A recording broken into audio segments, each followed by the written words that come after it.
My name is ChadChad. Not really. Is it welcome back though? Is it really? Or is this the first time you're here? Or do you think it's the first time you've been here, but it was actually the last time you were here and you're looking back at a version of yourself in a parallel universe and you're actually about— Okay, that's enough. I'm sorry. We're watching time traveling TikToks today. I've recently stumbled upon a new side of TikTok that I much prefer over the endless bodyguard POVs, which I'm still getting a lot of, by the way. And there's a lot going on over there. Time traveling being just one of the many stuffs. We've got conspiracy TikToks, horror TikToks, those scary underwater videos that I hate but cannot stop watching. I think it's because I have zero knowledge of what's actually down there. So you could show me a picture of any weird looking creature and tell me it was from a deep level of the sea and I would believe you. Hey Chad, check out this new creature they found at the bottom of the ocean. Yeah, that checks out.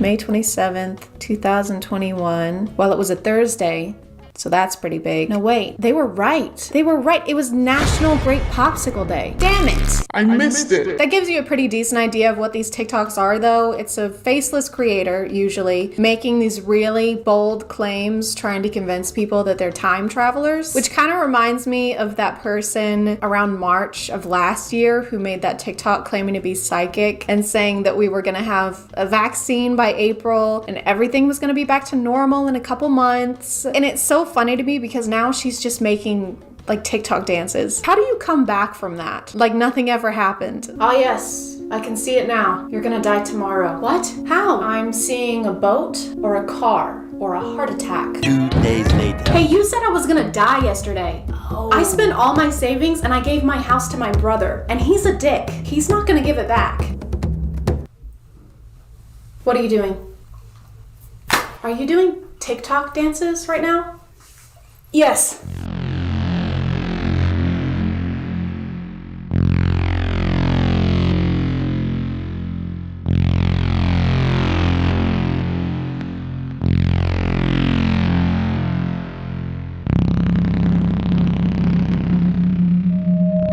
Okay, so far this is just the plot of Chosen Ones by Veronica Roth, the one who wrote Divergent. I really hope when the world ends it's not structured like a Veronica Roth novel. The world is in shambles, and I'm the only one who can fix it. I'm a normal, everyday girl who's gonna be played by a stunning, flawless actress. I'm not like everyone else. I'm weird. I'm a weirdo. I don't fit in.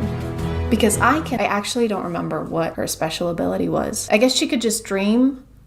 Well, I'm Tris. My boyfriend's name is a numerical value, and I can dream pretty good.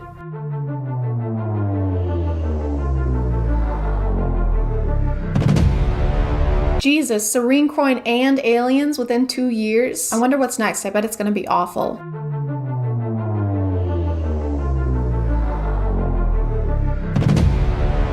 Oh my god, an earthquake. Not gonna lie, it kind of pales in comparison to full-on aliens.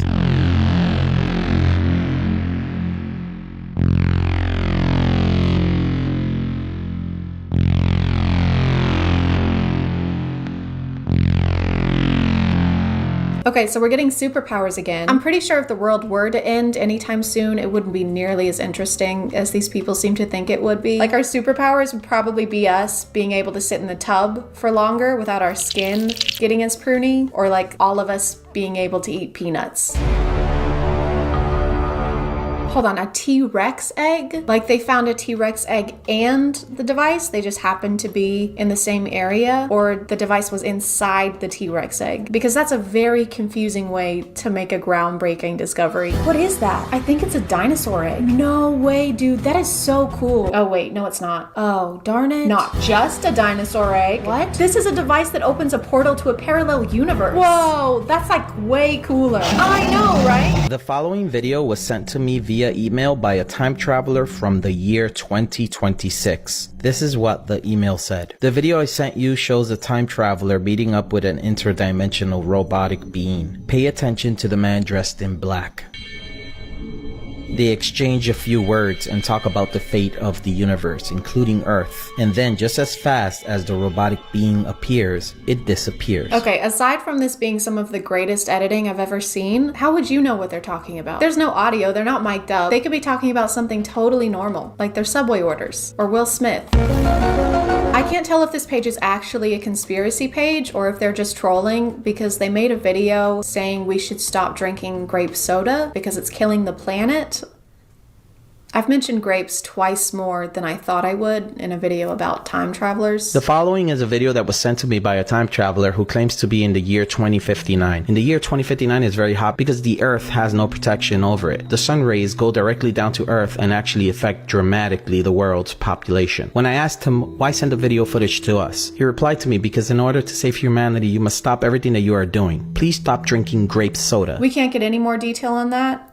Just stop drinking it. As far as sodas that have the power to eradicate humankind, grape soda wouldn't have been my first guess. It would have been root beer. That shit is rancid. There's no way it isn't destroying the ozone. When humans reached the moon for the first time, they did encounter some of the Marchulians. And in fact, humans mixed with Marchulians and had babies. Those babies went back to Earth on a secret capsule. This whole account is just really bad CGI or a screen grab of a futuristic looking video game while he talks over it about something bizarre that happens in the future. Yeah, so whenever you want a burger, you can grab these packets with a picture of a burger on it, right, and put it in a future microwave. Wow. And then bam, what do you have? I'm gonna guess a burger. Wrong, it's Jeffrey Bezos.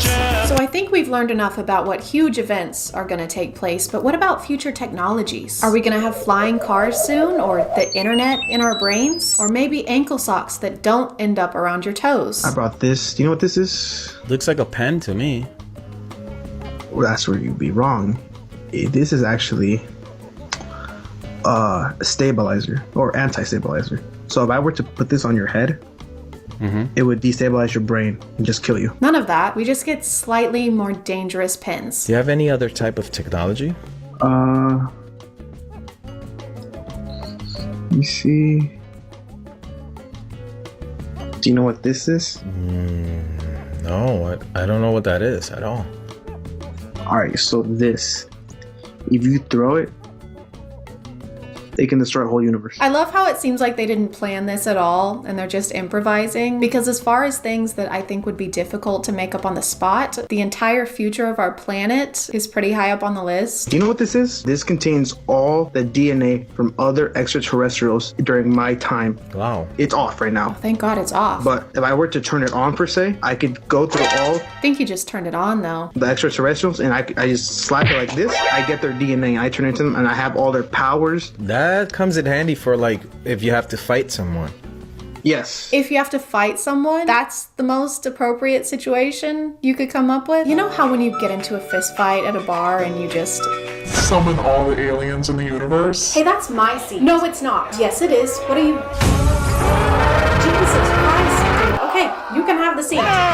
This mini thing right here, It's from the believe it future. or not, it's from the future. It's my time travel device. So it's $100. It's a mini time travel, and after like 10 uses, it gets wasted of all its energy. So just to recap, in the future, our time machines will look like Samsung battery packs, and inflation is going backwards. $100 for a literal time machine that you can only get 10 uses out of before it dies, like a vibrator you bought from Wish. We have this special energy, and it involves dark matter. It's $100. You have to squeeze it, then you have to turn it on, obviously, and then you can go back anywhere, back in time, any place you want, and you go there. They're so good at making detailed backstories for random items on their desk. It's a talent, honestly. So this looks like a plastic skull, right? Yeah, it does. Well, that's where you're wrong. This is actually the key to our entire universe. Oh, wow. Because in the future, our entire universe is a fishbowl. Oh. So if you sing the ABCs into it,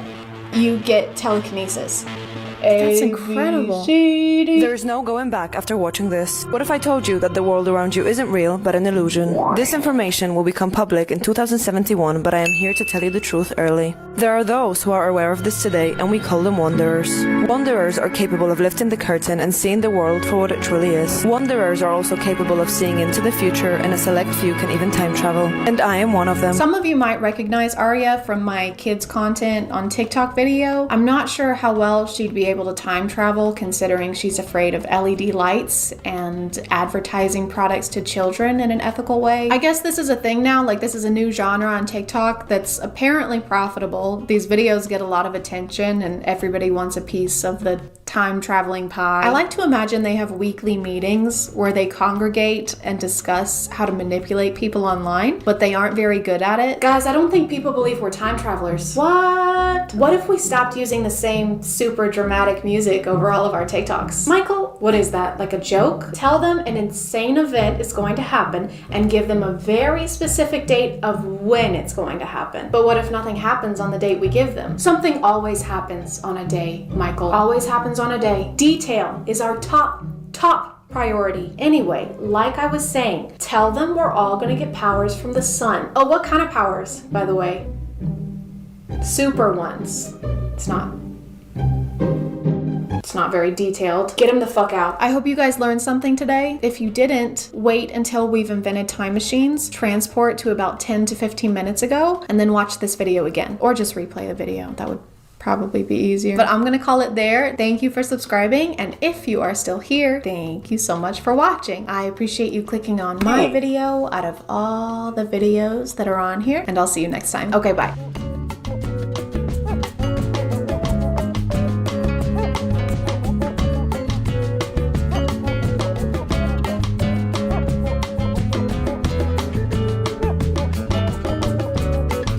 My name is ChadChad. Not really.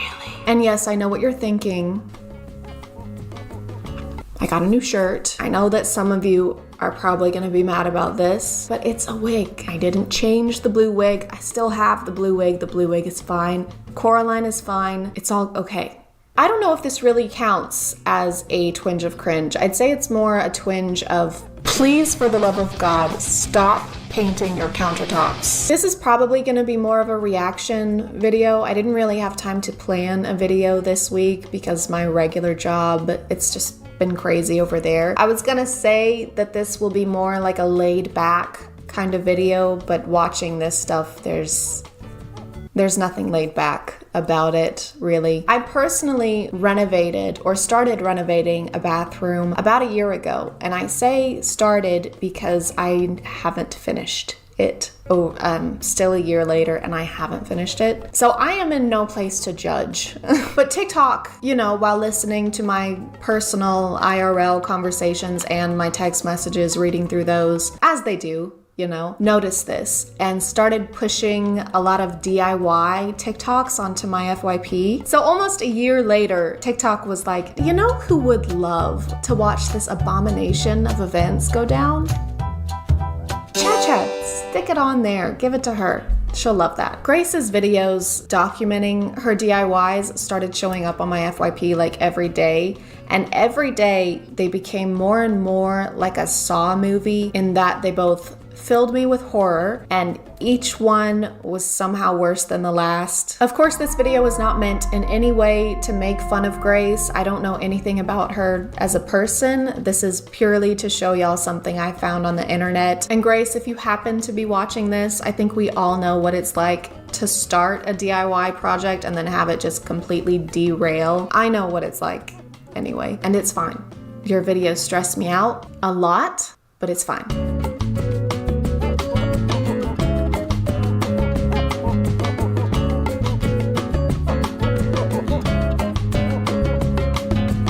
So we're starting off pretty tame. It looks like they've completely painted the bathroom floors with a matte black paint since it's covering everything, including the grout. But then they tried to add this stencil, which those are pretty popular on TikTok right now. And there is something kind of wrong with this stencil. The lines are bleeding more than me on my first period after the COVID vaccine. they're really bad and no one warned us. Why would they need to tell us anything about that? Where do y'all stand on the whole stenciling tile thing? Let me know, because I'm torn on it. I feel like on one hand, I think it looks good sometimes, and then on the other hand, I feel like in the future, they'll look at it how we currently look at 80s carpet over hardwood, except it's a lot harder to peel up layers and layers of paint than it is to just pull up carpet. They're getting white paint everywhere. That looks like a footprint. You can't have your work area be on top of your project area. That's like if Da Vinci used Mona Lisa's face as his painting palette.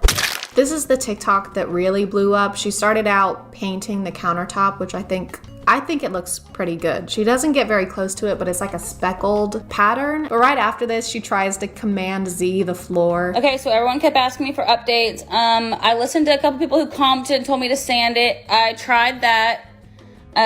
Look, I even bought this fancy sander thing, but now all the layers are coming up. And I think we skipped something because now the countertops are green. Oh, and I painted the counter green, so there's no video of that happening. I don't know what the motivation was. I thought it looked good before and she could just change the floors. like here, I'm trying to sand it to make it smoother. She even paints the sink or the basin or whatever you want to call it. She painted the fuck out of it. But I thought it looked better than the bugs, but now I'm just like, it looks like snakeskin help. It looks so bad. This actually made my stomach drop, and it's thick too. It's so thick. It's clumpier than a 100 grand bar. Just stop trying to fix it. Quit putting more layers of green paint on top of it. If this was me, Grace, at this point, I would just move. The amount of money, and I know it's a little late, and this has probably already been said in her comments, but the amount of money spent on the initial supplies for the renovation and then the many trips back could have paid for a professional crew to come in and finish this in like a day. And then each member of the crew and their families could have gone together on an all expenses paid vacation. And I'm no chemist, but acetone, paint stripper, paint thinner, and is that acrylic paint? I'm just waiting for the TikTok where this entire room is melting in flames, which, assuming no one was injured, might be a mercy. I think the next few weeks are dedicated to her getting the green paint off the countertops, and she does. She finally does. She gets it all off and then she repaints it again with just white and it looks great. She bought the actual stick-on tiles to put on the floor and she painted the cabinets this really pretty green color that I like. So things are starting to look up, right? Y'all, I was spraying the gloss on my cabinets. They were done. They were ready to go. Something happened with the gloss and it's like... She has to strip the paint off the cabinets also. Every time I think it's getting better, it doesn't. I think the fact that the different colors of paint are literally everywhere is making this experience way more anxiety inducing. I mean, it makes sense because she's just gonna redo the floor anyway, but drop cloths, newspapers, I'd accept a single strip of paper towel. She does redo the floor and it looks great. And then she decided that she wants subway tile around her tub, which yeah, that would look cute. Subway tile is cute. Except she already had subway tile around the tub. So she took peel and stick subway tiles and stuck them over the actual subway tiles. It's like she's never seen her bathroom before. Sometimes it's like she looked at a completely different room when she planned this. Hey, architect person, did you finish the plans for the living room remodel? Oh yeah, totally. Here you go. Awesome. Thanks. Hang on. This is a drawing of the current living room. Yep. This is supposed to be the remodel. Yep. So we're just tearing down the current living room. Yep. Then rebuilding it. Yep. Exactly the way that it was. Yep. Okay, well, isn't that just a little pointless, though? Right, so I didn't look at the living room per se, but I did look at the pantry downstairs and just made the plans based off of that. So I think we should just go for it and cross that bridge when we get there. We are what? We're at that bridge right now. Huh. Weird. Does anyone know why this happened to my beautiful countertop? Please, anyone? Everything was like literally perfectly fine, and then I look over and this is happening. Huh? Oh, I'm just pulling out the gray hairs this experience has given me. She pulled the paint off the counter again. She had to peel it off again. She paints it white again. I guess she just had to use a different kind of paint. Y'all, I'm thinking about changing the color of counters to like a deep orange. Let me know what y'all think. I don't know how I feel about this one. Like, I don't know. I feel like it would look kind of good. Like, no, I think you should stop touching the countertop. Just leave it the fuck alone. No orange. Just stop it. So thank God she doesn't do that. She finishes the floor and it looks amazing. After all the blood pressure spikes and anxiety this account has given me, it looks good. Honestly, this is a great example of TikTok coming together as a community and working together. Every once in a while, she'll post something like this and all the comments will just be yelling at her. She didn't do the orange countertops. I think the comments convinced her to put down the paintbrush and stop trying to change everything. And I was gonna say y'all deserve some kind of award, but I guess it was all just a calm before the DIY storm. She decided, out of all things, to paint the grout gray. She has to have like a personal vendetta against this subway tile. It kind of reminds me of Selena Gomez's list that her stepsisters leave her in another Cinderella story. Paint the pool pink. Regrout the tile. Vacuum the driveway? This is ridiculous. Just slapping paint on everything. And guys, she puts faux wallpaper, faux brick wallpaper next to the tub with the subway tile.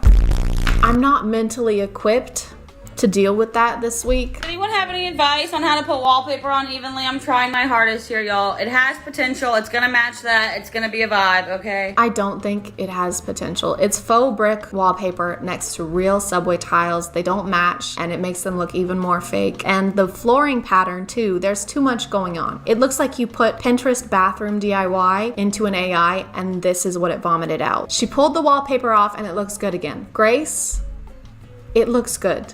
Just leave it.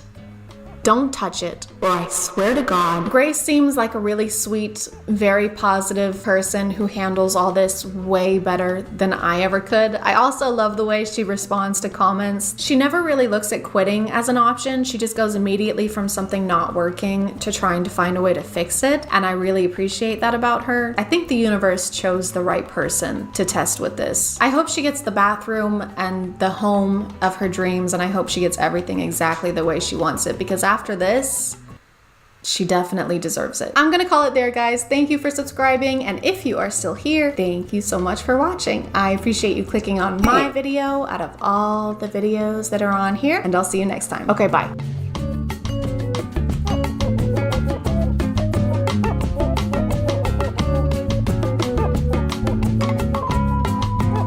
Hello.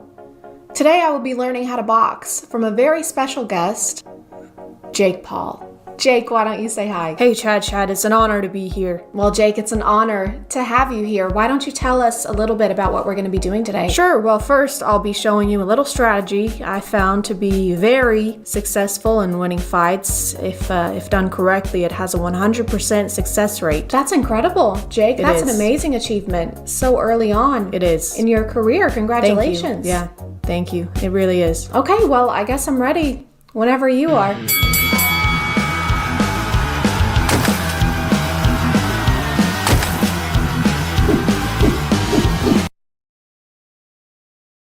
What's this? Just take it. I thought we were gonna fight. We are, just take the money. Okay. Now what? All right, now let me win. What?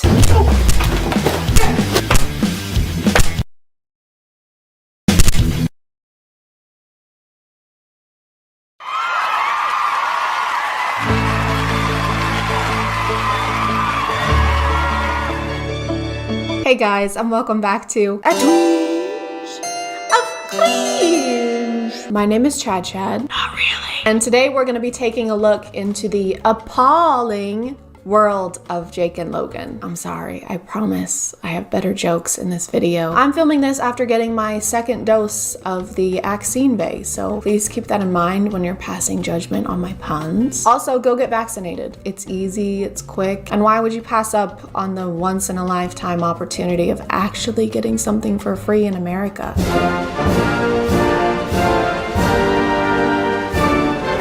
think if you're on the internet, you have at least some knowledge of Logan and Jake, whether it be voluntarily or against your will. If you're like me, it's the latter. Most of what I learn about them is through news articles, because if there was an award for YouTubers most in the news for doing bad things on both a YouTube and real world standard, they would get it. They would get the award for that. Hey, will you take a picture with me? Sure. I'm not kissing you. Like two very problematic grapes departing from their cluster, Jake and Logan came from Vine, and with the YouTube platform just waiting to be Concord, Enough! they made their way into internet infamy. Where's all my middle schoolers at? Oh my god, they're self-aware.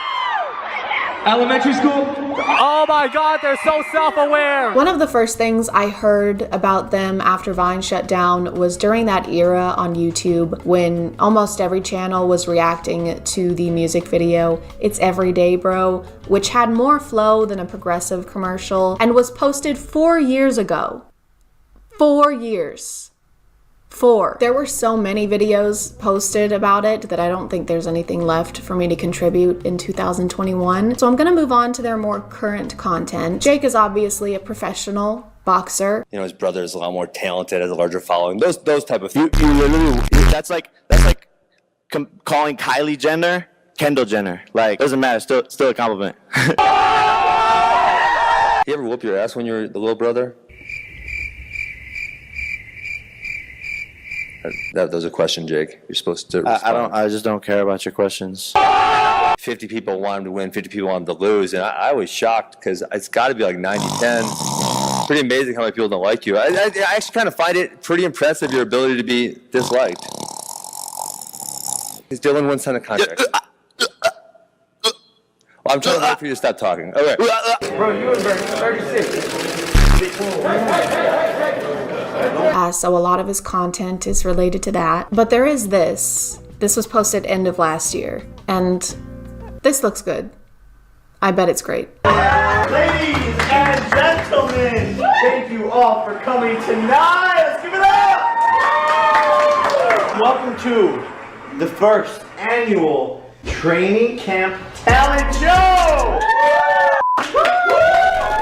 Hi, I'm D-Cut and I reside from Los Angeles, California, and tonight I will be showing you guys some of my great tricks. It is going to be called the Ice Hole Challenge. I'm going to squeeze ice in my hand, and when I open my hand, it will not be there. So you mean like you're going to hold an ice cube until it melts, and that's your talent? Amazing woman, we have to retreat. The aliens are too strong. We're losing a lot of people. Don't worry, okay?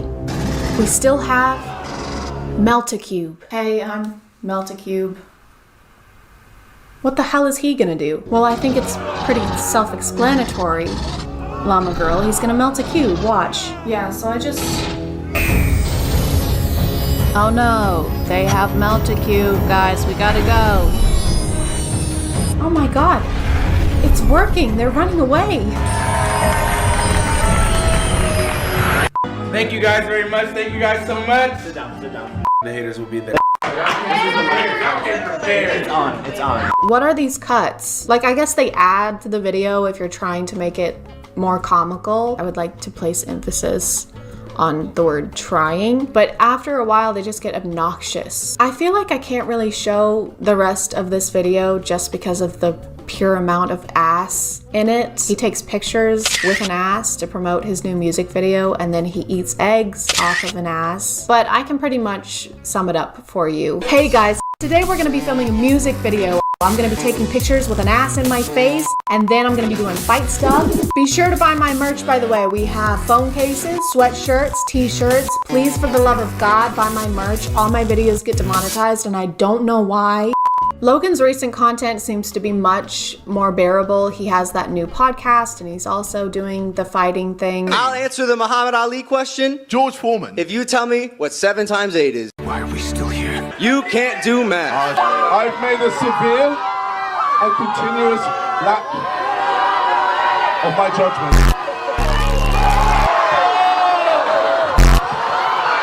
Very low right Your hands are shaking. Nope. Your hands are shaking and your fingers are small.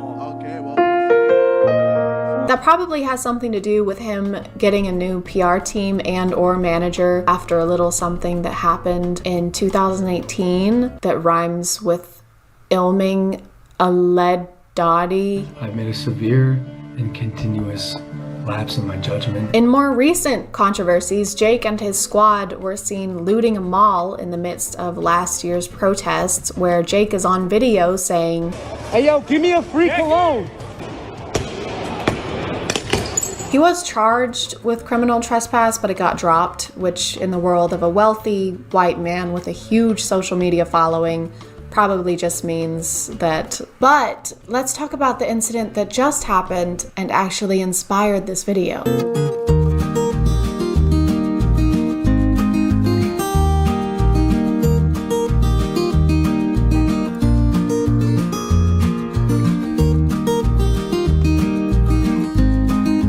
The stuff I've read about this mostly uses Jake's name, but I think it's safe to assume that Logan is driving the other golf cart, considering he's the one who lives in Puerto Rico. It also says they're launching an investigation, but I think we all know how that's gonna go. Hey, you can't do that. That's bad. Is it though? Excellent point, Mr. Paul. Have a great day. Jake's defense, of course, has been that he didn't know you're not supposed to race golf carts on the beach and that it's turtle nesting season, and I'm sure there are zero signs or guidelines on the beach that would have educated him on that.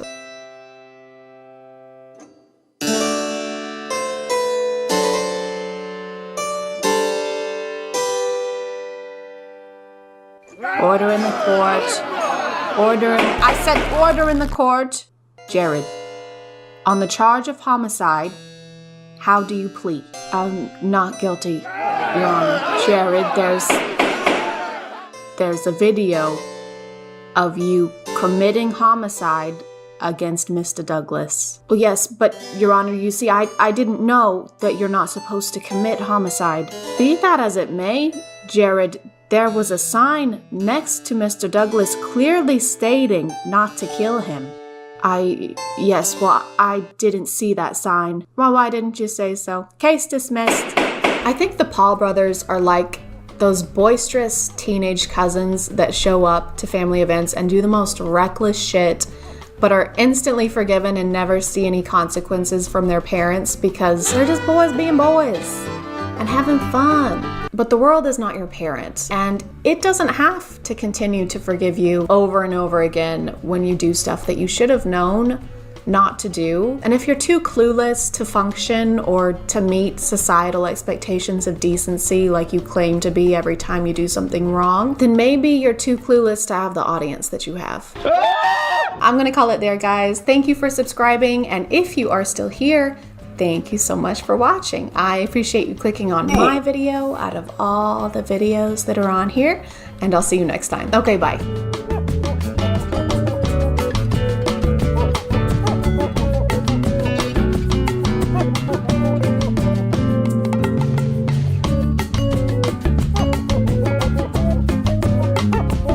There are many things in this world that we don't have enough of. Kindness, for example, and some common fucking sense for another. But more importantly, there is a concerning lack of Cinderella movie adaptations. There's just never enough of them. We've actually talked about a Cinderella movie on this channel before, a long time ago in a land far, far away. Get off my dad!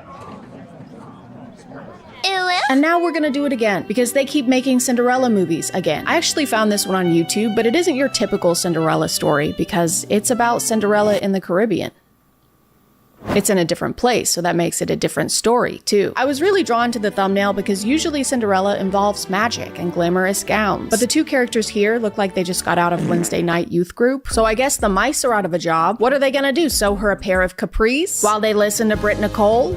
Or Brie Nicole? Our Cinderella in this version is named Ashlyn, not Cinderella, not Ella. There's actually no reference whatsoever to the name Cinderella, and if you thought there would be, that's crazy. Why would you think that? What's wrong with you? Ashlyn is a hardworking, full-time student who also interns at an elementary school and also works for an accountant in between classes, just in case you thought she wasn't working hard enough. I like that in order to communicate that she's a good person and a likable character, they have to make sure that she has no time for herself. Look at her! She works 24/7 and can barely afford to rent a studio apartment.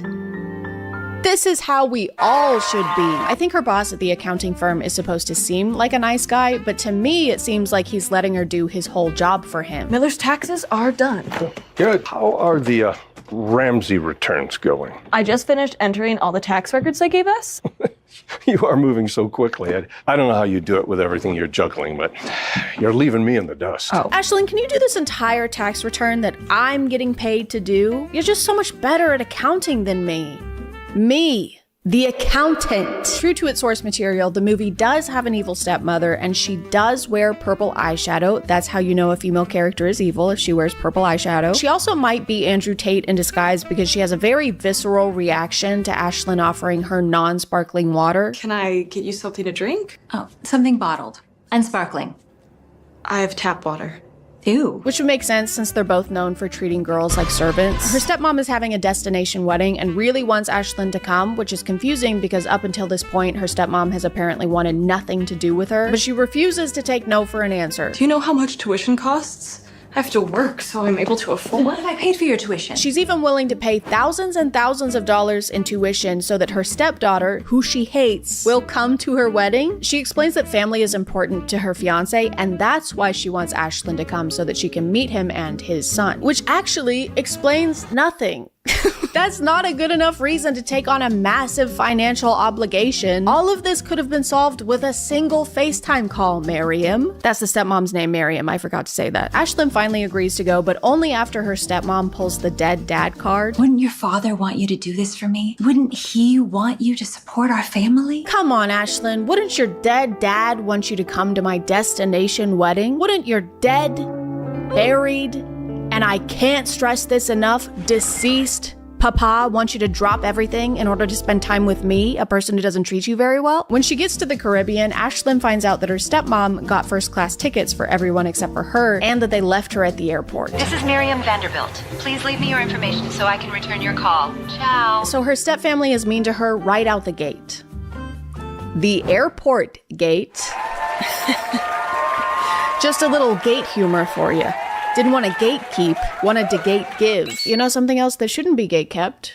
Is today's sponsor. This video is sponsored by Bombas. Bombas is a comfort-focused brand that makes comfort-focused socks, slippers, shoes, and much more. Chances are, if you look at my feet on any given day, you'll find a pair of Bombas socks on them. It'll be a little strange that you're looking at my feet, but that's what you'll see. Bombas spent literal years testing their products for durability and comfort, and it shows, especially in their Friday sandals. These guys are built to go wherever you go this summer, rain or shine. Emphasis on the rain. It won't stop raining here. It's been weeks. I miss the sun. Is there a Mr. Sun? If there is, can you tell him to get back to work? They're super lightweight and have a cupped footbed to keep them from slipping off, plus a hexagonal pattern on the bottom to keep you from slipping off the ground, because it's still raining. It won't stop raining. But I think the best part of Bombas is the fact that they've donated over 200 million essential clothing items across all 50 states to people experiencing homelessness. One item purchased from Bombas equals one donated, meaning your feet look good and are also helping to do good. So if you want to check them out and upgrade your shoe game, just click the link in the description or use the QR code on screen and get 20% off your first purchase for new customers. Thank you to Bombas for sponsoring, and let's get back to the video. Her family is staying in this super nice villa, and Ashlyn is forced to stay in a room that everyone else acts like is gross and insulting, but really is just a normal looking room. Mom thought you'd feel at home in this room.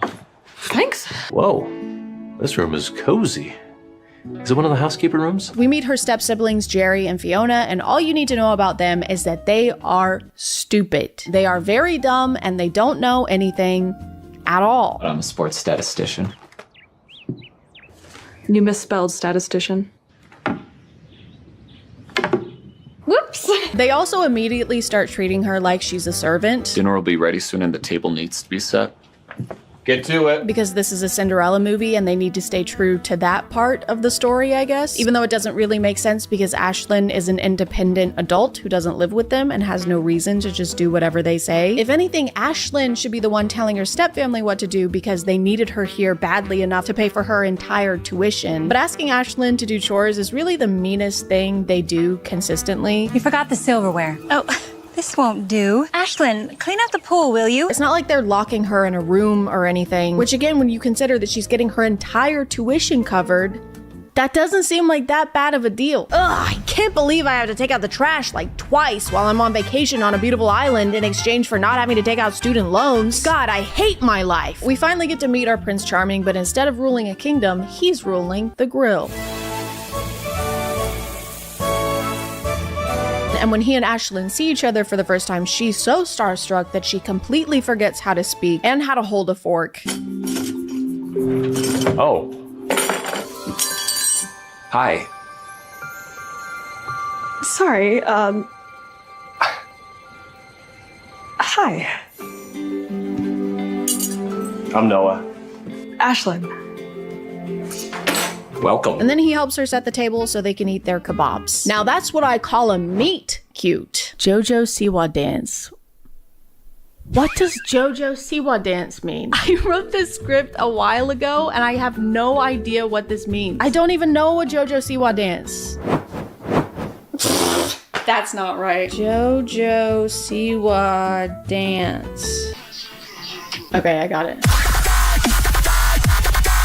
Noah is a structural engineer and says that he likes it aside from all the math he has to do, and Ashlyn jokes that she too has a dislike for math. I would have avoided anything that involves too much math. Which would be a totally fine thing to say if she didn't actively work for an accountant. Oh, I work for an accountant. They explain this away by her essentially saying, yeah, it's a tax accountant though, so it's not like real math. It's a tax accountant. I mostly record numbers, data. It's nothing I really have to stew over. Girl, you're calculating and filing people's entire tax returns, and now you're admitting that you do it without using math? Hey, I just finished filing that tax return for the massive company. Oh, that's great, Ashlyn. Thank you so much. Sure thing. Here you go.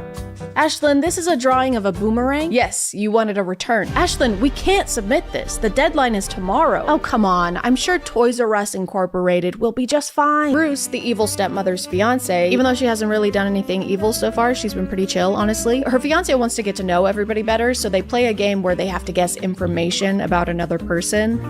Favorite sport? Oh, that's a good one for you. Basketball. Baseball. Going with basketball too. Football. That's it. I got it first. Of course, Ashlyn knows everything about her stepfamily because she's the good one, but her stepfamily knows nothing about her because they're the bad ones. At one point, they need to guess what her favorite hobby is, and no one has any idea. Painting. Cleaning. Reading? Crocheting. No, I don't know how to crochet. I thought I'd get it for sure. So Prince Noah decides to guess fishing. I know what mine would be, so I'll go with that for a shot in the dark. Fishing? And he gets it right? Yes, actually. Her hobby also happens to be fishing, even though she hasn't talked about fishing this entire time, or made any references to fishing, or hinted that she might be into fishing. Also, why would he guess his own hobby? Like, I know he just met her a couple hours ago, and he barely knows anything about her, but he does know that she's going to school to be a teacher, so why didn't he guess something like reading, or sending people to the principal's office? The evil stepsister Fiona is also into Noah, so she gets jealous of Ashlyn if he so much as glances in her direction. Fell in love with fly fishing, but it's hard to find the time. I know what you mean.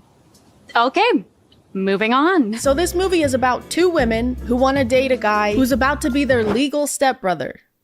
They're having an incest off, where the winner gets to do incest. Yay! They also barely leave this villa, and whenever they do, the shots look like stock footage. So when I was watching this movie for the first time, I've seen it like 5 times now, I looked up one of these shots and found the stock footage online. So I watched the rest of the movie thinking that they're just in the US somewhere and they're using stock footage to make it seem like they're in the Caribbean, because that would save them so much money on traveling and booking locations. But after I looked into it some more, I found the villa they're staying in, and it actually is in the Caribbean. And that confuses me even more because they actually were in the Caribbean, but chose to show so little of it and film 97% of the scenes indoors. One of the rare times that they do leave, they visit this bird sanctuary where Fiona makes Noah hold her hand and doesn't know what birdseed is. Here, Noah.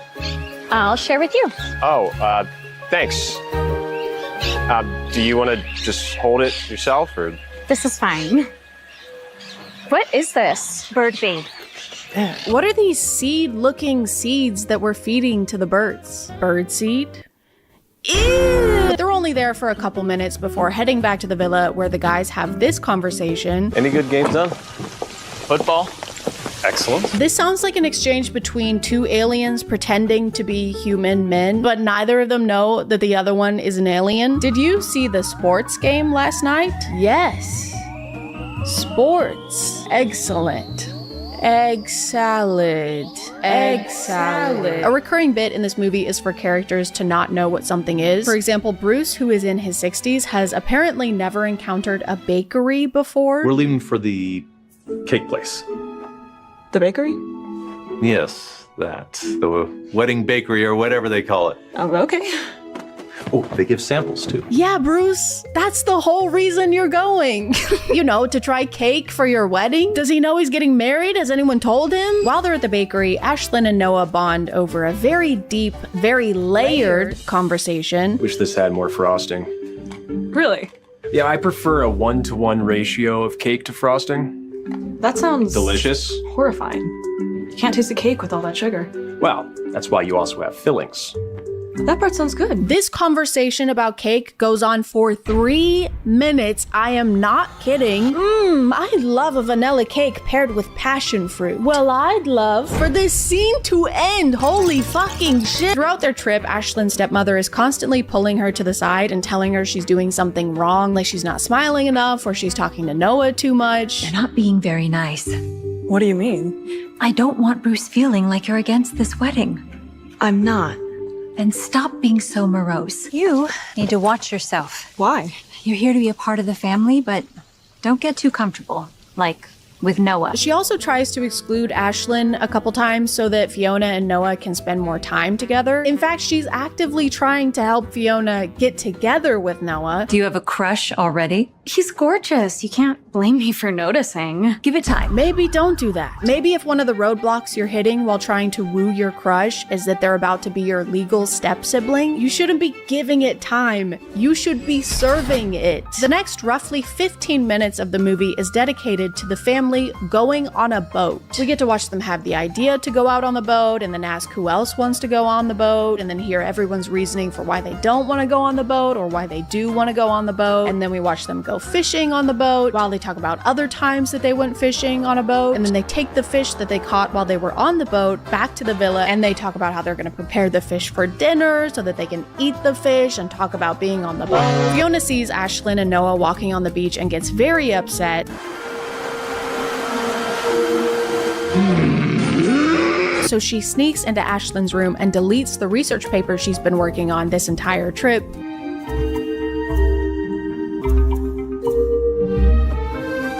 You know, so that she can do incest instead of Ashlyn doing incest. In order to rewrite her essay, Ashlyn has to stay home and we get to watch the rest of the family order dinner. Have we all had enough time to decide what to order?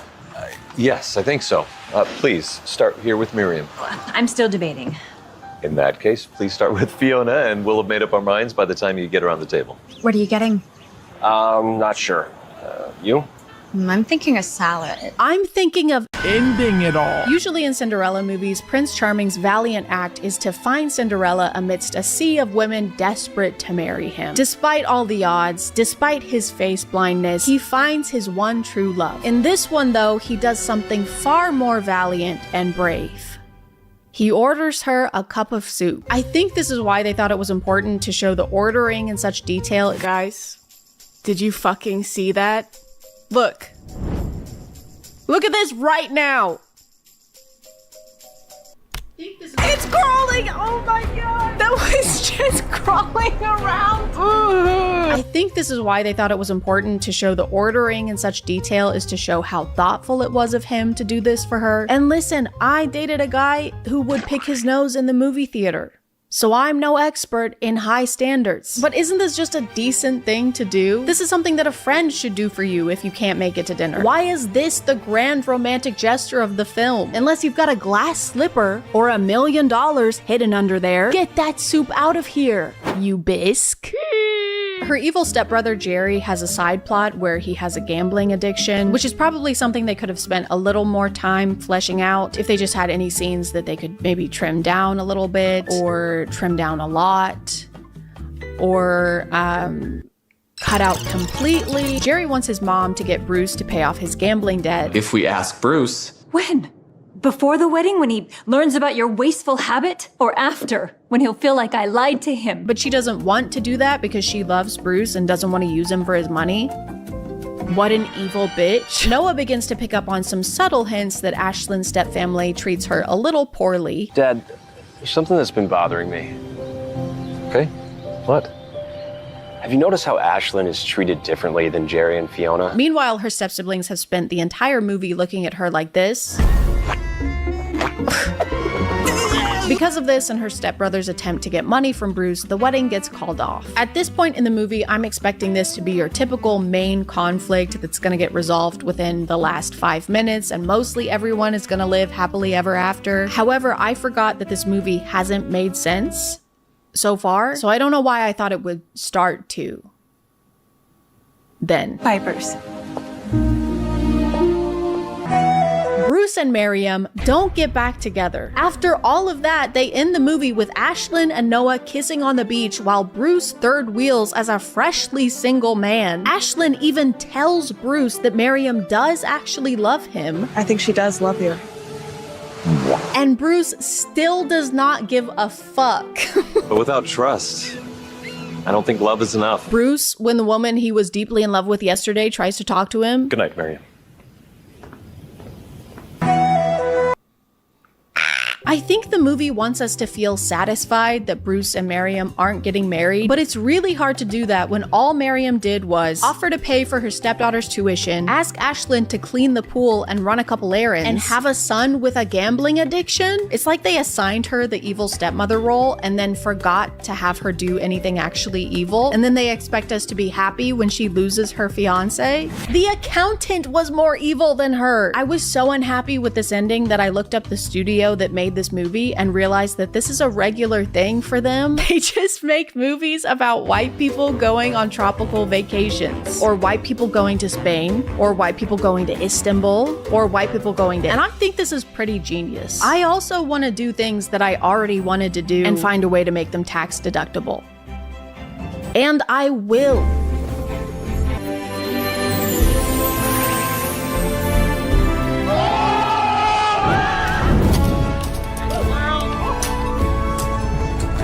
It's a tax write-off. It's a tax write-off. It's a tax write-off.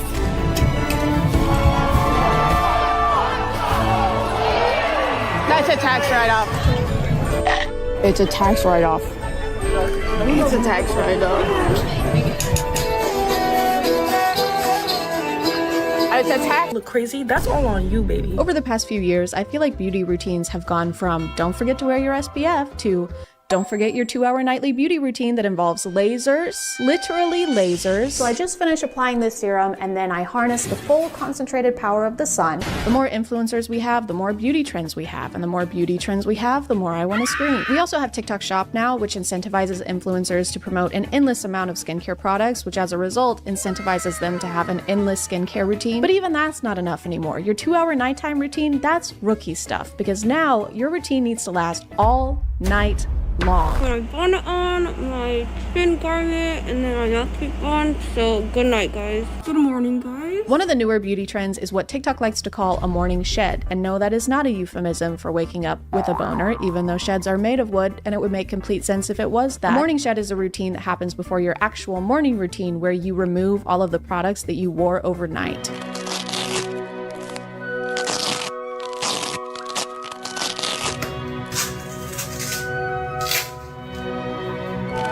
The general rule of thumb seems to be every inch of your skin needs to be covered with something. Your pores shouldn't be allowed to breathe.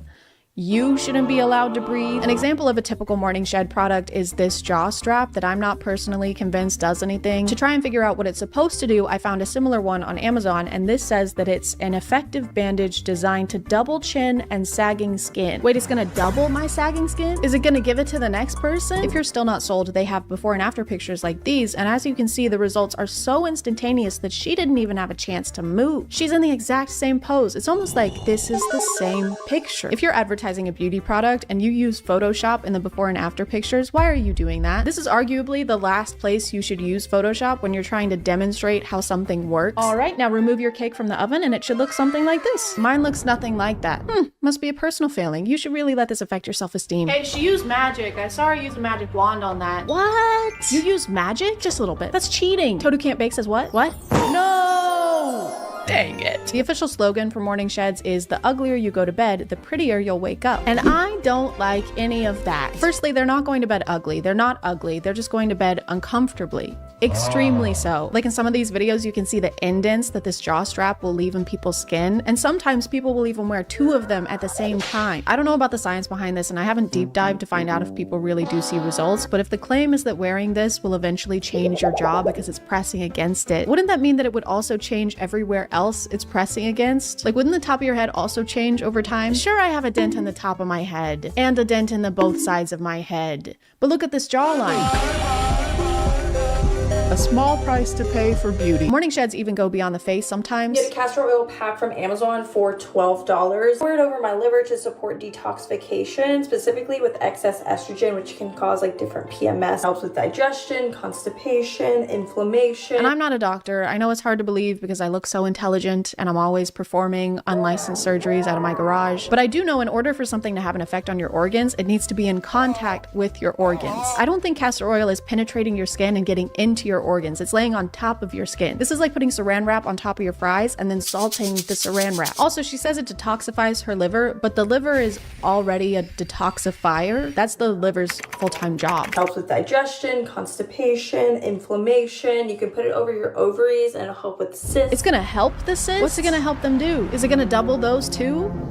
I don't want them to do that. You know what I do want is to talk about today's sponsor. This video is sponsored by CookUnity. CookUnity is the first to deliver fresh, chef-crafted meals right to your door every single week. With CookUnity, you get to choose from over 350 different meal options that have been created and fully cooked by the bestest, chefest of chefs you can find. All you gotta do is heat it up. I do like to cook, I'm just bad at all of the things you need to do in order to cook. I'm not good at planning ahead. I'm a YouTuber, so that's a job requirement. And I always forget I need to start cooking before I'm completely starving. But with CookUnity, it only takes me a few minutes to prep my food, so not even my poor planning can keep me away from a fresh, hot meal. This week, my favorites were the barbecue chicken burrito bowl made by Chef Ruben, the buffalo chicken baked potato by Angelia Cole, and the panko crusted salmon also made by Chef Ruben. This guy knows what he's doing, you know? He should be a chef or something. The baked potato was so good and smelled so amazing, the boy clearly wanted me to share, but unfortunately, I didn't even leave a crumb behind.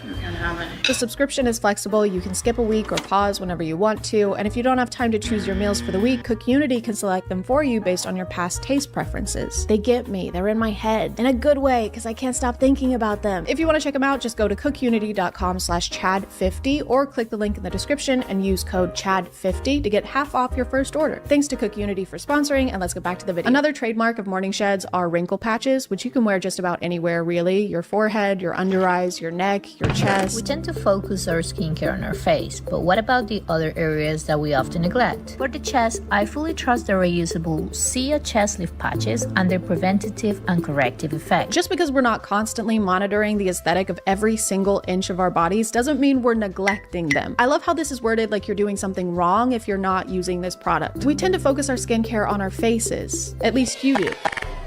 And you're a massive piece of shit for that. We just keep expanding to new body parts that need wrinkle patches, but we're not gonna be able to keep up. Every part of the body is going to wrinkle because every part of the body is covered in skin, hopefully, unless you're Gus Fring. So what these brands really should do is think ahead and invent a full body wrinkle patch. You just slip it on at night and take it off in the morning, like a cocoon. Having to shed in the morning already makes us sound like cicadas, so we might as well act like one too. Good morning. Morning. You shedding today? Yeah. You? Yeah. Another product I see a lot is mouth tape. Mouth taping has gotten pretty popular. This is where you put something over your mouth to keep yourself from breathing through it, and the TikTok claims are that this will eventually improve your jaw and face shape. Day 1.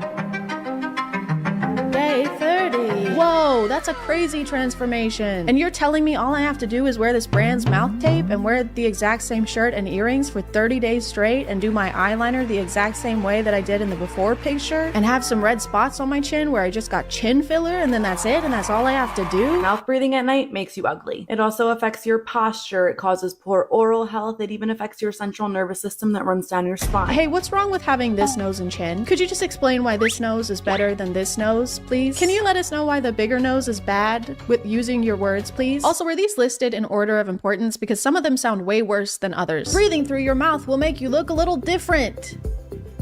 It'll also completely shut down your nervous system and you'll die forever from it. I really can't stand the fact that pictures like this and this are what they're using to try and sell us on mouth tape, because people just look like this. Not because they're unattractive, not because they're doing anything wrong, not because they're not buying your product, but because they just are. And they use these images and say things like, please don't walk outside if your jawline looks like this. There are families out here trying to enjoy their summer. If your jawline looks like this, you don't deserve to see the sun. If your jawline can't cut glass, then you also can't cut it as a human being. But don't worry, you can fix this. You probably just been a mouth breather this whole time. Okay, good. All right. Phew, it's fixable. How do we fix it? All you gotta do is start using this mouth tape. And it's super easy to apply. All you gotta do is just gently put it on your mouth. A pack of these will usually be over $50. But you know I got you guys. I have a link down here for under $20. Okay, all we have to do is buy this product he happens to be selling and happens to make a profit from. I like this guy. If there's one thing about people who want your money is that you can always trust them to be upfront with you. I do like that he dedicated a whole PowerPoint to letting us know how ugly we are. Hey, do you look like this? Well, don't. Cut that out. Whenever you walk outside, people scream and cry. This is your mom crying because of how ugly you are. This is your girlfriend crying. This is your dog crying. This is good for mouth breathers, so you don't look like this. I used to look like this, and now I do not, because I use mouth tape, and I also use the chin garment or like the neck strap, whatever. But if you sleep with your mouth open, that's probably what you look like. And it helps you sleep with your mouth closed, and also helps you. It doesn't help you breathe through your mouth.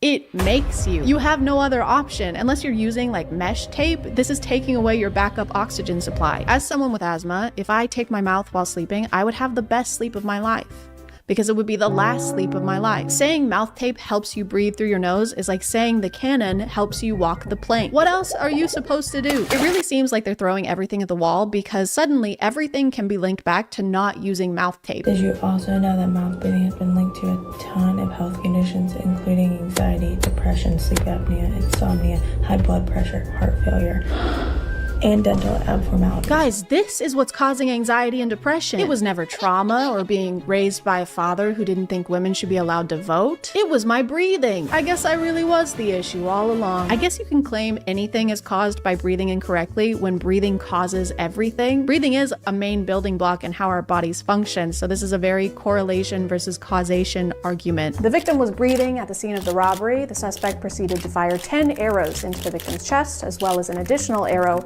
between their eyes, which seemed a little over the top. We have concluded from the evidence that the victim's cause of death was that they stopped breathing. Any questions? Yes. Would you like to keep the murder or double it and give it to the next person? Double it. Great. I should mention that almost all of the videos that talk about mouth taping are sponsored by mouth tape. If you search mouth tape on TikTok, you'll have to scroll forever to find a single video where the creator doesn't earn commission somehow. And that's probably because these mouth tape pieces cost literal pennies to manufacture. So this is the ideal product for TikTok shop owners. There's a big profit margin, and they can make it even bigger by going on TikTok and giving people new insecurities until they use the product. The product. And you don't just need more products for your face, you need more products for your hands too. This is a routine to maintain your hand beauty. As you can see, it's 15 steps, which is also how close I am to jumping off a bridge. We start off with a cleanser, then we dry the hands, then we get the hands wet again, then we exfoliate and moisturize, nothing too crazy. Then you shave the hairs off of your hand, because our hands also need to be bald like every other part of our bodies. Looking at all of these has made me pretty tired, so I should try and get a really good rest, and the only way to do that is by following all of the steps in these videos. Okay guys, it's 11:14. Zoom in on the time, show what time it is. We're not lying, we're not freaking lying. And guys, because I'm an old woman, that means that it is time to get ready for bed. A little spit on that. This is everything we need for our morning shed routine. We'll just do a quick little haul. This is a Hydro Boost Hydrating Hydrogel Mask. It's 100% hydrogel mask. Leaves skin supple and hydrated. I don't like the word supple. It says leave on for 15 to 30 minutes, so I think if we leave it on for about 8 hours, that should be fine. Can't forget the lips. This is a vegan collagen lip mask, moisturize and plump, made with wild cherries panthenol. I do leave for a trip the day after tomorrow, and if I wake up with just rashes and irritation all over my face, it's gonna be really cool for me. This looks like a really small bra. This looks like you put boobs in it. And last but not least, don't forget the hands. The hands need to be beautiful and youthful and bald. And you know what? I decided, why stop there? Why not take it a step further? A step, because it's feet. For severely dry skin, I don't have that. And last but not least, we have our mouth tape. Now, I tried to buy mouth tape that was kind of like a mesh so that I could survive the night. And as you can see, that's not mesh. All right, that's the haul. Now it's time to put the haul on my face and my hands, my feet. Head, shoulders, something, knees and toes. What are the words? Head. So no head? Head. Alexa, play Baby by Justin Bieber. Alexa, play Beethoven's Fifth Symphony.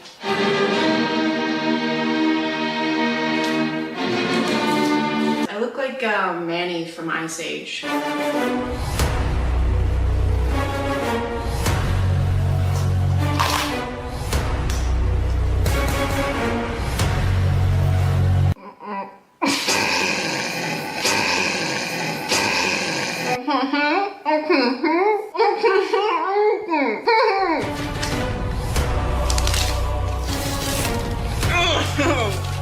I can't get the other one.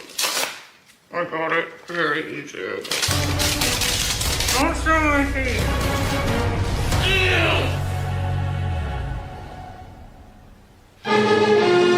Time to go to bed.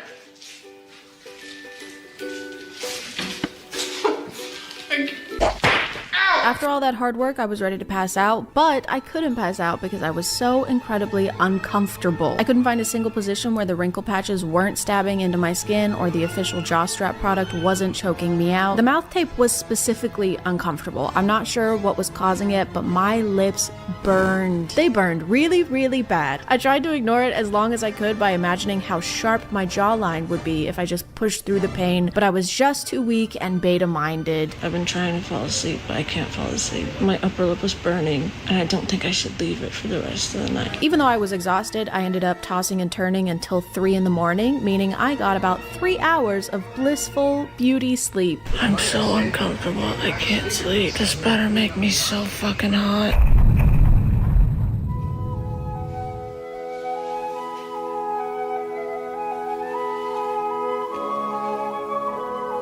Am I hot?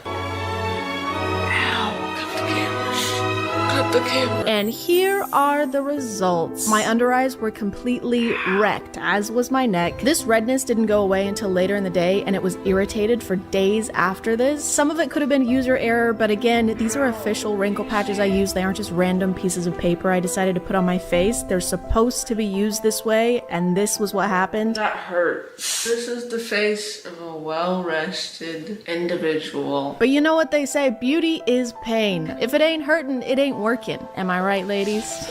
There is no greater pain than the knowledge that I will never be enough. After this experiment, I had more questions than I had answers. Why did I still have lines in my skin? Why didn't I feel sexier? Why do I sound like that when I'm wearing my retainer? Top of the morning to you, ladies. My name is Sexcepticon. And I pondered these questions for many days, racking my brain, trying to figure it out. And after all that reflection, I was able to formulate the perfect beauty routine. I found a routine where you don't have to put wrinkle patches on every inch of your body, where you can actually get good sleep and be considered attractive. A routine so good, basically no one will feel the need to criticize every aspect of your appearance 24/7. And it's pretty easy, so I went ahead and filmed I know I've criticized a lot of the methods in these videos, but I don't want to criticize people for feeling like they need to use them. There's so much pressure to constantly look our best that it can feel like we have no choice but to try and keep up. No one willingly chooses to look at themselves as something that needs improvement or needs 1,000 changes to be acceptable. And it's getting a lot harder because trends aren't just how we do our eyeshadow anymore. It's our faces and bodies that go in and very quickly out of style. Women who got plastic surgery 2 years ago to try and fit a beauty standard are being ridiculed now because there's a new one. We don't compare ourselves to the people around us anymore. We compare ourselves to all of the people ever. But we only see the versions of each other that we've decided is good enough to be seen. Of course, when we see ourselves how we are and then see everyone else how they wish they were, we're going to be disappointed. I don't say all of this because I have some kind of grand solution, because I don't. I also do skincare routines. I also got lip filler when everyone else was. But I don't think all this improvement is improvement. I don't think it's beauty if getting prettier makes the way we think about ourselves uglier. So maybe the real improvement was realizing that chasing perfection is a never-ending hamster wheel objective, and that looking at yourself as a project doesn't benefit anyone except the companies that line their pockets with your insecurities. That we made along the way. I'm gonna go shave the microscopic hairs off my knuckles now.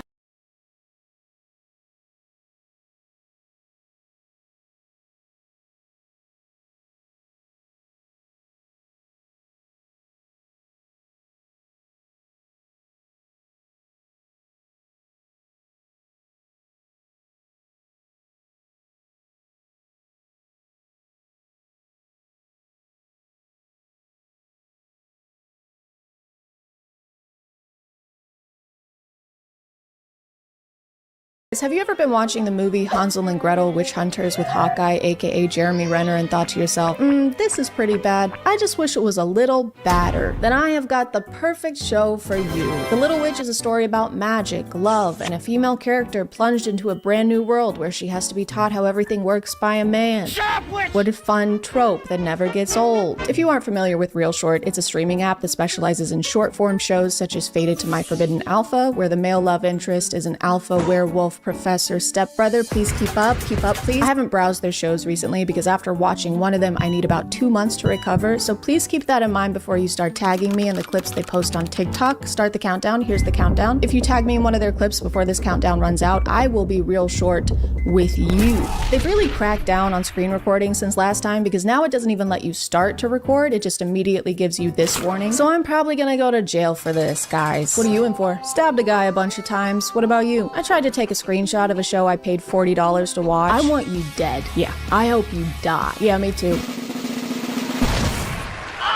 We meet our main character Freya, who I guess is being held captive by this witch coven because they treat her very poorly and make her do all the chores. In the first scene, these two witches immediately start bullying her. How dare you raise your voice at me? Get off me!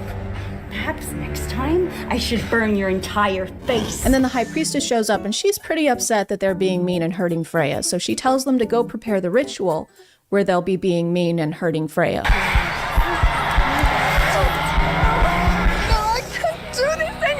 Freya runs away from the ritual and we spot a stealthy, rugged witch hunter spying on her from the woods. And obviously he's there to kill some witches. It's literally his job description to kill witches. And it won't be easy either because he's got to get into the coven and there's going to be a lot of magical barriers. It's not like he's going to be able to walk right in. Oh, well it must be because he's so sneaky. I mean, he's quiet as a mouse. Freya tries to alert the coven that there's a witch hunter there, which doesn't make any sense because she's literally their prisoner. Help me! There's an exterminator here! There is a rat eating your toe. Guys, we should really do something about this exterminator. For some reason, the witch hunter, whose name is Ethan, has to sniff Freya to discern whether or not she's a witch. What are you doing? Stop it. And I just think after centuries of witch hunting, maybe they should have a more concrete detection system than this. Hey, it smells like Upwitch in here. What's Upwitch? Nothing much, how about you?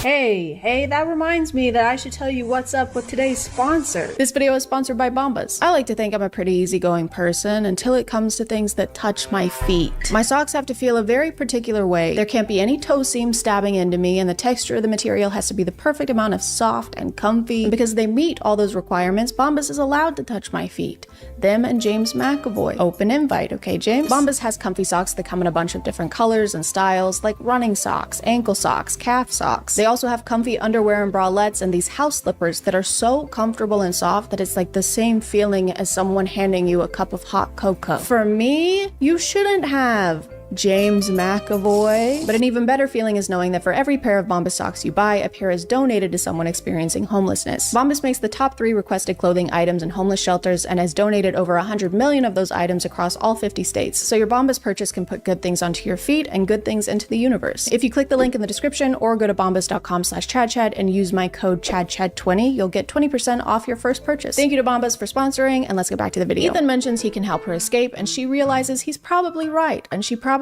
should get away from the people physically abusing her on a daily basis. You know, you're pretty smart. Stranger wearing the squeakiest armor ever made. They escape the castle but run into the high priestess, so to get away, Ethan pretends to threaten Freya's life because the high priestess needs Freya for a very important ritual with a very important goal that we don't know about yet, so don't even ask. So he drags Freya off screen.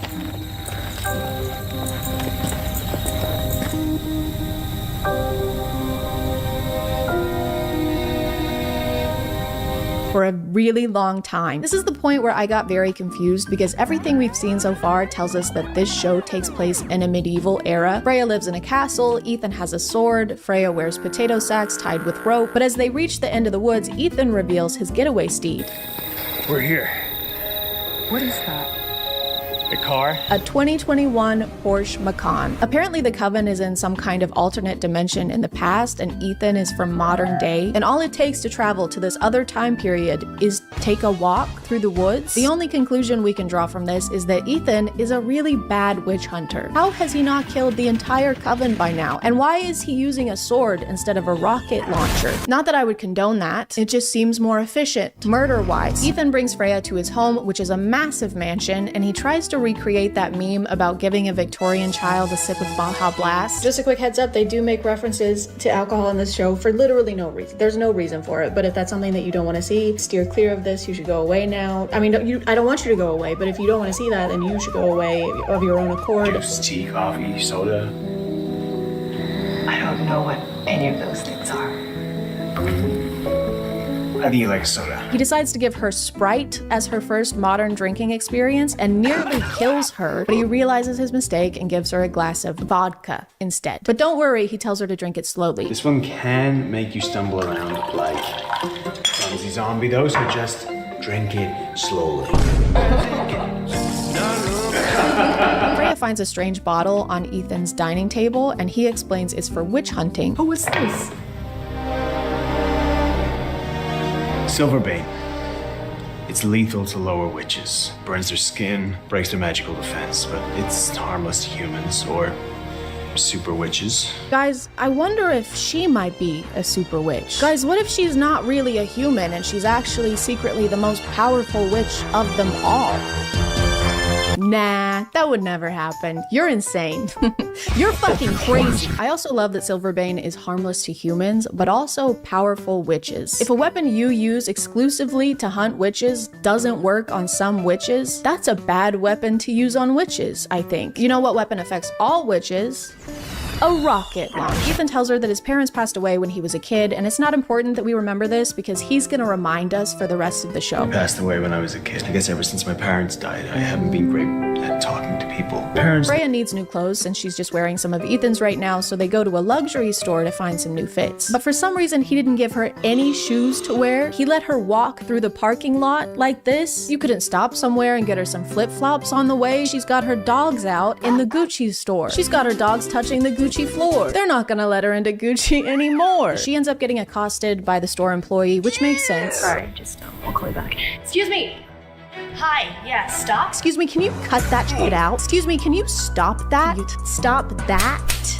All of that? The store employee does think that Freya is stealing, and then the store employee does attack her. You're not going anywhere. Oh, what are you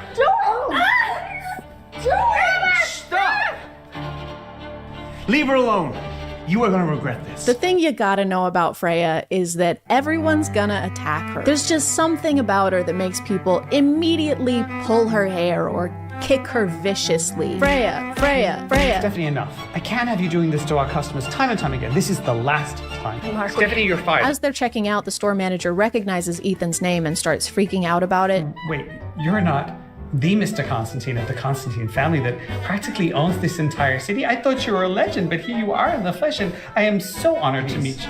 That's not. Wait, you're not the Constantine, are you? I can't believe you're here in the flesh air of all places. We skip forward a couple weeks, and Freya is a full-time model now. I have some connections in the fashion industry, and I'm pretty confident they would sign you in a heartbeat if you would be interested in being the face of our brand. This job will basically allow you to try on any dress you want. You know how it goes. One week you're a prisoner in a medieval castle, and then the next you're Bella Hadid. It was so good. I can't believe I'm the face of this new brand. I can't believe it either. A more concerning update is that Freya really likes vodka. What do you want to drink? Vodka. Of course you do. She really likes vodka. Okay, whoa. You gonna give me that one? A lot. Also, Ethan and Freya are getting pretty cozy with one another. She's living with him in his tacky mansion that looks like a car dealership, and feelings are developing pretty quickly. They do things together like watch Harry Potter. He doesn't have parents like me. His parents died protecting him from evil wizards. Kind of like mine did over 20 years ago. Yeah, this movie is pretty cool. At least it would be if my parents weren't so dead. They also go on cute outings together, like to the liquor store. We're running out of vodka. You want to come to the liquor store with me? It's basically a place where you can buy all different kinds of drinks. I think that you're gonna love it. Freya, I just checked the 50 gallons of vodka I bought last week, and I think you have a problem. You don't have enough of it. Come on, let's go. But this was all just the calm before the storm, because the second Ethan leaves her alone, people start kicking Freya again. I wasn't kidding. It's literally the next second. It doesn't even take a second for her to get grabbed. This part was really confusing because we've never seen these guys before, and neither has Freya. Yet one of them says this while they're attacking her. You mess with the wrong person. What person are you talking about? What messing? What messing happened? There was no person or messing. The editors also decided to put video game sound effects over the shots of them kicking. Like she's dropping rings or something. Then they realized they may have gone a little too far because Freya is unconscious. She's not moving. Shit, the boss is gonna kill us if she's dead. Which is even more confusing because we find out later that these guys work for this mafia, club-owning, crime lord lady. And she has a thing for Ethan, so she literally wants Freya dead. She says she wants her dead. She tells them things like, I want her dead. I don't want to see that bitch ever again. And this is all side plot because over in main plot, Ethan is routinely fighting off witches that are trying to take Freya back to the coven. He's got like a sidekick who calls him and tells him where witches are gonna be. His name is Darren, and he kind of sounds like he's got a permanent cold. Darren. I've been tracking a witch for a few days, and it seems that she's searching for you. I've got a strong presence a couple blocks away from yours. They're gonna be a pile of charred ash. Also, I need to talk about this scene just because of how they edited the music in it. Ethan, I'm at work, and there's this famous photographer, and there's so many great outfits. Kind of busy right now. Can you meet me at the bar later? I have so many things I want to tell you. It's so exciting. I'll be there. Ethan, do you like the dress I'm wearing now? Look. They just keep restarting the same part of this dramatic song over and over again. I can't decide if it's making me angry or happy. Is that my shirt? Yeah, I just borrowed it. Is that okay? It's not okay. Why would that be okay? I mean, you never wear it. I didn't think it would be a big deal. It is not okay. Is that a rocket launch? Darren and Ethan learn that the coven is joining forces with other witches to try and get Freya back. They may be forming some kind of coalition. Man, these bitches are paying my ass. Whoa, Ethan. I'm fine with the murdering multiple people in the woods, but I draw the line at misogyny. Because he's busy, Freya goes to a bar alone, and you know what that means. Someone's gonna pull her hair again. Freya, Freya, Freya. Ethan and this other witch hunter have a meeting to try and figure out what the heck is going on and why people keep attacking Freya. But they don't really reach a resolution because this guy keeps talking about fish. It's a big fish that's been swimming around and I am this close to catching it. Be ready when I do. Be safe. Oh my god, it must be a really big fish. What is it, like a salmon? Like a bass? Or Freya and Ethan decide to go for a walk past these protective trees around his house that block any witchcraft, and it sure would suck if the one time they wandered past these trees there was a high priestess waiting for them. That would be unfortunate. Ethan tries to defeat the high priestess, but she's just too powerful, and sadly, he dies. And say hi to your family. Actually, he's fine. He is dead. He's okay. It is a little hard to take this scene seriously when Freya is dressed like she's about to sell her home and make her 4 children live in a van. The High Priestess reveals that all this time, Freya has had a powerful weapon hidden within her, and the only way to release it is by causing its vessel, Freya, a whole lot of suffering. That's it, Freya! Unleash your rage! Which is why they were always performing those rituals on her. And they didn't work, but now that Freya has been kidnapped every time she leaves the house, kicked until all her rings are gone, and worked in the entertainment industry, she's finally suffered enough. Her powers are released and she defeats the High Priestess once and for all.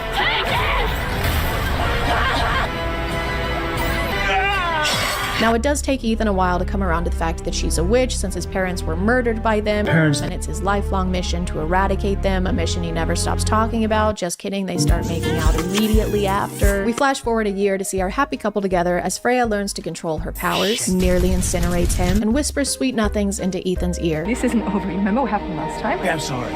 You should be, and you always forget. I'm sorry. Just stop apologizing with the same damn words. Okay, well, just accept my apology and I will stop apologizing. Oh my god, how did I ever fall in love with you? I'm sorry. Aww, they can barely stand each other. They never circle back to why the coven is in a different time period, or how Ethan owns basically the whole city, or what started the witches versus witch hunters conflict in the first place. Personally, I think the hunters are being a little dramatic, and the witches probably didn't do anything wrong. I think they're blameless in this whole thing. Now, if you'll excuse me, my ride is here. My name is ChadChad, and you're just not like other girls. All they care about is hair and makeup and shampoo and soap, and I love that you don't care about any of those things because you take my breath away. And it's great, and I love it. If you missed my last video on pick-me's, or if you just don't remember it, I don't, and I'm the one who made it. We talked about Pearl and her podcast where she rattles off a bunch of statistics and blames women for all of society's failings. To everyone calling me a pick-me, I'd rather be a pick-me than a skip-me. That was over 6 months ago, and she still doesn't seem to have found a high-value man yet. I don't know how you can be a booger and still not get picked, but this genre has been infiltrating the internet and actually finding big followings by posting a bunch of podcast clips where they just target a really specific audience. Someone really needs to start getting them aprons, not because they're women, but just because of all the catering that they're doing. At this point, it's impossible to tell who actually believes what they're saying and who's saying the most outlandish thing they can think of to go viral. It's like a game of Boy Who Cried Wolf, but they're crying misogyny. Women belong in the kitchen. What is wrong with you? I'm sorry. I didn't mean it. It's just finances have been tough, and I'm sorry to hear that. Women don't have hobbies. Oh my God, what? I had to get a crown and insurance won't cover it. I mean, that sucks. That it really does. I'm sorry. Females shouldn't vote. Okay, you need to leave. They're gonna start withholding my paychecks. The most recent example is probably this clip. I please my man in every way. All the ways. Wake him up. He gets to nut. Before he leaves out the door, at work, I am calling him like, come outside, it's your lunch break. It's time for you to get your nut off. When he gets home, he's getting fed. He is getting another nut. What if everyone misunderstood this TikTok and she's actually just an extreme version of Almond Mom? He wakes up, he gets some cashews. He gets home from work, macadamias. You might even get some flax seeds at bedtime if I'm feeling kinky. Babe, I want a burger. You're getting flax! And one before bed, or two if he's lucky. Who wants this? Who genuinely is asking for this? That's too many times in one day. You would constantly be on the verge of passing out. I'm not Gwyneth Paltrow. I don't want 8 nuts a day. I don't think this is a real podcast, but if it was, I just want to know who she's talking to, because this is set up like it's a solo podcast, but she's talking to somebody off camera and laughing like they're reacting to what she's saying, but we can't see them. It's like she's holding someone hostage just off screen and forcing them to listen. I would know because that's how I film my videos. I'm just kidding. That's a funny little joke that I like to tell. It's just a joke. Anyway, back to these weird TikToks. Aren't they so weird? They're just so strange. I can't believe that they said this weird thing. That's not something that people would typically say, and so it's weird that they're doing that. Isn't that weird? And they would almost belong in like a weird Hall of Fame, you know, because it's just so weird. But you know, something that's not weird is today's sponsor. This video is sponsored by Raycon. Raycon is a company offering quality audio products like wireless earbuds, headphones, and speakers, and starting at half the price of other audio brands. So you get the same quality sound, but at a much better price tag. And if you also can't get anything done without watching videos or listening to music 24/7, allow me to introduce you to Raycon's everyday earbuds. I've had these earbuds for around a year and love not having to charge them all the time since they've got 32 hours of standby battery and about 8 hours of non-stop use. I also have the sensitive little Princess Dainty ears, which makes wearing other earbuds uncomfortable and inconvenient because they tend to fall out with each other. They're fighting all the time. But Raycon's everyday earbuds all come with multiple gel tips that you can switch out until you find one that fits just right and stays put. And once they're in, you don't have to take them out even for a phone call. Thanks to their vivid voice technology, you can use the everyday earbuds to take crystal clear calls by using their earbud tap functions. They've got over 50,000 5-star reviews, but if you aren't 100% satisfied, they have an easy and free return guarantee. So if you want to check them out, you can click the link in the description or go to buyraycon.com/ChadChad for 15% off of your order. Thank you to Raycon for sponsoring today, and let's get back to the video. I strongly believe that every single man should get off every single day. Non-negotiable. If your ass as a man and you are not making him every single day, then you are not a woman. Because hello, welcome to 2023. It's 2023, ladies. Get with the times. Making a man your #1 priority is the next big thing. Never been done before. Heard of it? It's never been done before, so probably not. This is another thing I've seen pretty often where women threaten that if you don't keep your man happy, he'll get stolen away from you. Somebody will keep your man happy. But if this is what it takes to keep him around, then that might be for the best. If you don't quit your job and give up all your free time to spend 6 hours a day getting your man off, then someone else will. And that would suck really hard. unlike you. She keeps cradling the mic in her hand for some reason, and it doesn't really matter because she's not using the mic audio and is using the camera audio. Man should get off. Because if she was, then it would sound like, I think men should dump their loads wherever and whenever they want. Really, City Hall, funerals, the zoo, anywhere they want, really. She has a lot of beliefs that we've heard before, like how women are essentially prizes that you claim for making a lot of money. Guys should not chase women. They should chase money. Why? Because the more money you have, the more women you'll have. Like, say you go to a bar. Okay. The cute guy in the Honda is definitely not going to get more girls than the ugly guy in the Rolls Royce. Money can do a lot more for you than a woman can. I think this is funny because in the earlier clips, she's portraying this ideal version of a woman, then goes on to say here that even in that version, it's not enough for her to be important. You're just shitting on yourself. You're taking a giant dookie on your own head right now. What's a woman gonna do?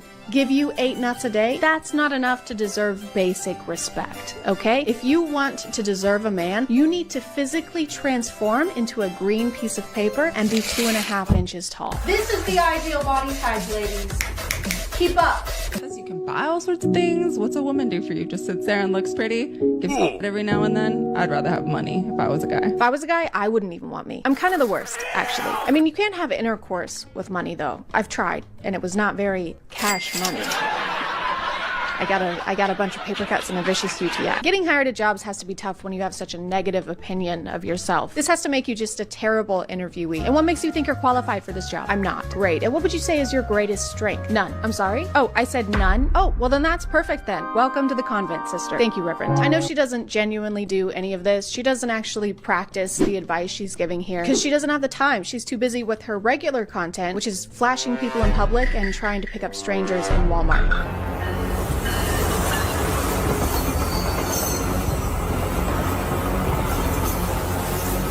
Setting aside the illegal aspect of this, I don't think anyone is actually in this train. All the windows are closed, which I'm pretty sure means there's no passengers inside. So she's essentially just flashing a train. Hey Thomas, the mayor said you're running late again. Hey Gordon, tell the mayor he can go fuck. Hey boys. Oh my god. Oh look, a caboose. This is such a big risk to take for no one to see it. Imagine committing a crime like robbing a bank and then finding out that you actually robbed a hologram of a bank. It's like performing to an empty room, but then at the end you get registered as a sex offender. And then I said, no officer, that's just my wife. Anyway, you guys want to see my car? This isn't limited to trains though. She does the same thing with cars.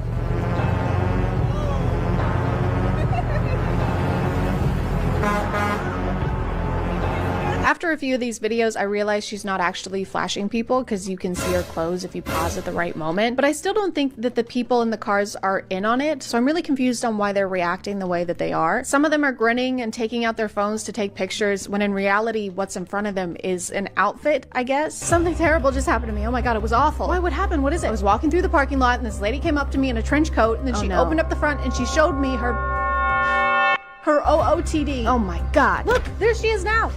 Oh my god. Stop it. Oh my god, stop. You need to stop. This is disgusting. You need to get out of here. You should be ashamed. You can't keep getting away with this. When she's not pretending to commit crimes, she's talking to random men in grocery stores. I said, are you a parking ticket? Because you have fine written all over you. No, thanks. No? Thanks? I'm not selling anything. Where are we going fishing? What? When I text you good night later, what number should I text? Who are you? They're always really confused, as anyone would be, by someone coming up to you and sticking their phone in your face. Like this? Do you like this? Do you want to go out with me? Does it make you want to nut? Do you want to nut right now? She's also saying terrible pickup lines at the same time as shoving the phone in their face, and they have no idea what she's saying. So she ends up having to say it 2 or 3 times. Is your name Google? Sorry? Is your name Google? Is your name Google? No? You have everything I'm searching for. She has to say it so many times that I'm starting to think it's not a pickup line and she's just actually looking for someone named Google. Hey, have you seen my friend, Google? No, sorry, ma'am. Have you seen my friend? No, sorry. I've seen him. Bing. Looks like I'm your friend now. What did you do? What needed to be done? Why is my poop green? Because you have cancer. I fucking knew it. On top of the pickup line, she also does other pranky things in Walmart, like jumping out of trash cans, jumping into people's carts. She even jumps into the seat of one of these Walmart floor scrubbing machines. What is that? Can I have a ride? Can I have a ride? Can I jump on? Which is so fucking crazy. She could potentially get this guy fired for letting a customer hop on this machinery or cause an accident because she even grabs the steering wheel at some point. I may have cost someone their job and they may be unable to afford food, but I got 24,000 likes on TikTok, so I'd say it was worth it. But she also does this other less dangerous thing where she'll stand near somebody, pretend to be on the phone, and then talk about what they're wearing. If I saw a guy in a striped shirt, he would be mine. Striped shirt and blue pants. It's my favorite. My favorite kind of guy. This poor man is just trying to go home. He's trying to ignore her and she just keeps following him. And blue shoes? And the way she's pretending to talk to someone about them is so unnerving. If I saw a guy in Fila shoes, I would take him home with me.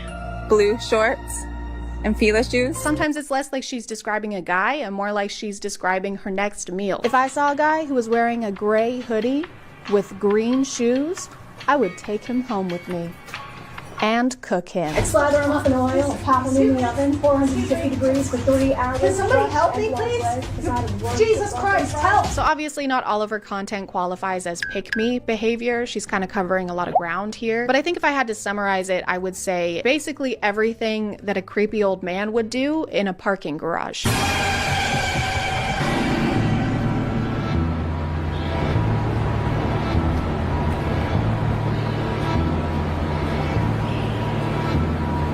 You want to see my banana? It's old and it has spots. You're old and have spots. He's got white shoes, cargo pants, black t-shirt, glasses. No, his family wouldn't miss him now. Got a tight little ass. Are you from IKEA? No, Are you from IKEA? I'm not, no. You're not from IKEA? Cause I could get lost in you, boy. Are you an elevator? Cause you got me floored. Did it hurt? Did it hurt? No. When you fell down from heaven? Did it hurt? Look at me! Do these match? Does it clash? Rate my fit!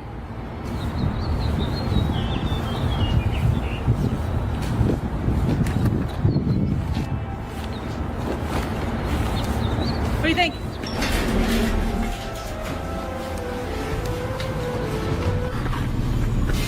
Oh my God. Have another one. Are you from IKEA? No. Get a ride. Get out. No. No, get out. Give me a ride. No. I'm gonna call it there, guys. Thank you for subscribing, and if you are still here, thank you so much for watching. I appreciate you clicking on my video out of all the videos that are on here, and I'll see you next time. Okay, bye.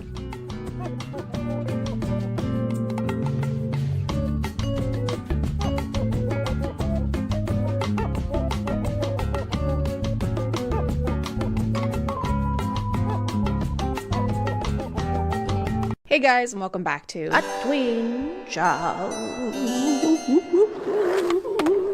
My name is ChadChad. Not really. And I am a psychologist. You are a psychologist. Everybody is a psychologist. At least we would be on TikTok, where putting text on the screen means whatever it says is automatically and undeniably true. Like this one, for example. Psychology fact. If you aren't subscribed to ChadChad, your head will fall off and you'll never find true love. Don't believe it? Just look at this guy. They call him headless for more than one reason. He gets no bitches. Psychology in real life is, by definition, the mental or behavioral characteristics of an individual or group. But on TikTok, its definition is, why won't he text me back? Why doesn't she want to kiss me and smooch me on my face and my body and my butt? How do I force someone to love me genuinely and authentically using science?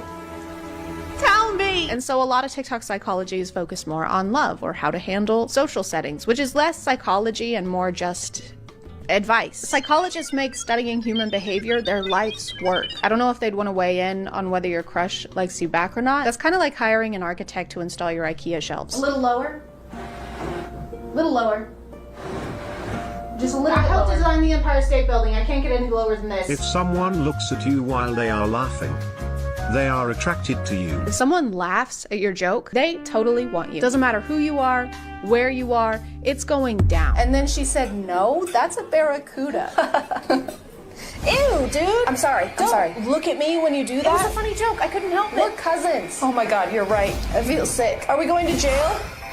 I'm gonna throw up. But if you want to throw down, then you should check out today's sponsor. This video is sponsored by Air Up. And I'm human, okay? I'm flawed. I know, it's shocking, but it's true. Even though everyone is always reminding me to drink water in real life and online, I still forget all the time. But that's where Air Up comes in. Air Up is the world's first hydration system that flavors water using only scent. You just fill your bottle with plain water and add one of Air Up's flavor pods, which come in a bunch of different flavors. My favorite right now is tangerine. To activate the flavor, you just have to pull up the pod and sip from your bottle while holding it straight up, and it tricks your brain to think you're drinking orange vanilla swirl, but you're not. You're drinking plain water with nothing added into it. It's like you and your nose are pulling a prank on your mouth. It also helps me remember to drink water because it makes the whole thing more fun. I get to drink yummy water and there's pranks.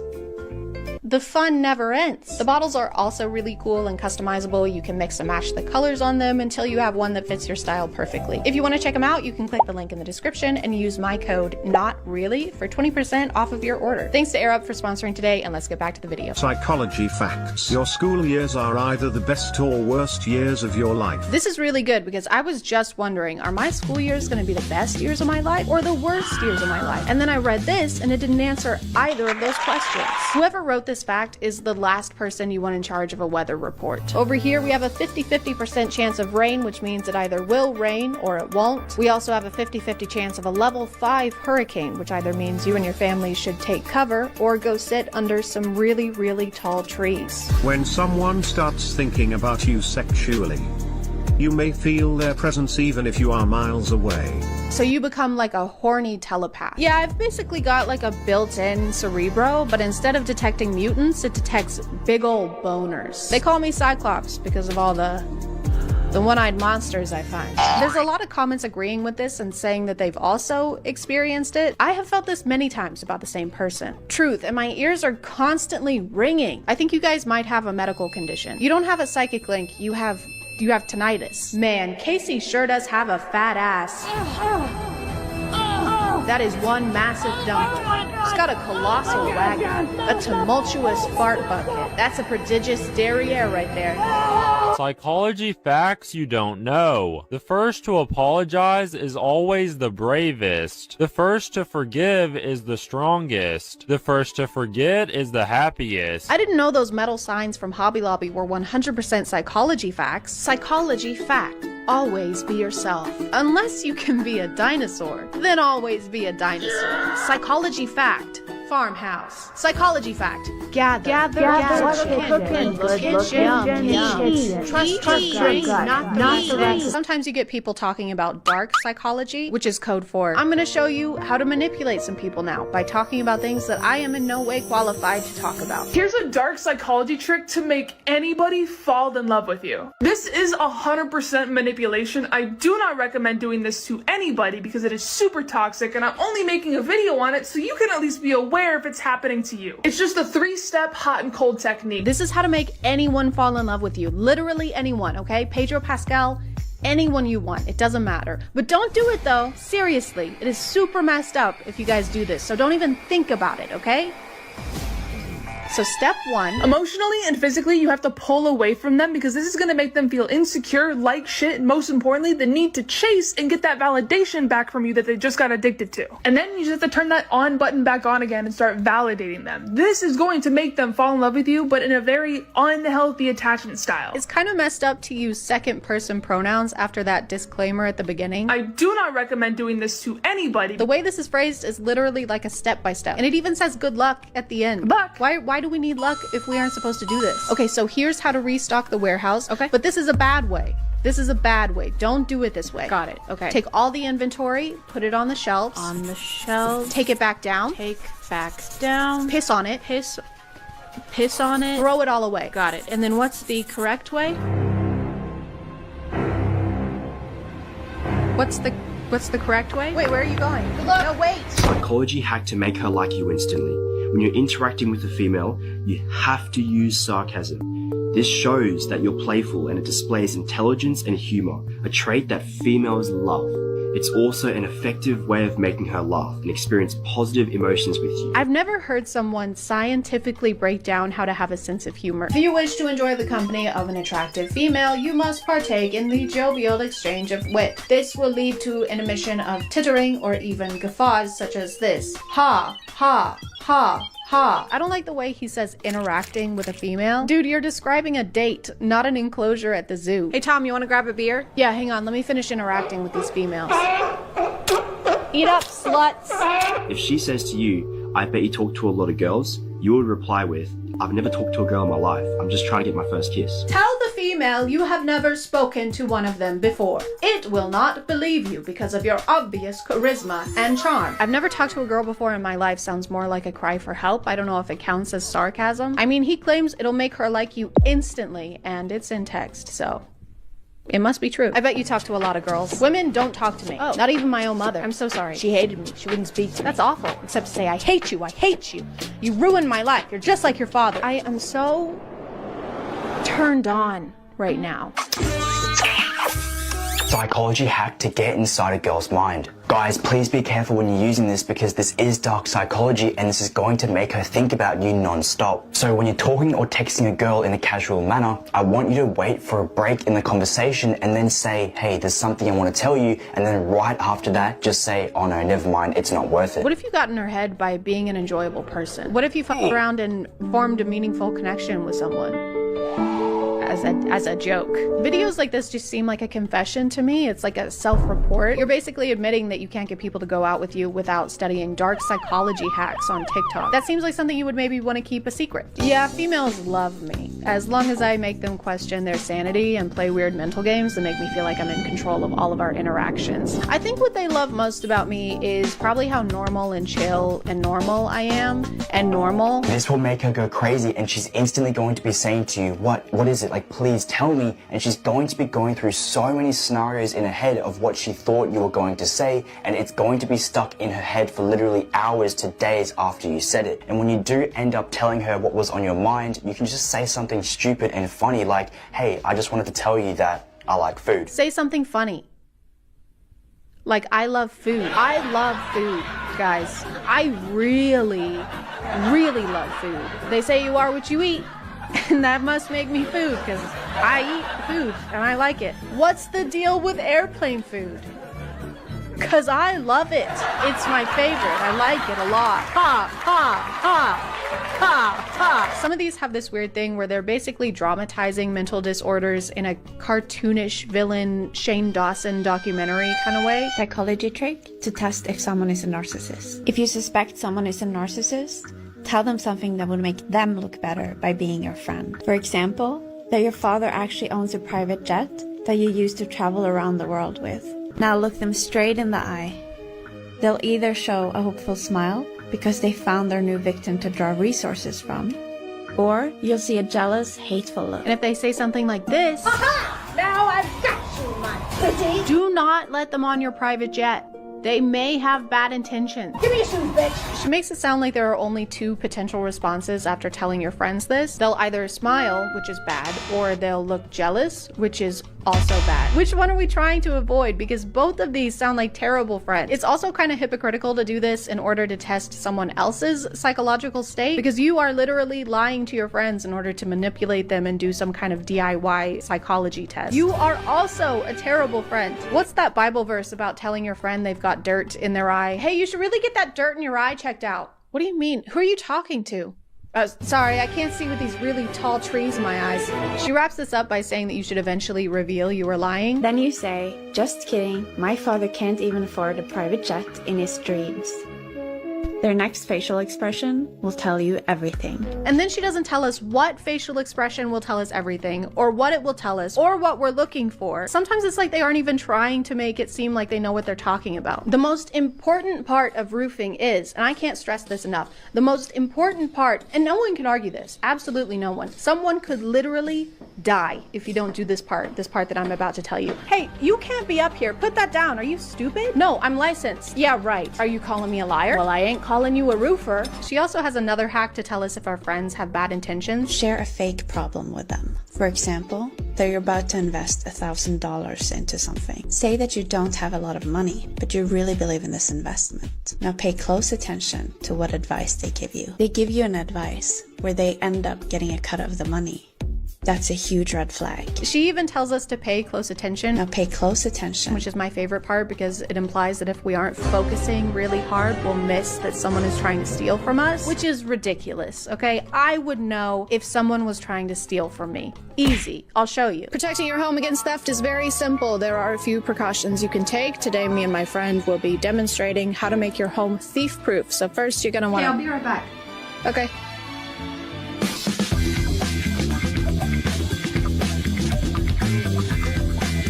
First, you're gonna make sure all your doors are locked at all times. Windows also need to be locked. Keep everything locked. Number 5, get a good safe. Safes are great for your most valuable items. For example, watches, jewelry, your laptop. Sometimes it's a good idea to get up close and personal with your home to make sure there are no weak spots that could become entry points.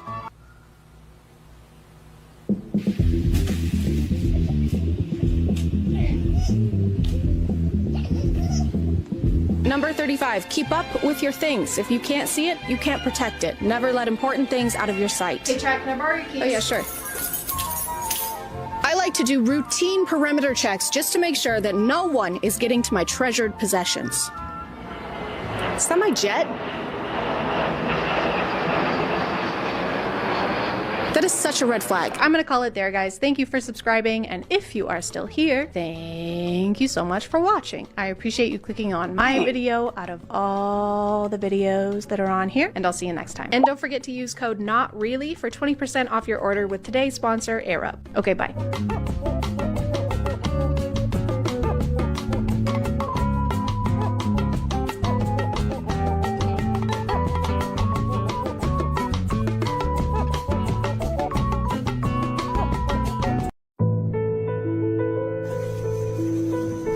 Are we almost there yet? This is why we don't show ourselves in the sunlight. There is so much sun around. Without having to walk like 8,000 miles, people would know we're different. You literally one-punch manned a moving vehicle. This is what I am. It's like diamonds. Or honey. I mean, diamonds, sure, but I don't know if it looks like... No, why would you think that it did that? Because it didn't. I'm not saying that Twilight is at the root of every modern day vampire obsession. I'm just saying that it probably is, because you can't tell me that the period where middle schoolers were drawing bite marks on their neck and pretending their Minute Maid fruit punch was blood didn't cause just a little bit of a shift in our timeline.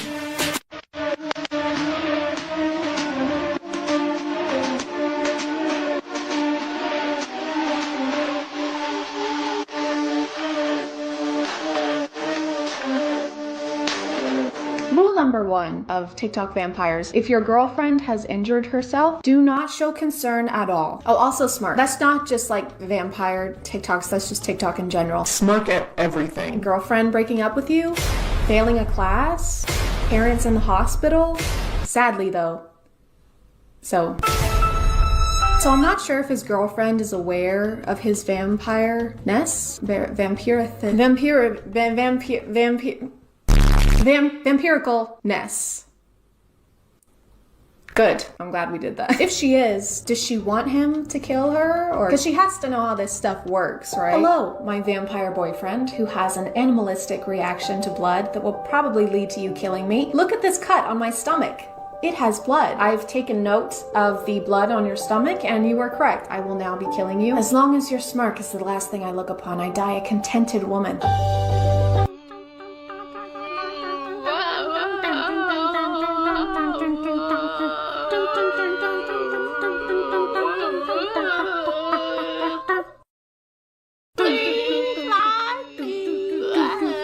Not to nitpick, but I will, because that's kind of my job and I wouldn't have content otherwise. But if you're a vampire and you only consume people for food, would you not eventually learn how to have manners about it? Like, this is the equivalent of us regular people shoving hot Takis under our mouth, rubbing Taki dust all over our face and our chin, and then just going to English class. Hey Chad, you've got You've got a little, what's up on your, yeah, you've got talkie dust just all over your face. Still? Oh.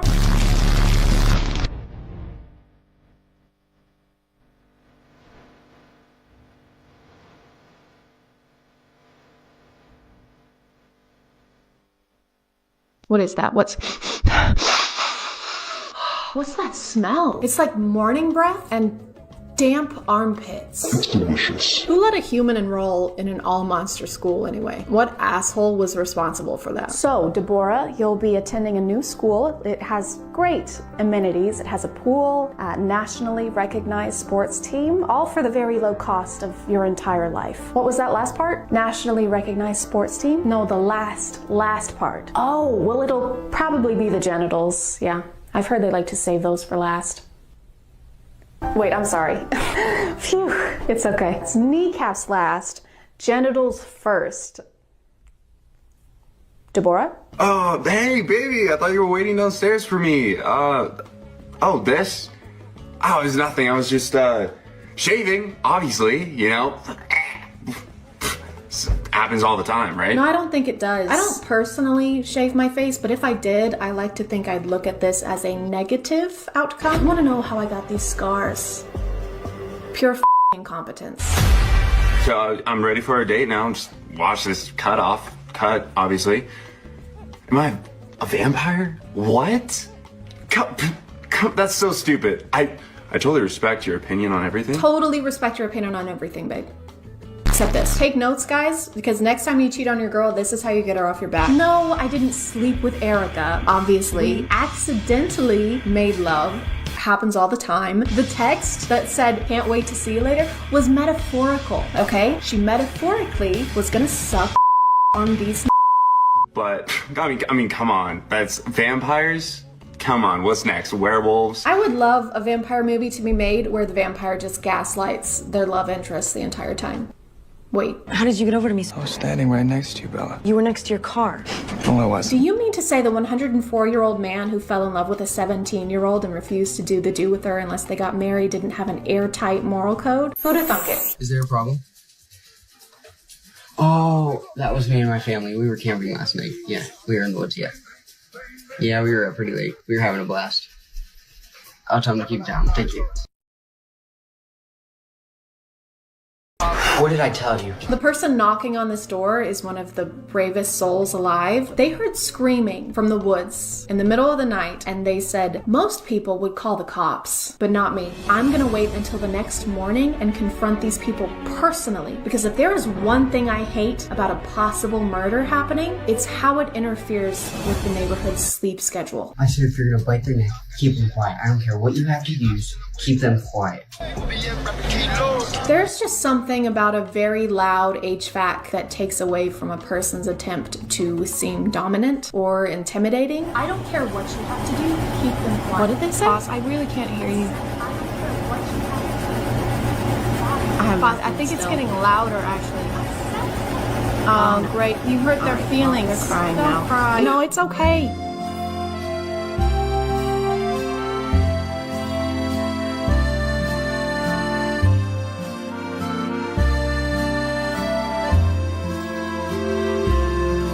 I am begging y'all to never stop putting yourselves in 6x speed. This is the best thing I've seen in weeks. I will be starting a petition to have all romance movies follow this format. Miss Bennett, Mr. Darcy, I trust your family is in. Quiet, Mr. Darcy, and kiss me, you fool.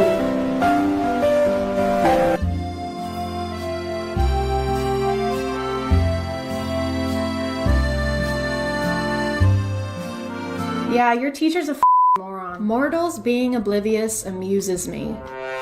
That sounds like something a guy with the Joker as his profile picture would say, or someone parodying a guy with the Joker as his profile picture would say. We've come full circle. I don't know what's real anymore. Am I really here? Are you really there? Is my name really ChadChad?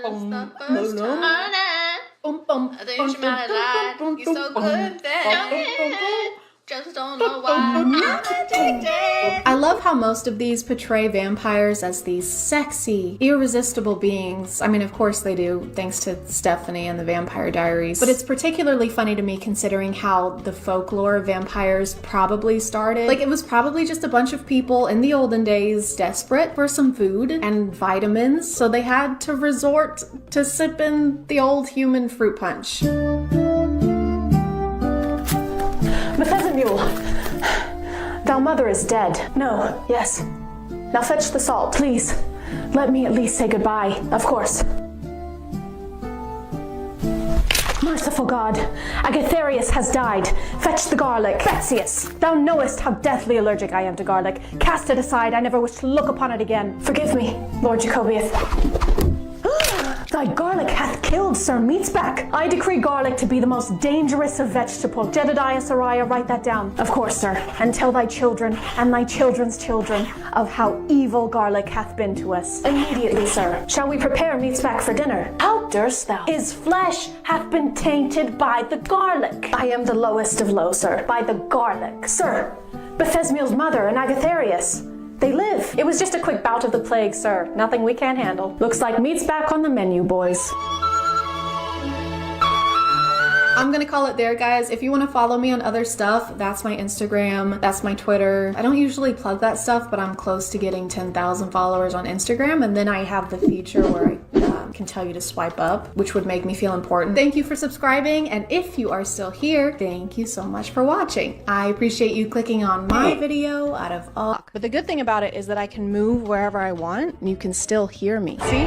Look, you can even talk to this guy. Follow Chad on Instagram and Twitter because she need to promote them but always forgets. Just like she forgets to put on deodorant. She smells like and I don't even have a nose. It makes me sick. Never mind, don't talk to that guy. A twin Great. My name is ChadChad. Not really. And today we're going to talk about sauce. Small sauce, big sauce, blue sauce, pink sauce. You can eat it in the car, or you can eat it in the ER. Chances are you've heard of the infamous pink sauce on TikTok. And if you haven't, what's it like? Outside. Are there still trees? I remember those. Pink sauce blew up a few months ago, figuratively and then literally. And yes, I said months. ChadChad being late to a topic? That doesn't sound like me. You're thinking of bad ChadChad. Hey, what's up? My arch nemesis. She just learned about pink sauce because she only watches reels. Have you heard this? I have seen that. Yeah, I have. She's a fucking monster. The creator of pink sauce, who goes by Chef P, invented what a lot of reviewers are calling pink ranch. It's a dipping sauce for salad, fries, your pregnant wife at a Nickelodeon-themed gender reveal.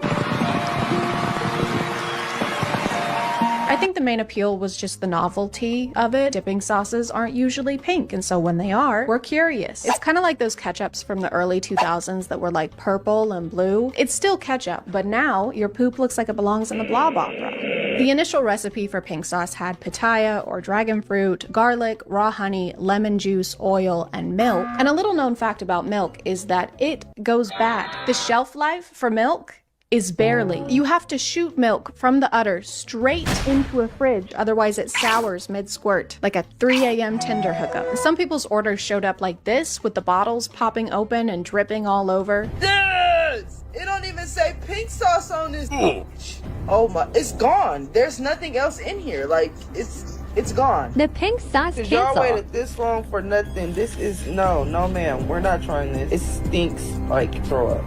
No, not gonna work. And some of them looked like they had maybe been shipped out in just a piece of paper with the label slapped on top of it. Hi, I'm editing. She's also almost showing people's addresses and information during this video, so that's good. I looked up the type of parcel that she's using to ship these. Blah, blah, blah. They are handled more often. This makes it more important to properly package items that are more easily damaged.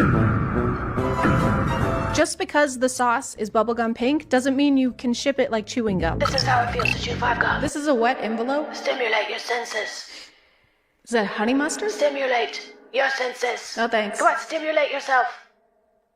Right here? Yes.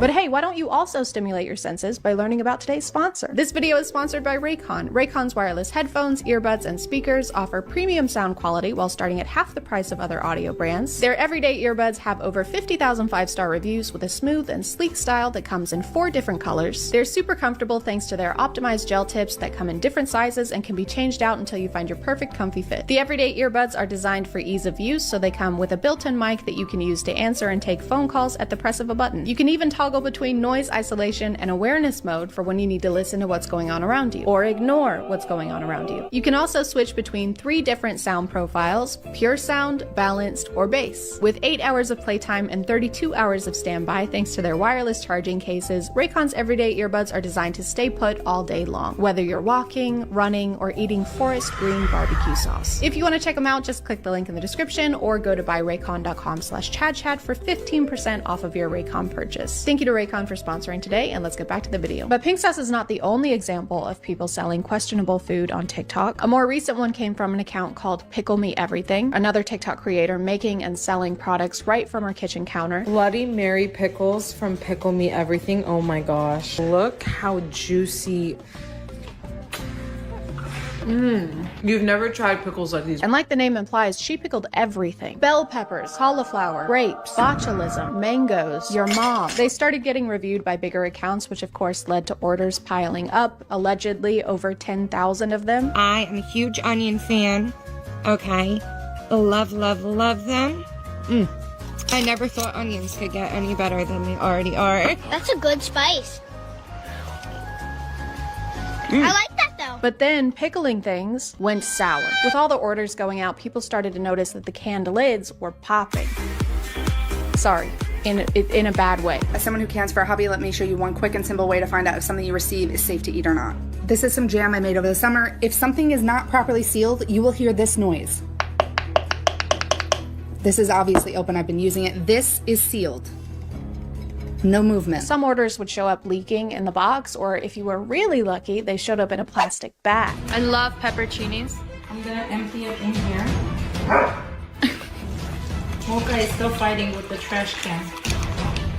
Ooh. Would you like an improperly sealed can or a condom full of mixed veggies? Both will kill you, and both of them glow in the dark. So to address the leaking and people's concerns that the jars seem to not be sealed, she went on TikTok to clear the air. If it comes minor leaking, it is hand sealed, not pressure cooked, no can, nothing involved. Alright, so this person is selling pickled vegetables off of TikTok, off of their Etsy shop, and not only is she clearly not canning them correctly, but pickled and canned foods are actually not even allowed under cottage law in California. Don't worry guys, if your jar is leaking, it's because something is terribly wrong. Enjoy your pickles. They will be your last. If you actually Google which foods can host botulism, canned goods are first on the list, specifically canned veggies. So now she was in a pickle. Food experts on TikTok started calling her out, to try and keep people from getting violently ill. There's possible food safety concerns like botulism or E. coli. I'm seeing comments of pregnant people buying this stuff. You guys, don't consume this stuff. It's not worth it. But like a responsible business owner, she blocked everyone with criticism and continued taking orders. All orders are starting to process on Monday when I show you guys all the proof, the facts. Unfortunately, she is blocking and deleting comments from anybody telling her that it's not legal. Initially, she tried to deny everything by claiming that she had all the licenses she needed. I have the food license. I have the can license. Guys, just give me some time to put everything together as a video and show you guys all the proof and all the facts.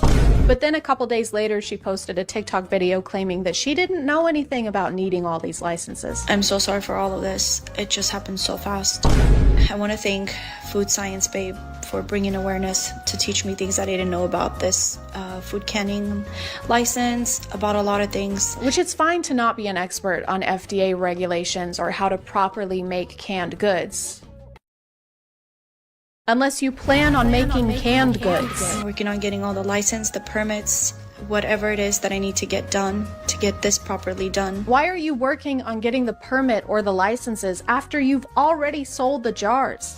You've already done the thing that they're trying to prevent by making you get a license. Can I get your license and registration, please? This probably isn't a big deal, but I don't have those. That's illegal. How was I supposed to know? Single internet search. Come on, who am I hurting by not having a license? That guy.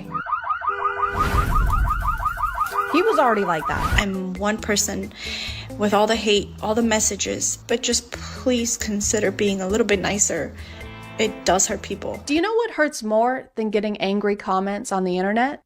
Dying. Botulism is not like a joke illness. It can be fatal. You can't slack when it comes to selling food. There's more rules to it than if you were selling like candles on TikTok, because candles don't go inside you unless it's a Saturday. This was such a hazard that eventually the California Department of Public Health stepped in and issued a warning on buying anything from Pickle Me Everything and recalled all of their products, even saying that if you already bought a product, to dispose of it in doubled plastic bags while wearing latex gloves. They don't even want you to touch it. The recall is for anything that was sold on or before December 18th. The recall reason, possible Clostridium botulinum contamination. Essentially, if you bought a jar of pickled sauerkraut, why? But also burn it, bomb it, code 2319 it. So that seems like the end of Pickle Me Everything for now, which makes sense. Somebody was selling food that wasn't up to code, and so they were shut down and prevented from putting more people in harm's way. And you might be thinking that something similar happened to Pink Sauce, but that would make you an ass. And me an ass. I can't remember the saying, but we're both donkeys, and you can bet your ass on that. Somehow Chef P got invited onto a talk show along with a fellow TikTok creator who had reviewed Pink Sauce in the past.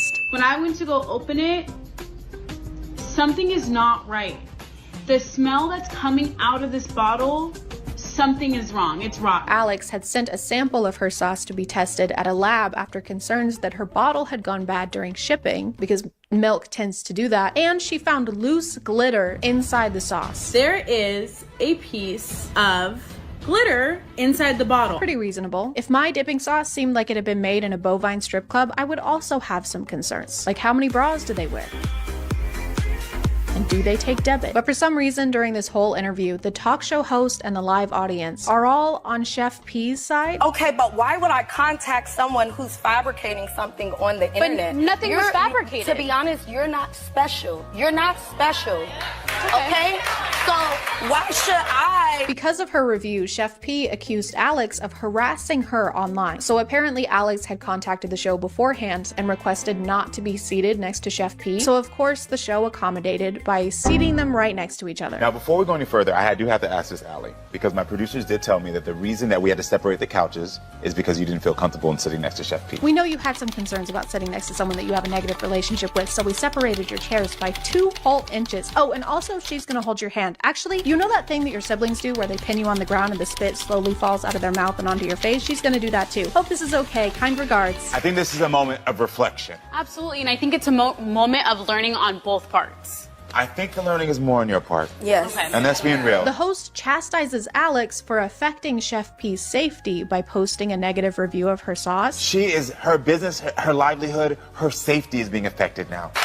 And I forgive you. But has nothing to say about the health and safety Chef P affected by selling food without knowing what FDA stood for. What do you mean FDA approved? I don't sell medical product. The pink sauce is not a medical product. Not only is milk unsafe, but garlic and oil at room temperatures can also lead to botulism. At some point, Chef P claimed that the milk being used in the original recipe was powdered milk, but she also claimed that the garlic in the recipe was not raw garlic, and I guess forgot about the video she posted where she's using raw garlic.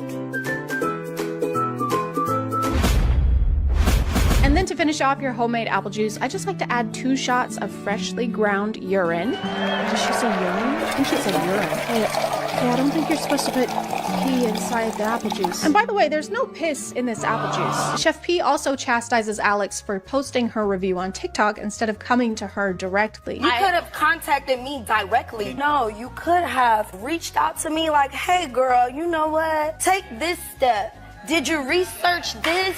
Did you check out your packaging there? Of course you would prefer a customer comes to you in private with a safety concern, because then it's private. So please, private message me if you have a concern or if you're not happy the way I did something. You can keep all the things you've done incorrectly a secret. I don't understand why you had to go all public with this. You should have just come to me in private. You killed my husband in a hit and run. He was already like that. After the online buzz died down, Chef P partnered up with a company called Dave's Gourmet, and pink sauce is now being mass produced. They're officially FDA approved and being carried at Walmart.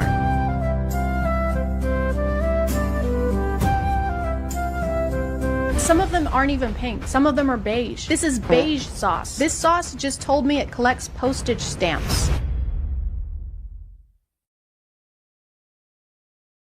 I rest my case. But I guess not all Walmarts carry it because I ended up having to order mine online.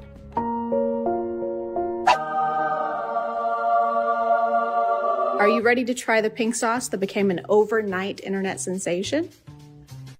It's very watery for a dipping sauce. Here we go.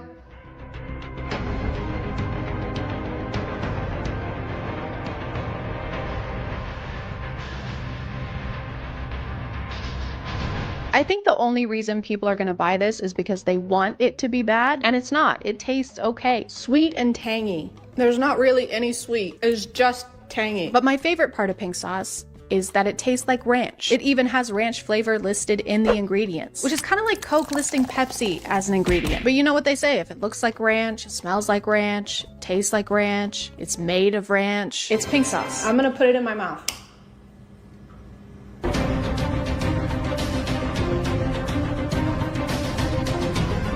Overall, I'd give it like a 5 or a 6. 10 out of 10.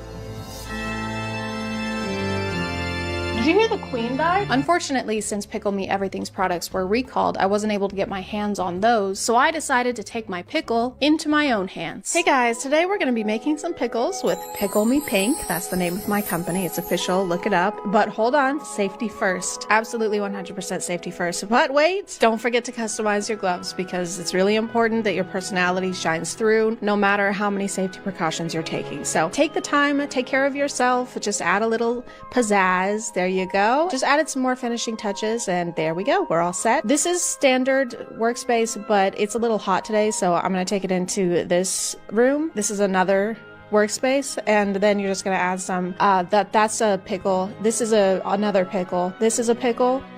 That's a can of pickles. This is just some seasoning. That's just a seasoning packet, so go ahead and add that into the blender as well. So yeah, and then we're about finished up. Just take a second to make sure everything looks good.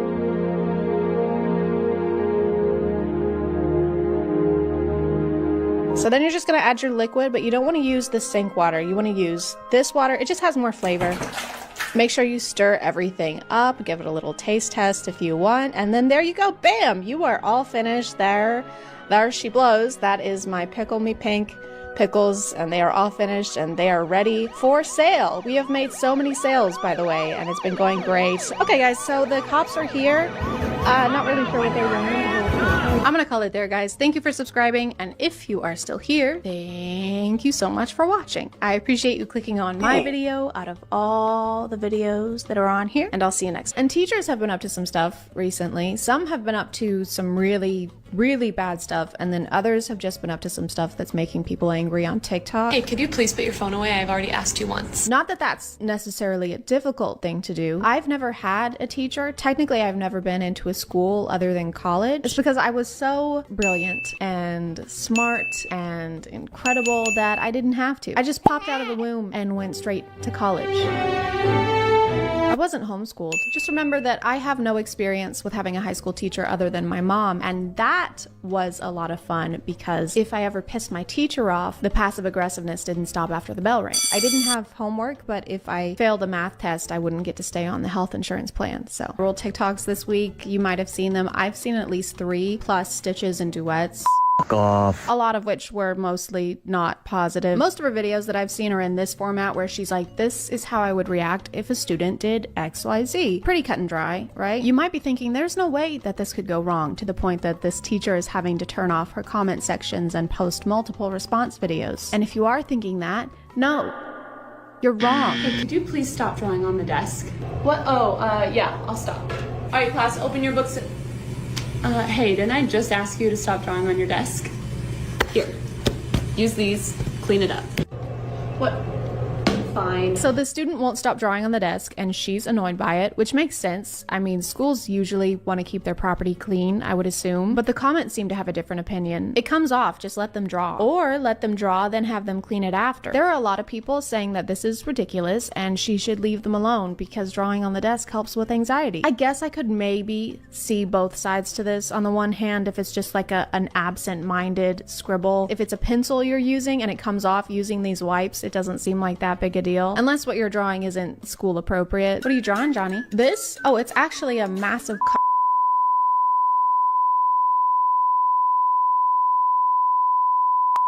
a butthole. Okay, well, please clean it up. Just let him draw. He has anxiety. But I can also see being a teacher and this kid isn't listening to you while you're trying to keep your classroom clean. Teachers don't get paid a lot, guys. I don't know if you've heard or not. Definitely not enough to be like guardians of the school desks.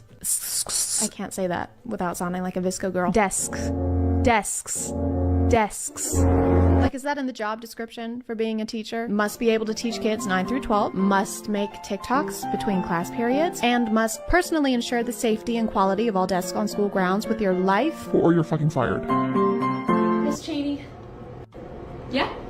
I've been trying to get all these drawings off of the desk, but they're just not coming out. Oh, you don't have to do that. You're not even the one that drew on the desk. But if during your work time you want to keep trying to get it off and make it your project, I'm totally fine with you doing that. By the end of the school year, these are going to be off of the desk. Okay, and now we're enlisting other students to try and get the drawings off. They're not even bad drawings. And if they haven't come off at this point, I think it's fate. They're supposed to be there. You might actually cause a Nexus event if you keep trying to erase them. Hey, Miss Cheney, can I go to the bathroom? Yeah, of course, go ahead. Okay, thanks. This is something I'll never understand about school, is having to ask to go to the bathroom. I have anxiety. Shocking, but it was a lot worse in high school, like a lot. If I had been in school and had to ask for permission to go to the bathroom, I just wouldn't do it. I would just remove the need to use the bathroom from my body. I would transcend morality. You have to raise your hand, the teacher stops talking and everyone looks at you, and then everybody is gonna know that you, a human being, use the bathroom. That's fucking embarrassing. Right, here you go. Hey, when you go to the bathroom, if you're getting a snack, could you just let me know? I don't understand the issue with this one because they got snacks. Kids eat a lot. They probably were just hungry and grabbed them from the vending machine on the way back. Not really what I would call sus unless they came back through the vent. Bye everyone, have a great day. See you tomorrow. Hey, can I chat with you for just a second? Okay, so do you have any medical conditions I need to be made aware of? Are you legally allowed to ask a student that? Like, are you allowed to just go up to them and be like, hey, I was just wondering, is there a particular reason, perhaps a medical one, that you shit so often? Or is shitting violently and frequently just like a hobby of yours? The 10-15 minute bathroom breaks really need to end. Our class is only 45 minutes long, which means you are missing a lot of instruction by being gone for 15 minutes. Personally, I don't think I would ever be able to go up to a student and ask them what they're actually doing when they're using the bathroom. That just seems stressful for all parties involved. Maybe there's a better way to go about it, right? Like maybe you could have students fill out forms detailing their entire medical history the first day of class, or put security cameras in the bathroom stalls. It's way less intrusive. I think the biggest reason I've seen so many angry comments on this account is about this particular topic, which is students having cell phones in class. Hey, can you please put your phone away? Thank you. Hey, could you please put your phone away? I've already asked you once.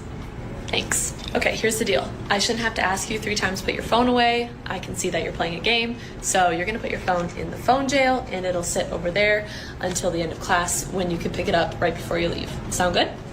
Here you go. She had to turn off comments on this one, but I've even seen people go onto her other videos just to leave a comment about this one because it made them that angry. Again, I've never been to a high school class, but if you don't want your phone taken away, then maybe just don't be on it when the teacher looks at you. I mean, whenever I was sitting in class, I would check my phone, but you have to do it discreetly. So it just seems like this student is bad at being sneaky. Like, if you can't check your phone without your teacher busting you every time, you kind of deserve to have your phone taken away at that point. Just get better at being deceitful. It's the right thing to do. I teach high school and I think this policy is very fair. If they finish early or if I tell them that they can go on their phones, then they can go on their phones.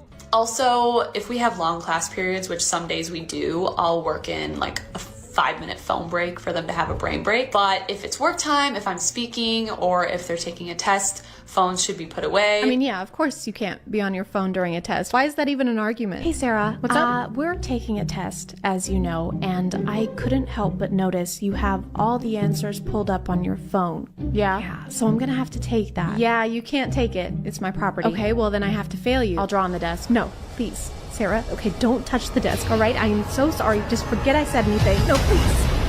I looked for forever on her page for the TikTok that started all this drama, and apparently it got deleted, so all I could find was this duet. Are you sure you don't want to put it in here? It's Yeah. just going to sit over there until the end of class and you can pick it up before you leave. No?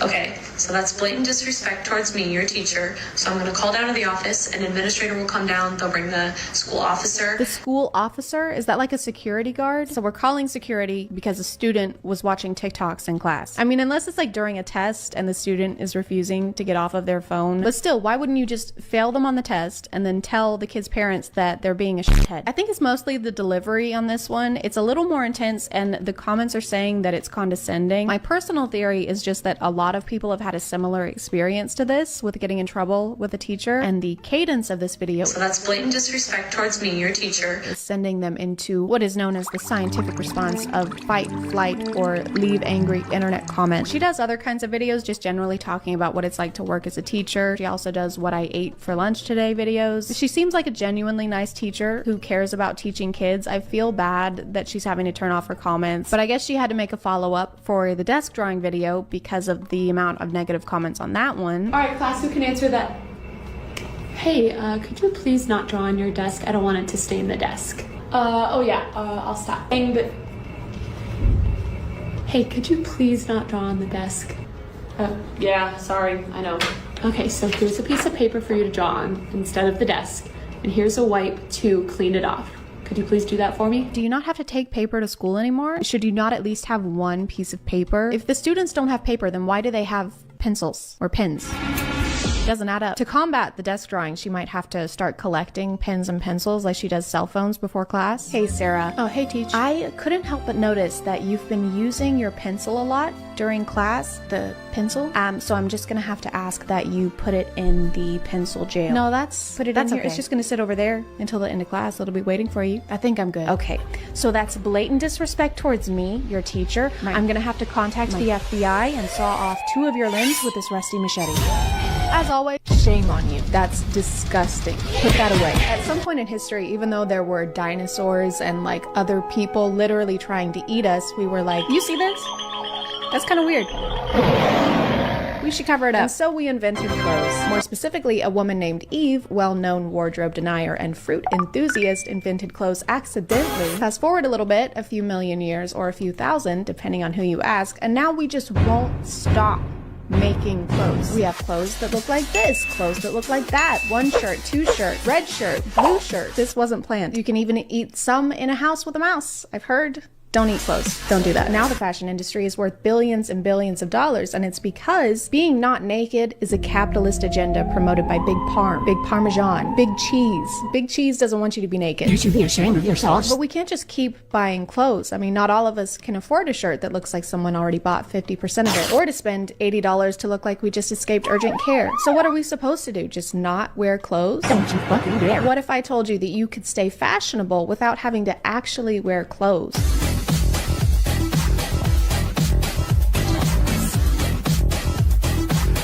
We already have virtual work and virtual school, and everyone loves everything about those. There's no issues with them at all, so why not throw clothes into the mix? There's this company called DressX that's been doing some pretty interesting advertising on TikTok. My name is Chicka Chicka Slim Shady. Go! You may have seen some of their biggest hits featuring Water Dress. But this is a real find. Which is not a film about a young boy who finds a sentient mythical dress in a Scottish lake, unfortunately. Their hook is basically, hey, do you like buying clothes without having to try them on? Well, what if you never got to try them on? But something you can try and also...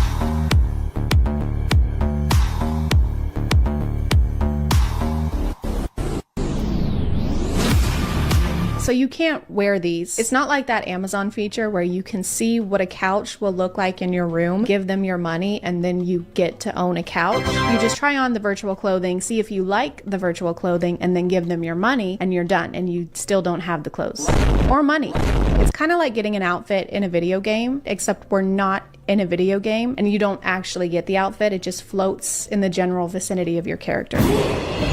Thank you, young traveler. You found my long-lost wheel of cheese. Of course, no problem. It was in a strip club, actually. No, I wasn't. Please accept this suit of armor as a token of my appreciation. Where is it? Right here. There's nothing in your hand. That's an empty hand. Sure there is. Just look closer.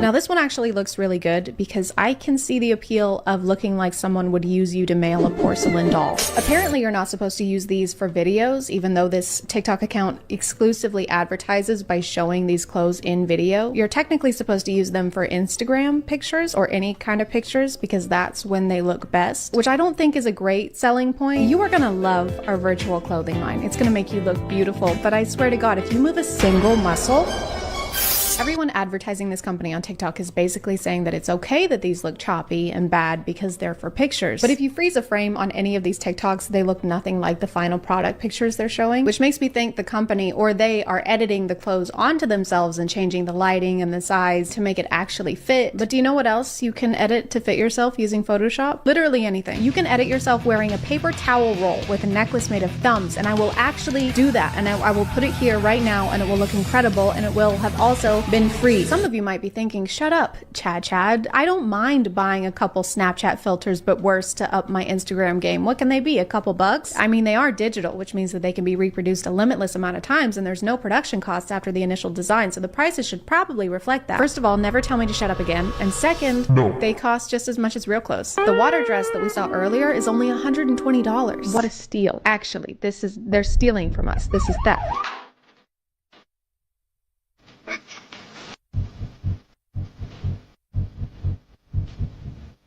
Hey, would you still like to purchase this $7 million BMW with a custom paint job? You know what? I'll take that one. Well, that is an empty lot. And it's $7.5 million. Does this one also have a custom paint job? No, it has zero kind of paint job. It has no paint. I'll take 3.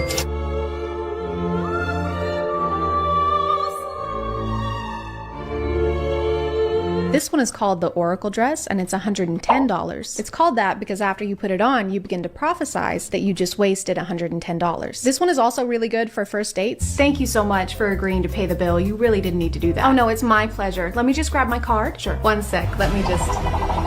Oops. Hold on.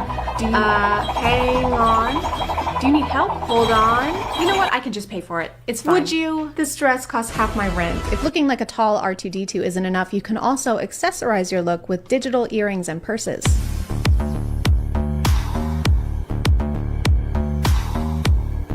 They like to advertise their clothes and accessories like they solve problems that we don't even have.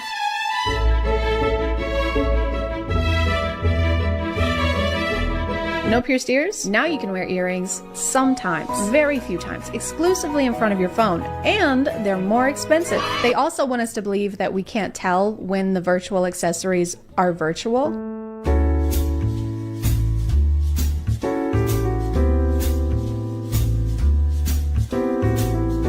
I don't know, guys. This is hard. This is like Where's Waldo? If Waldo was 5 times bigger than everyone else and kept glitching off of the page. It feels kind of insulting that they think we can't tell when these are virtual. I can't tell if they're gaslighting us or if they just think we're stupid. Guess which one of these are real? That one. Nope. Okay, then that one. Wrong. Neither of them are real. And that's counterfeit. That's counterfeit. No, it's not. It's not counterfeit. R2-D2, guys, cuff her. They've also single-handedly saved the environment because by selling virtual clothing, they aren't feeding into fast fashion or getting thrown out into landfills.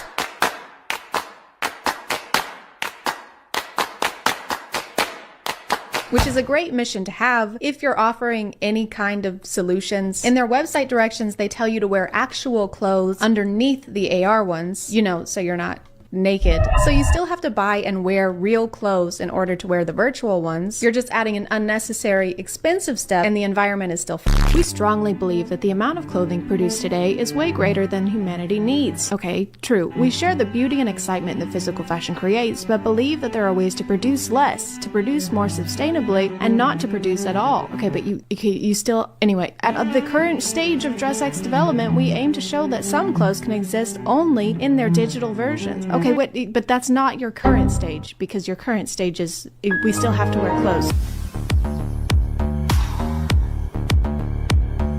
Digital clothing emits 97% less CO2 than physical clothing. But you know what does the exact opposite of that is NFTs, because they also sell those. You know, the things that are notoriously good for the environment. That's what NFTs stands for, actually, is notoriously good for the environment. They conveniently don't mention that part of their business model on TikTok, and I found out about it through their Instagram, where their advertising continues to be weird.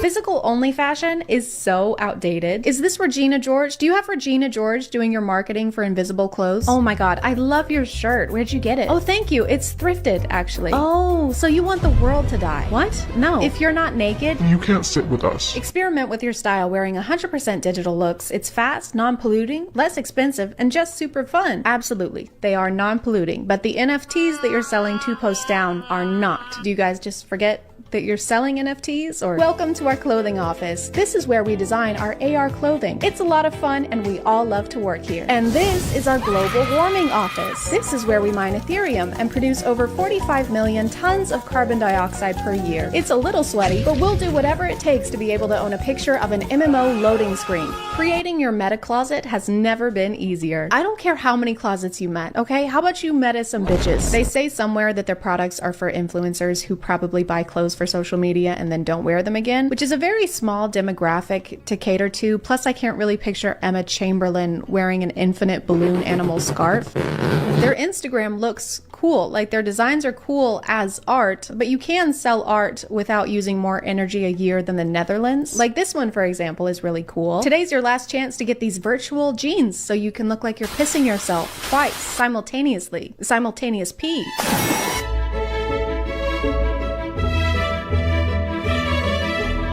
This fashion style is very Hunger Games capital-esque. This one is like if Effie Trinket fell headfirst into a coral reef. If you're watching this in 2050, I'm so sorry. Coral reefs were underwater ecosystems that were pretty important to marine life before companies destroyed them to mine Ethereum, which is not the mineral from Pandora, but it's a real, not real thing that doesn't exist that we use to pay for other things that also don't exist. Hope that clears things up. So like I said, some of these designs are pretty cool, I guess, but I think I could do better.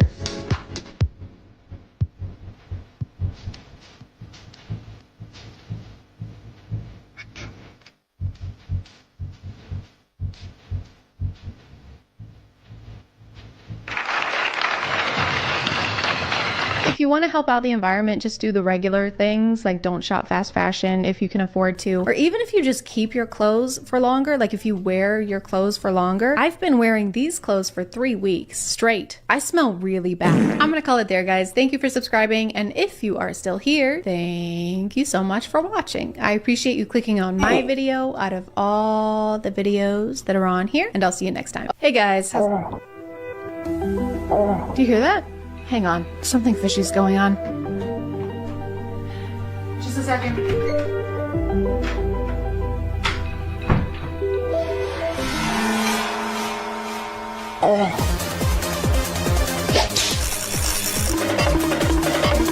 A queen child. My name is ChadChad. And today we're going to talk about conspiracies. Is the Earth flat? Was the moon landing fake? Is Florida a real place? These are just a number of things that we may never know the answer to. Whenever something happens to people that we think is weird or we can't really explain, we like to make it up because conspiracies are like hemorrhoids. We all got them, right? I think we all have hemorrhoids, okay? When I was a kid, I had a theory that all of my toys could walk around and even talk to each other. And it turns out I was a really stupid kid. But the thing about conspiracies is that you can't be wrong. If you say that you think the sky is actually red and orange, which it probably will be soon, no one can tell you that you're wrong. Conspiracies are kind of like lying, but without the consequences. Unless you're a big fan of conspiracies and you disagree with what I just said, in which case what I just said was a conspiracy. The internet has led to an endless sea of theories. The butterfly effect, the Mandalorian effect, the Mass Effect, and we're sick of those. There were literal UFOs flying around last week, and nobody cared. We're tired of aliens. Alien? How about Ali out? Boo! Boo! Boring. Get the fuck out. Go. Leave. The best thing about TikTok and the worst thing about TikTok is that everyone has an opinion. So now that sea of theories, a conspiracy, if you will, has become a bigger, more confusing sea. I don't know if this is a conspiracy or not, but I heard there were a myriad of robots. The researchers were realizing that these things were getting way too smart. One of them somehow wasn't fully disabled, connects to a f***ing satellite, reassembles itself, starts telling its counterparts how to reassemble itself. The researchers come back in and these things killed all of them. They claimed like 15 or 20 lives before they were able to be dismantled and turned off by authorities, right? Have you guys heard of this new conspiracy? It's called something. It's Avengers Age of Ultron. I'm not sure why, but the person listening to this thinks it's hilarious. They claimed like 15 or 20 lives before they were able to be dismantled and turned off by authorities, right? It doesn't really match the tone of the story. And then the murderous robots burst through the door and slaughtered all of them. I know. The story always kills. Doors. If giants aren't real, who built this and why?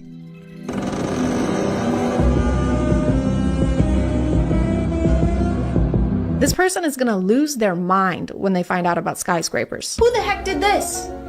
This is too big. I like to imagine the creator of this TikTok doesn't really believe in giants, but is actually just the person who made this door. You notice that top latch? It's actually really complex.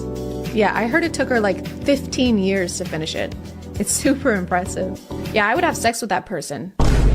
If I could. But it turns out the real giants are busy protecting our entire planet. Is down there. Giant monsters.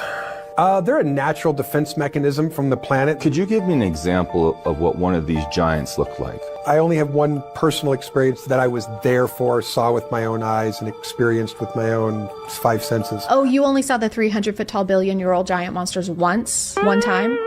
Lame. Something that resembles a big furry primate, like a sloth that walks on its hands and is covered with hair. So the giant monsters are furry, and you experience them with all 5 of your senses. All 5 of them? It was for research, guys. I had to taste the furry primate genitals. I mean giant genitals. So you're saying that a giant sloth doing handstands is the only thing protecting our planet? So we're oh my god, help! These giant space worms are eating my family! Not to fear, the sloth is here. Oh, thank God. Thank you. Yep, I'm on it. Thank you so much. Yep, we'll get right on that. Okay. When? Just give me a second, God. If you take a picture of a $1 bill, on the back, it looks like an alien. Yeah, I saw that. Yeah, you turn the contrast all the way up. The contrast reveals an alien head and the face, the eyes, everything. It's kind of genius. Did you know that if you completely change the physical appearance of something, the physical appearance of that thing completely changes? This is like the opposite of those zoom enhanced tropes in FBI shows. We got a shot of their plates. Put it on screen. Zoom out. Keep going. Turn up the contrast. Turn down the contrast. Set it on fire. Dehance. We got him. Yes. It's kind of genius. What's in your pocket? Yeah, Roswell. Did you just say Roswell is in your pocket? It's a big ass pocket. Is that a southeastern city from New Mexico in your pocket, or are you just happy to see me? Oh, it is a city? Okay. What I hate about a lot of conspiracy TikToks is that sometimes they'll forget to include the conspiracy part. Because let's say that yes, if you mess with a $1 bill, it does look like an alien. But then what? That's not a theory. Are you implying that aliens live inside $1 bills like little hermit crabs? Or are you implying that the government is run by aliens? Because that's ridiculous.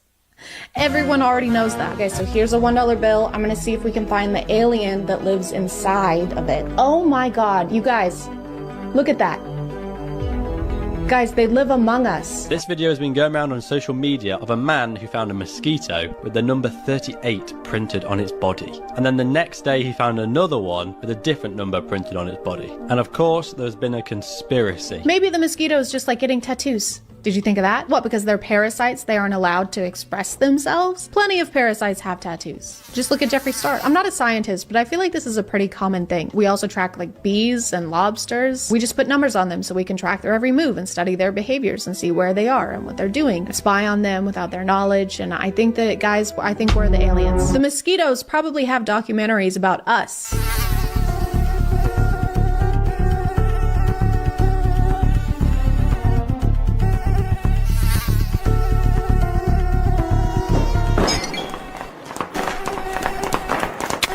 Y'all, I am freaking out right now. There's a lot of unexplained things going on in the ocean right now. Just watch this real quick for me. You get to Mars by going through the ocean.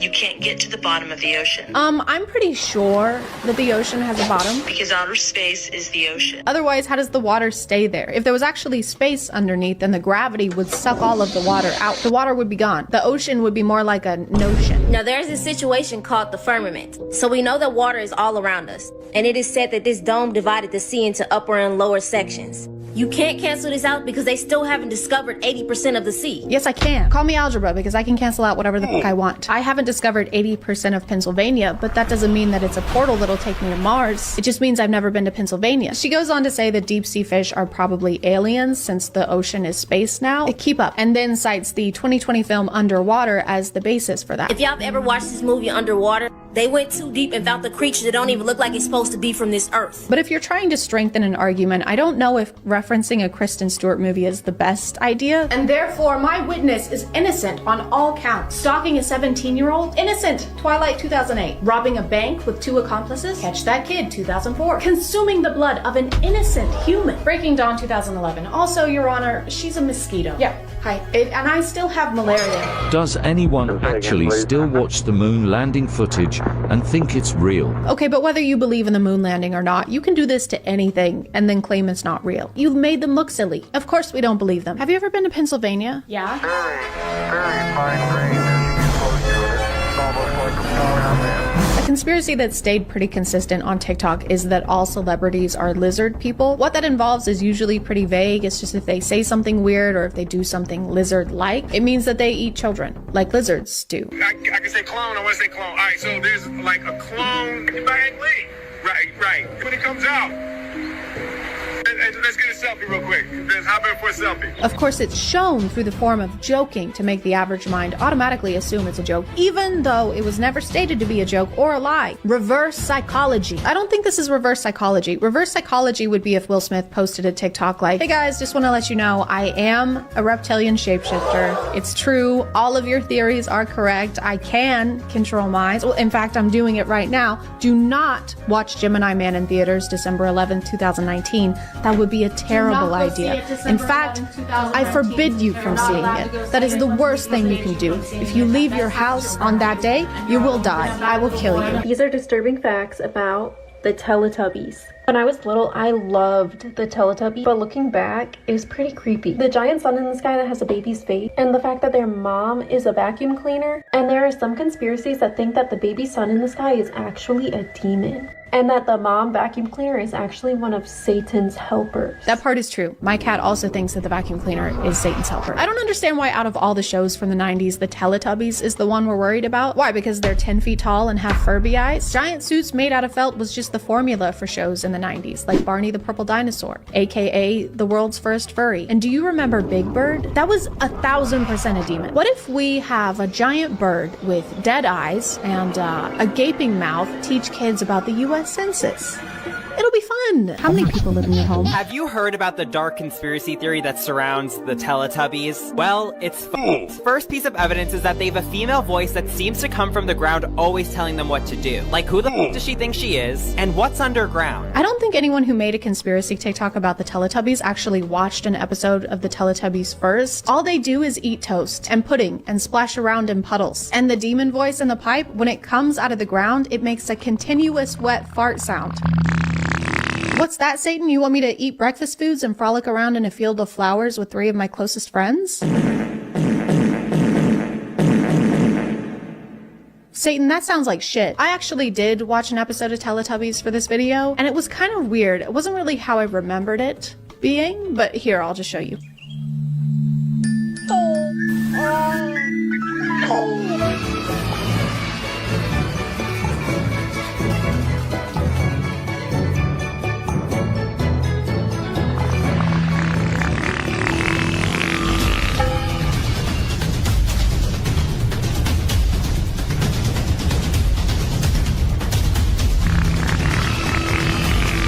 I'm gonna call it there, guys. Thank you for subscribing, and if you are still here, thank you so much for watching. I appreciate you clicking on my video out of all the videos that are on here, and I'll see you next time. Street interviews. I'm gonna die. How can you die when you're dead? Goodbye. Actually, I take that back. Street interviews, when done right, can be funny. Billy on the Street, for example, makes me laugh every time I see a clip of it. And I walked out of it at the end, and I said, this is no good. That has a production team and an actually funny host. When regular dudes, because let's face it, they're almost entirely dudes, grab their iPhone 5 mics and their backpacks of misogyny and try to interview mostly women who are trying to go about their regular days, that's where I begin to take issue. If you've been looking for a TikTok page where someone with the charisma of a newborn calf asks people pointless and often insulting questions, then great. You're gonna love this one. Can I date your friend?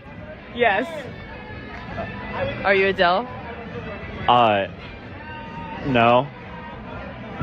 I'm sorry. Oh. You would think with the amount of people doing videos like this and the volume of videos like this that exist, that they would get somewhat less awkward, but no, they don't. She's only into DILF, sorry mate.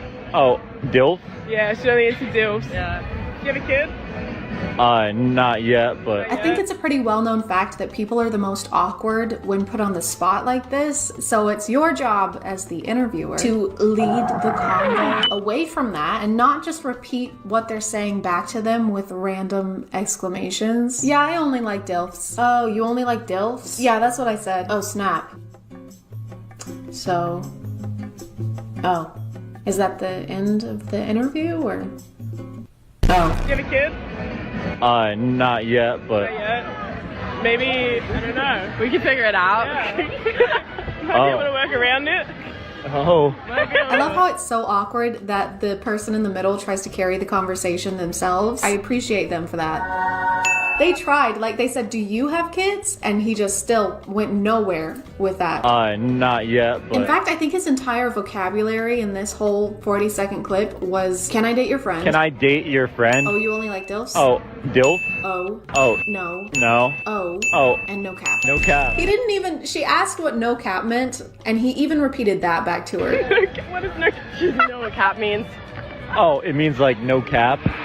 Thank you so much. That cleared it right up for us. Mary Poppins, what's supercalifragilisticexpialidocious mean? Well, silly, it means, of course, supercalifragilisticexpialidocious. Right, but I just want to know what it means. Well, I mean, you know what? I can spell it for you. No, that's all right. You don't have to. U-P. No, that's all right. R-C. I just want to know why my father hates me. So make me laugh to prove that girls are funny, and I'll give you guys $100. Why do I have to prove to you that girls are funny? To get $100. But I don't need $100. Oh. The girls aren't funny? No, girls are funny. I feel like make me laugh. on it right now. Oh, okay. So you think that women owe you not only the courtesy to stop and listen to what a person wearing two different kinds of shoes has to say, but also to prove that they are funny to you? Not just them, like the women in general, because that's not a lot of pressure at all. And in return, you insult them more than once. What a great deal. Make me laugh to prove that girls are funny, and I'll give you guys $100. If I'm funny? Make me laugh to prove that girls are funny. It's not like it's just a silly prompt or a fun way to compete for $100, because he does this all the time. And the second they don't respond with some kind of joke, he goes, so I was right, girls aren't funny? I can't think of one off the top of my head. The girls aren't funny. Girls are stupid then? Girls are dumb piles of doo-doo? Girls are doo-doo heads? Girls are mountains? Girls are doo-doo mountains of dumb? Can you guys make me laugh to prove that guys are funny? And I'll give you guys $100. And the very rare times that he does it with guys, he will instantly start laughing before they even say anything. All right, so what do you call a giraffe walking down the beach? What? Homeless. Go ahead. I don't know if this guy's content is intended to be misogynistic, like to get more interaction, or if that's just his natural musk. Either way, these comment sections attract more chauvinists than orange spray tans and blonde toupees do. We be laughing at literally nothing, just everything's funny. Damn, didn't even finish the joke and I was laughing for no reason. Proves guys are funnier than them girls. Am I in hell? Is this hell? I feel like I'm in the 7th layer of Dante's Inferno, but it's just me stuck in a room full of middle school boys who think that babies come from buttholes. A joke coming from a guy just makes the joke more funny. I DKY. Oh yeah, I know what you mean. That's when, that's called prejudice. Would you survive an MW2 lobby? What is that?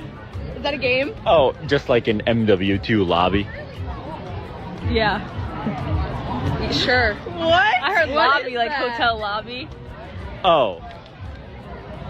Okay, what are the other questions? Oh, yeah. Oh. Yeah. Yeah.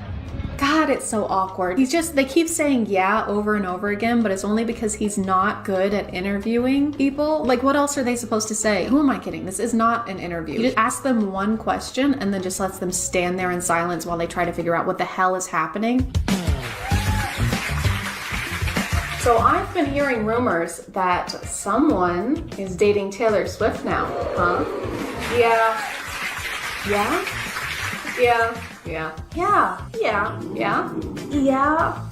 What? Yeah. Well, yeah. Yes. Yeah. No cap. Can I date you guys? No. I don't know. Yeah, I'm the only single one. Oh. Yeah, let's go. Okay, perfect. Oh. This is kind of worse than the stuff I usually make videos on, because usually it's TikTokers not interacting with real people in real life. They just make stuff pretending to do stuff in real life. This is worse. TikTokers in the wild, and it's not good. Yeah. Well, I didn't really want to date you. I wanted to date the other ones, but thanks anyway. I don't want to date you either. They were like going to hug him to be nice, probably, but he wouldn't move. And then he said he didn't want to date her and insulted her. A good interview. You're driving 80 miles per hour. How long does it take for you to drive 80 miles? 8 minutes. An hour. No. Wait. Yeah. 60 minutes. Yeah. You good with your answer? No. Yeah. Yeah. 80 minutes? No, she was right. Me? Yeah. No. Yeah. Oh. Oh. So, have any of these people spoken to a human before? I feel like I'm watching 3 lamps that suddenly gain sentience try to hold a conversation with each other. How much wood could a woodchuck chuck if a woodchuck could chuck wood? 42? No. Yes? 3. Wood? No. Amy Winehouse? 3? No. You were right. I was right? Wine? Yes. 3? No. 3? No. Wood? Wood? Yes. So make me laugh to prove that girls are funny, and I'll give you guys $100. Yeah. All right. Why'd the chicken cross the road? Oh. Because. No, okay. No. Oh, yeah, no cap. Fax though, printer. Petition to stop pity laughing at jokes, except for mine. Laugh at all my jokes. This is what we're creating. Guys with the personality of a leather ottoman who think they're qualified to be comedic judges. Yeah, no cap. Can you make me laugh to prove that guys are funny, and I'll give you $100? No. I suck. I don't know. Yeah, that was good. I don't know. I don't know any jokes. Yeah. So this is what makes me think he's being antagonistic for views. If it's a girl, he'll keep a straight face, but if it's a guy, he'll instantly burst out laughing no matter what they say. I think he's just doing it so that people will either comment agreeing with him or trying to argue just to boost his videos. He also posts so much. I was watching these for hours and just checked the date, and this one is only from July of this year. Or maybe it just felt like hours because these are so repetitive. It's either this $100 challenge or one where he asks them to name 3 athletes for $100 because, you know, women aren't funny and women know no sports. Like, of course people aren't going to be funny when you put them on the spot like this, especially when you're standing there giving them a death glare. I think even the best stand-up comedians would struggle with this just a little bit. Up next we have ChadChad. Everyone please give him a warm round of applause. Thank you. Get up there. There he is. Wow. Thank you so much for coming out tonight, Chad. I didn't know I was. You're funny. I'm serious. I'm wearing pajamas. Oh, stop it now. I was just getting more rangoons and going back to my apartment. That muscular man pulled me from the street and shoved me out here. You're killing me. I was basically kidnapped. Okay, get on with it. Big jokes. Come on. Okay. I mean, bitches be crazy. Am I right? Hell yeah, they are.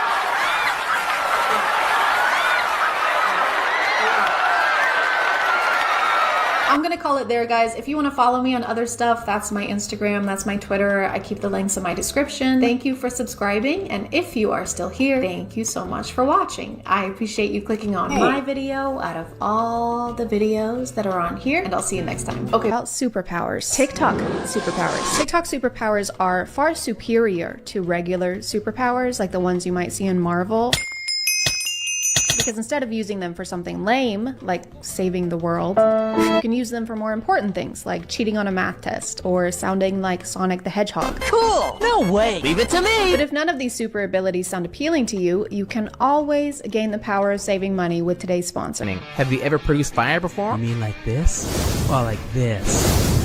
It's honestly kind of impressive how elaborate POVs are becoming. They have props, they have multiple part series, they have color contact lenses, they have more color contact lenses. And a lot of them have more complex world building than Riverdale, that show where Cole Sprouse has a bucket on his head. But some areas are still lacking. For example, the only way people can get their powers on TikTok is often by eating a piece of candy or pressing a button like this. Are you ready to get your power? Yeah. Mom, my vampire? So they still have some catching up to do. That wouldn't really fly in a superhero movie. I got my power after being attacked by aliens with radioactive weapons. I got my powers after a mad scientist used me as a human experiment. Well, I got my powers after eating a butter popcorn flavored jelly bean. You poor thing. Thank you. Thank you. Alright, son. Choose the element that speaks to you. I always knew fire was my calling. My boy, you'll be a great fire king. Could have sworn I had connection to water though. What do you say? Nothing. Remember, water is our enemy. A lot of these happen when our main character turns 18, which is a really chaotic age already, I think. 18-year-olds are scary enough emotionally without having the ability to set shit on fire. They also rarely specify if what's happening to our main character is happening to everyone else in this universe or if it's just them. If it's the first option and a bunch of these super powerful abilities are being given to a bunch of 18-year-olds at the same time, I think we would need more than a team of middle-aged men and one dead woman to bail us out this time. Now listen close. No, I've already mastered fire. Just watch. Is that water? Guards, we have an imposter. I'm not gonna make an Among Us joke, okay? That game came out 4 years ago. It was super popular, even though it wasn't that good, and people still talk about it, and they still make jokes about it, and I don't understand. I'm sorry. I didn't mean to vent. Did you receive any powers yet? No. Everyone's already received their powers but me. I guess I don't get any. How can a powerless loser like her even show her face at this school? I know, she shouldn't even exist. Mom, I'm leaving this city. I'm the only person without a power. I don't belong here. I think that's best. Mom, why did you call me? You need to come back right away. Since you left, everyone's lost their powers. TikTok really likes this trope where it's all, everyone in this world has a superpower. I don't have a superpower. Well, that makes you super lame and all of us hate you. Just kidding. I'm actually more powerful than all of you combined, and that's why you should be careful how you treat people. Why do we live in a Darman storyline? I have every superpower in the world combined. Let us out of here. What color did my eyes glow? Orange. Sick. That means I'll be able to control fire. What about mine? They glowed purple, dude. I don't know if that means anything. What's 9 plus 10? 21. Correct. Great job, Ian. It's not actually 21. He can just control minds. So if purple means that you can control minds and orange means that you can control fire, does red mean that I don't have glaucoma? Pink must mean teleportation and not that someone farted in both my eyes. Where did you even get that top? You said I could keep it. Oh, right. Yeah, you can have it if you want it. Heh. I like this power. Hey Jake, do you want to go on a date sometime? No, I don't. We should go on a date. I said no the first time. But My power today is that I'm unaffected by other powers. Just close your eyes and imagine for a second what the world would be like if all of a sudden every 18-year-old influencer could control minds. I can't imagine anything worse. Everyone would be wearing this, there would be no court system, you would settle every dispute with a boxing match, you would have to show your follower count just to use the laundromat. You only have 200 followers on Insta TwitTalk 2.0. You're gonna have to use this. And also drink this. It makes your heart hurt, but in a fun way. Wee! Hey, new girl, what's your power? She looks like she couldn't hurt a fly. She doesn't have one.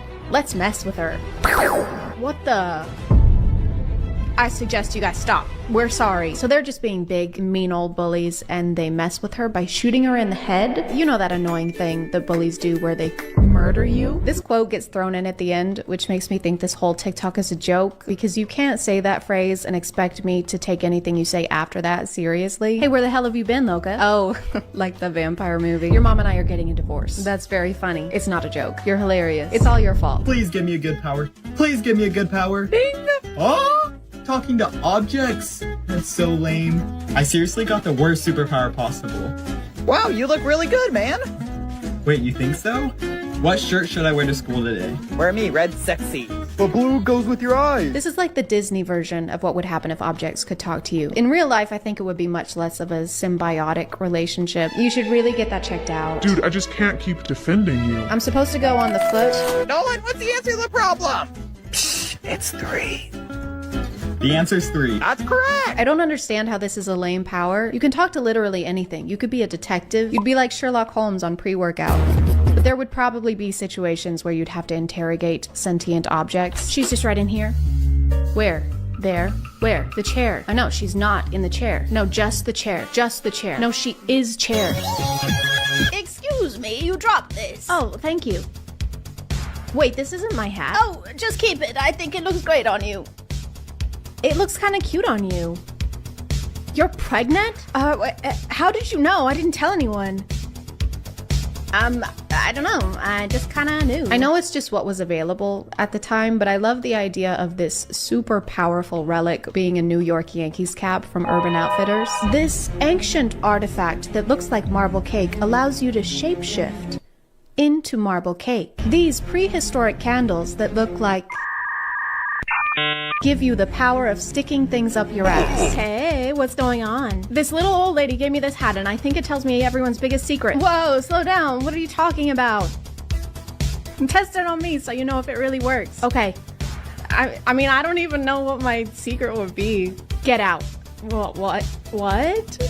Get the out of my house. I've never slept with any of my friends' siblings, but if I had, I would probably avoid people with hats. I found this hat that maybe tells me everyone's deepest, darkest secrets. Let's do something crazy and test that out on literally anyone but me. The moral of this story is don't talk to people with hats, unless it's this hat, because then they probably have something revolutionary to tell you. There's another trend under the superpower umbrella with the song Supernova, and you know how TikToks work where they're mouthing the lyrics and it's incorporated into the video, but in this one they're asking where their soulmate is, and so in order to incorporate the lyrics he has to only respond with what state they're in.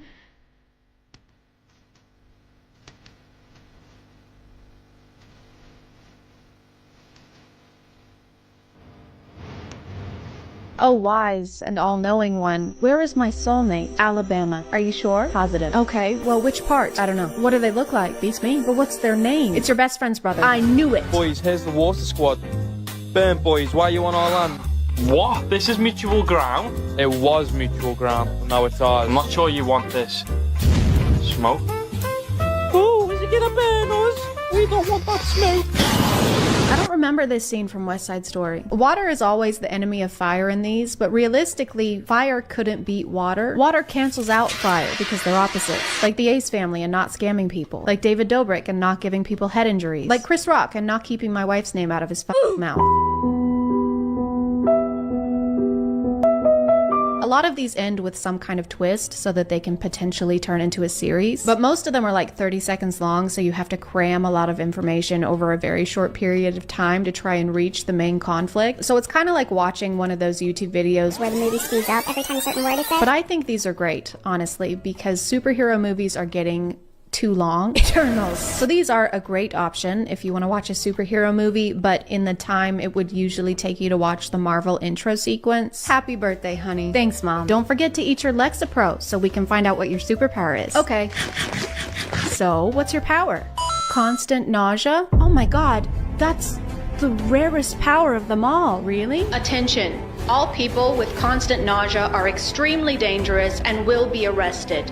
Oh no. Hey you, with the dry mouth and increased fatigue. How do you know my name? You're under arrest. Oh, I don't think so. Oh my god, what is that? She's so much more powerful than anyone else. I'm gonna call it there, guys. Thank you for subscribing, and if you are still here, thank you so much for watching. I appreciate you clicking on my video out of all the videos that are on here, and I'll see you watching TikToks. Yay! Story times have been an internet genre for a while now. I want to say they were popularized in like the mid 2010s, like 2014 to 2015, and they weren't great back then either. So I figured, why don't we check up on the storytellers, except on TikTok and in the year of our Lord 2021, and just see how things are going for them. Are they still dramatizing every life event for internet clout? Are they still having intercourse with toothbrushes? There's only one way to find out. And unfortunately, it's by watching more stinky TikToks. And they are stinky, very stinky, which is why November last year, I gave birth to our first baby. It's the first in my family and the sixth in my husband's family. Firstly, if you're not aware, a lot of TikTok story times are basically just substitutes for music or voiceovers now. I'm not sure what visual I want while you're telling me a story about how your boyfriend's mother's grandfather's sister's ex-boyfriend's son cheated on you, but I don't think watching slime makers have a very poor grasp on color theory is one of them. We told my mother-in-law we were having a boy, but she was still convinced it was a girl. She told the whole side of the family that it was a girl. I wanted a healthy baby. I didn't give a damn about the sex. What was that noise? It sounded like somebody getting jabbed in the stomach, or like that blowfish video. I didn't give a damn about the sex. She told them that we are naming the girl after her mom, which we will never do because my hubby hates his grandma. Can we get a story time on that? How did he develop a hate for his grandma? Did she get you the root beer candies instead of the Werthers? The story's told by the grandma, and she's just making slime with denture glue and mashing Werther's candies into it. The problem, for them at least, is that now the baby has plenty of girl clothes that we plan on putting on our son. Specifically for his family video calls and for pictures with them. She said we have to stop being childish. She just thought my belly shape was more like a girl than for a boy. How can you tell that from the outside of a pregnant belly? Actually, you know what? I would prefer if it was that way, because then we could do away with wildfires. I mean, gender reveal parties. All right, everyone ready? Okay. 5, 4, 3, 2, 1. Oh my god! It's Smokey the Bear! Oh, congratulations! I knew it was gonna be a Smokey Bear. Oh. Story time on how my mom tried to convince me to have a threesome with her. Story time on how my mom should be in prison. So after I got out of work, I met my mom and we went lingerie shopping. That's what she specifically wanted to get. So we were at the store and the first thing she said was, let's get matching sets, which was weird coming from my mom. Yeah. Yes, it was weird. I'm glad we can agree on that. But I said, fine, come back for part 2. I'm not sure what's worse, the fact that you agreed to get matching sets of lingerie with your mom, or that you didn't use the 3-minute option. If you drag something out into 3, 4, 51 parts, I won't watch it, okay? You don't deserve my eyes. Except for now, because I am gonna have to watch this for content, but still, fuck you. So I had to find another slime channel because I was scrolling for years on the other one and couldn't find the second part. I just want to take back anything negative I might have said about the last person slime, because this is... What is this? Like I said, it was really awkward coming from my mom because I've always been close with my mom, but never that close. I like how they're trying to explain that this was weird because they weren't that close with their mom and not because it was, you know, their fucking mom. My mom called me downstairs 10 minutes after. She said, so you know there was a reason why I wanted to buy matching sets with you. And let's call her boyfriend Brian. She said, well, Brian gave me a really good idea. And then she said these words. Let's have a threesome. Okay guys, I feel like I should repeat what's probably in the title of this video somehow. People make these up for clout, so the chances of this being something that actually happened are at like 2.5% if we're being generous. I just don't want some people in the comments to try and explain to me that these aren't real. I know I just have a stupid, poopy woman brain, but I do know when I sit here and poke holes in the plot lines of these, it's not because I think they're real. It's because if I sat here and just told you that these aren't real over over and over again, I don't think that it would be that interesting of a video. My mom tried to convince me. That's not real. And we went lingerie shopping. This is a fake story. Let's have a threesome. This never happened. I was speechless. And she said, I know it sounds crazy now. Stop adding things to the slime. It is unusable at this point. This slime single-handedly caused global warming. They don't use acid anymore. They just fill a vat with this stuff and it gives people superpowers. It made the Teenage Mutant Slimy Turtles slimy man.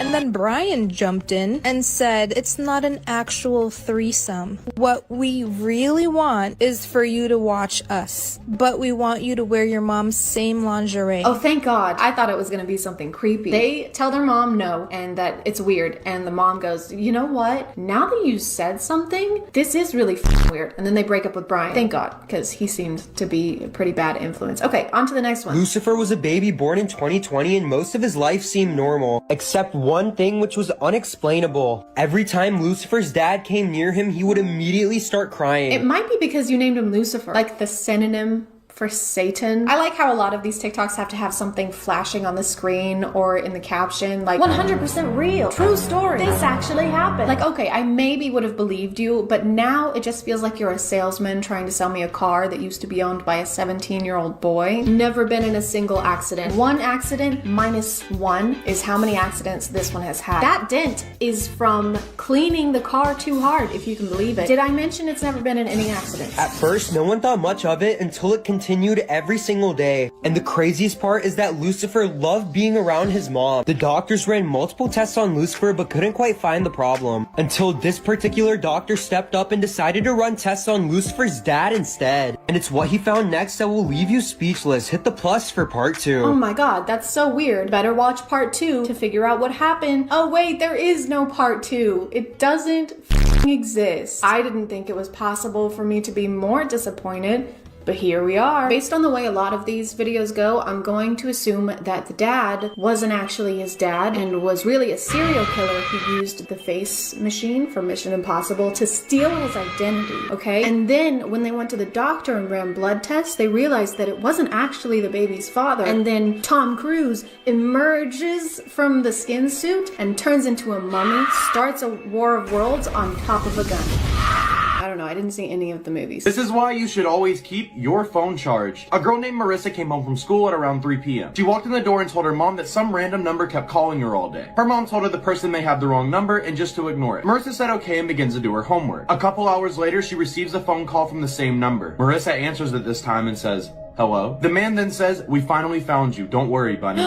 Bunny? It's Candace Stone. Speaking of that show, I think season 3 comes out October 15th. So just don't be surprised if I don't upload or interact with social media during that week. I'm just kidding. It's not going to take me a week to watch that. Marissa begins to panic and tells her mom what just happened. Her mom yells and says, grab your stuff, we need to leave. Marissa, confused, packs her things and gets into the red car. Her mom begins driving fast and turns on the radio. The radio says, the baby named Marissa who was kidnapped in the hospital 10 years ago has been found and police are searching for a red car. Marissa looks at the woman and says, who are you? The woman looks back and says, you can call me mommy. But the baby was named Marissa, and so she was still going by Marissa? The woman who kidnapped the baby didn't think to change the name of the child she stole? Why did it take them so long to find her if she was still under the same name and attending school with the same name? What I'm getting from this is that her birth family hired the worst detective alive. Can we circle back to the intro of this video? What does this have to do with keeping our phones charged? This is why you should always keep your phone charged. So that we don't get kidnapped as a newborn babe? I feel like there's not much we can do about it at that point. Someone stole our baby. What? But she's only a day old. Wait, hold on.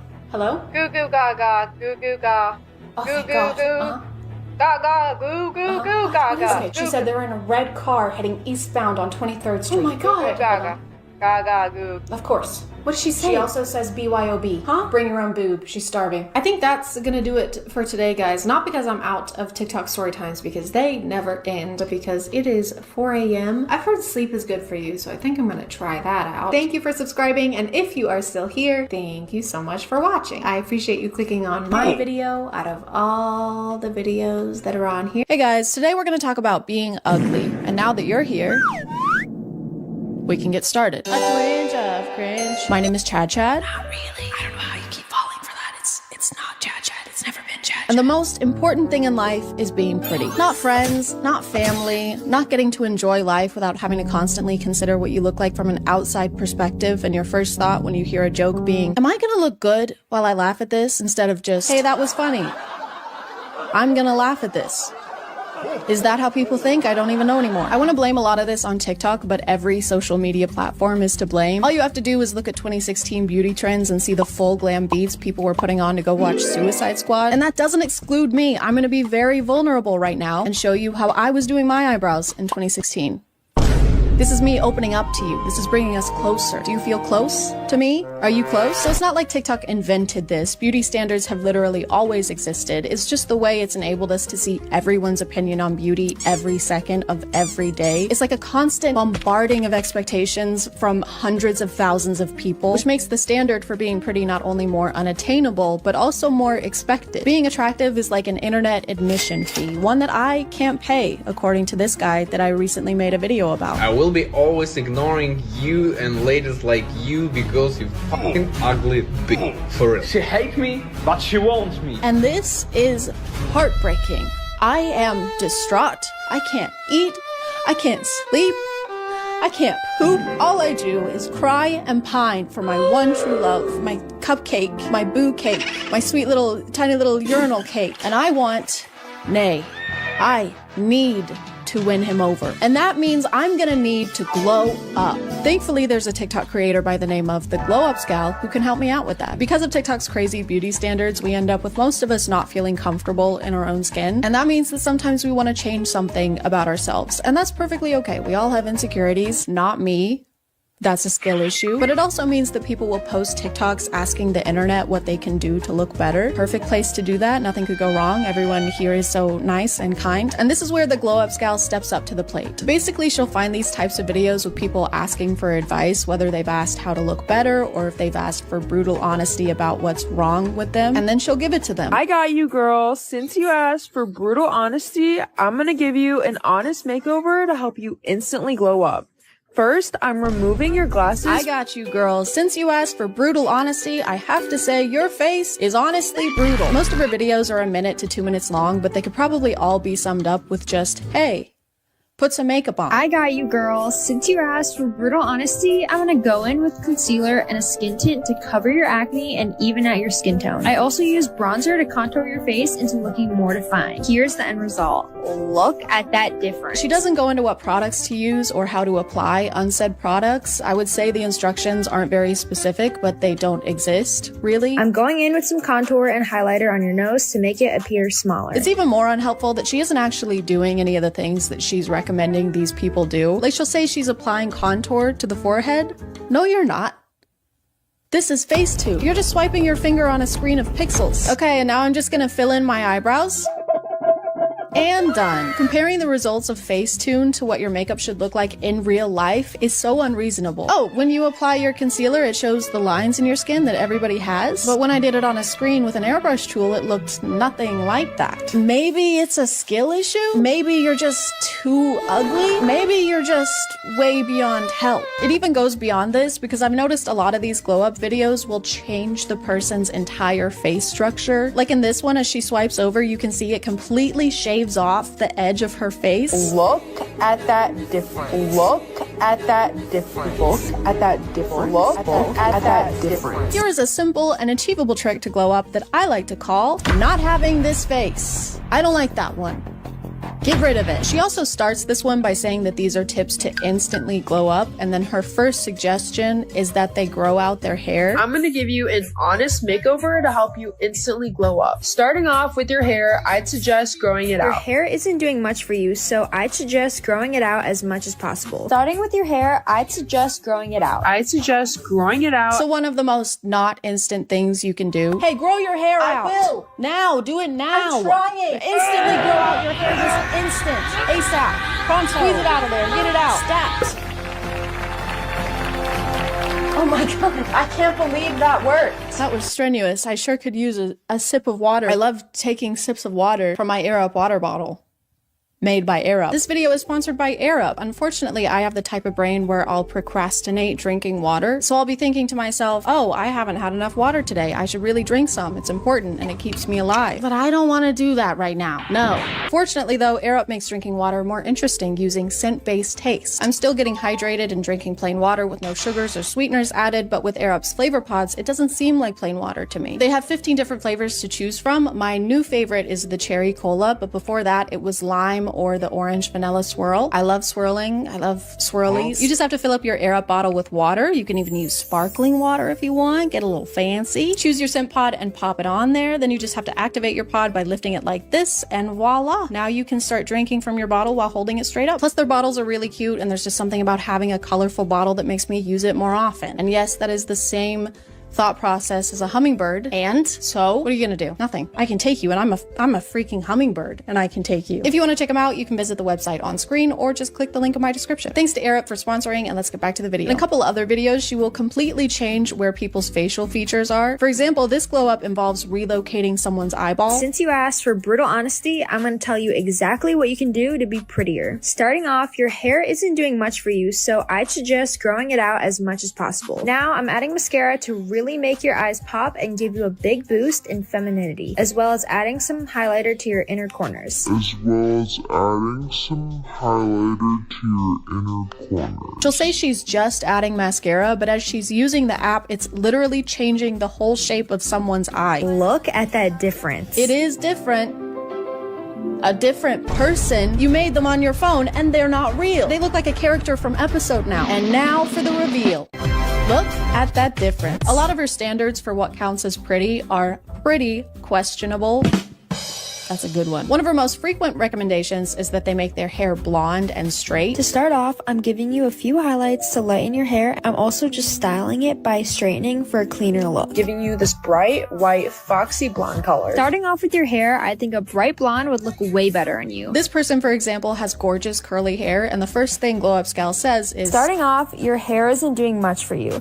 I'd suggest growing it out and dyeing it a more suiting color. Starting out, have you tried having white people hair? Have you tried Eurocentric beauty standards? I've heard a lot about them. People seem to be talking about them a lot. They seem to be pretty popular right now. You should try it. She doesn't seem to approve of any dyed hair colors, no greens, no blues, no reds, and objectively, I think that's pretty messed up. From an outside perspective with no personal skin in the game, I think that's very not cool. If she does come across someone with more of an alternative style, she'll transform them to not have that. Starting off with your hair, I'm ignoring personal style and getting rid of your bangs. Here's the end result. Look at that difference. To start, I'm ignoring the style that you clearly prefer and feel most comfortable in order to enforce my own narrow idea of what beauty should look like onto you. Her standards are eerily similar to my grandmother's. No hair dye, no tattoos, no short hair. Also, I think Trump is Jesus. I'm just saying, I've never seen him in the same room before. Another one of her standards is that prettier equals smaller. Face? Smaller. Nose? Smaller. Self-esteem? Smaller. A lot of her tips and tricks are done for the sole purpose of making things appear small. She contours the forehead to make it look smaller. She contours the nose to make it look small. She suggests growing out your hair to make your face smaller. I'm also using some contour on your cheeks and jaw to lift your face and make it look smaller. I'm using some contour on your nose to make it appear smaller. Going in with some bronzer to add some warmth to your face and contour it to look smaller. As well as some bronzer to contour your face into looking slimmer. Because your face should be tiny. The closer your face is to not existing, the better. I want to have to use a microscope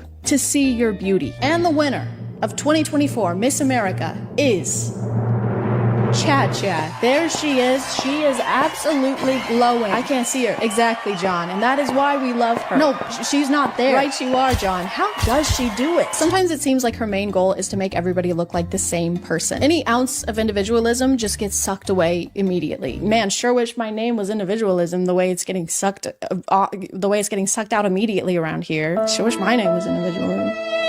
I've never seen Glow Up Scal do a video for a guy, and that might be because the only advice she has to offer is wear makeup, grow your hair longer, and don't have acne. So these are all pretty groundbreaking concepts in the world of beauty. You might be thinking she never does videos for guys because it's only girls requesting them, but apparently that doesn't matter because a lot of the girls didn't request them either. She actually just grabs whatever video she wants, I guess, and puts text over the original to make it appear like they've asked her to do this.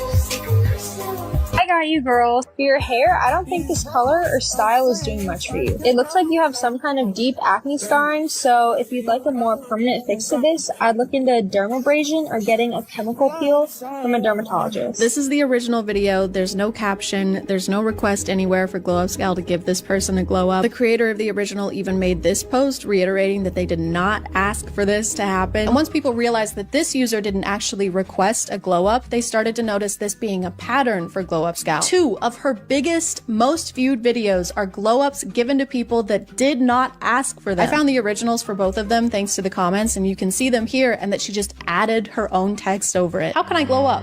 Be brutally honest. I got you, girl. Since you asked for brutal honesty, Did she though? Did she ask for that?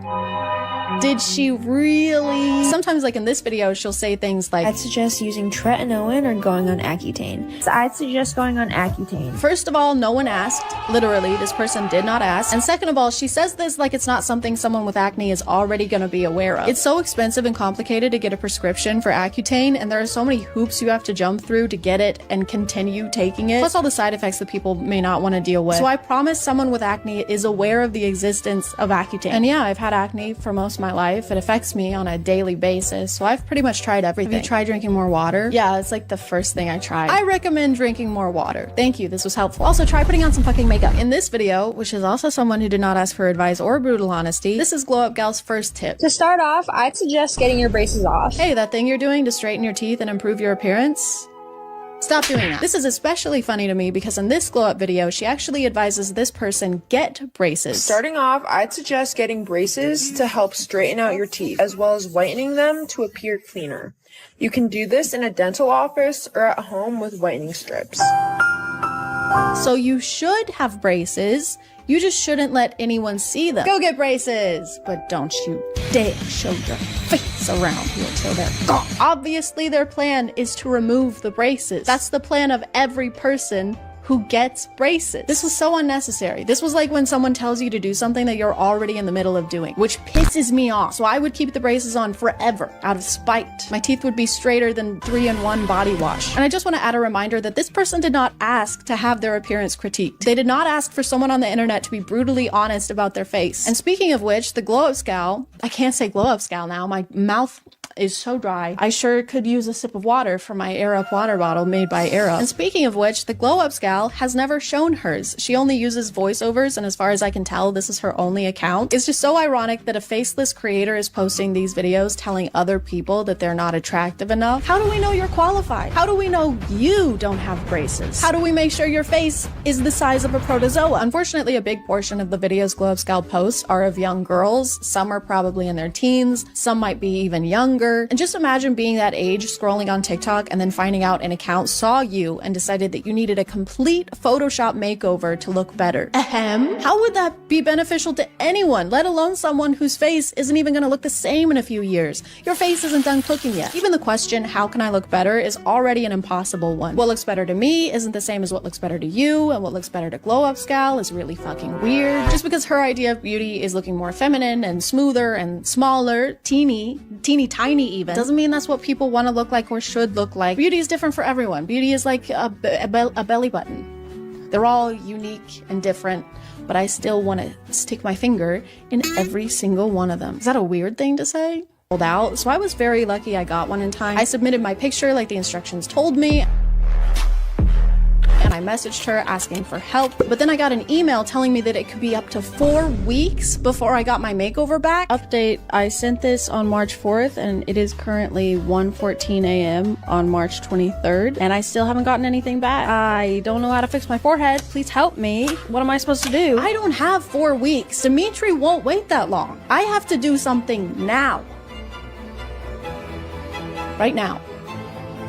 Like right now. Now we're gonna go to the next. Just go to the next thing. Why are you still here? Is this because people were complaining that your videos aren't long enough and you're trying to make them longer? That is so annoying. Go to the next. Okay, so this is what we're working with. Clearly I have pores and that's not cool or okay at all. So we're just gonna go ahead and get rid of those. Now we're just applying concealer to my under eyes. If this isn't what your concealer looks like when you're applying concealer, then you're a failure as a human being and you should just give up on everything. And now I'm just adding mascara and a little bit of eyeliner in my waterline and in my eye as well. And it's looking great so far. So now we're just applying contour to the forehead to make it appear smaller. Hopefully. We pray to God. Now we're just applying a little bit of blush. Just a little bit. Just a pinch. A touch of blush. Oh, I almost forgot to contour my nose. We need to contour the nose also to make it a little bit, We need to make it little. We need to make it small. Oh my God. As you can see, the transformation look at that difference. This is already so much better. I was trying to put a PNG on Snapchat, but it wouldn't work. So this is just me trying to... Yeah, that looks really good. Look at that difference.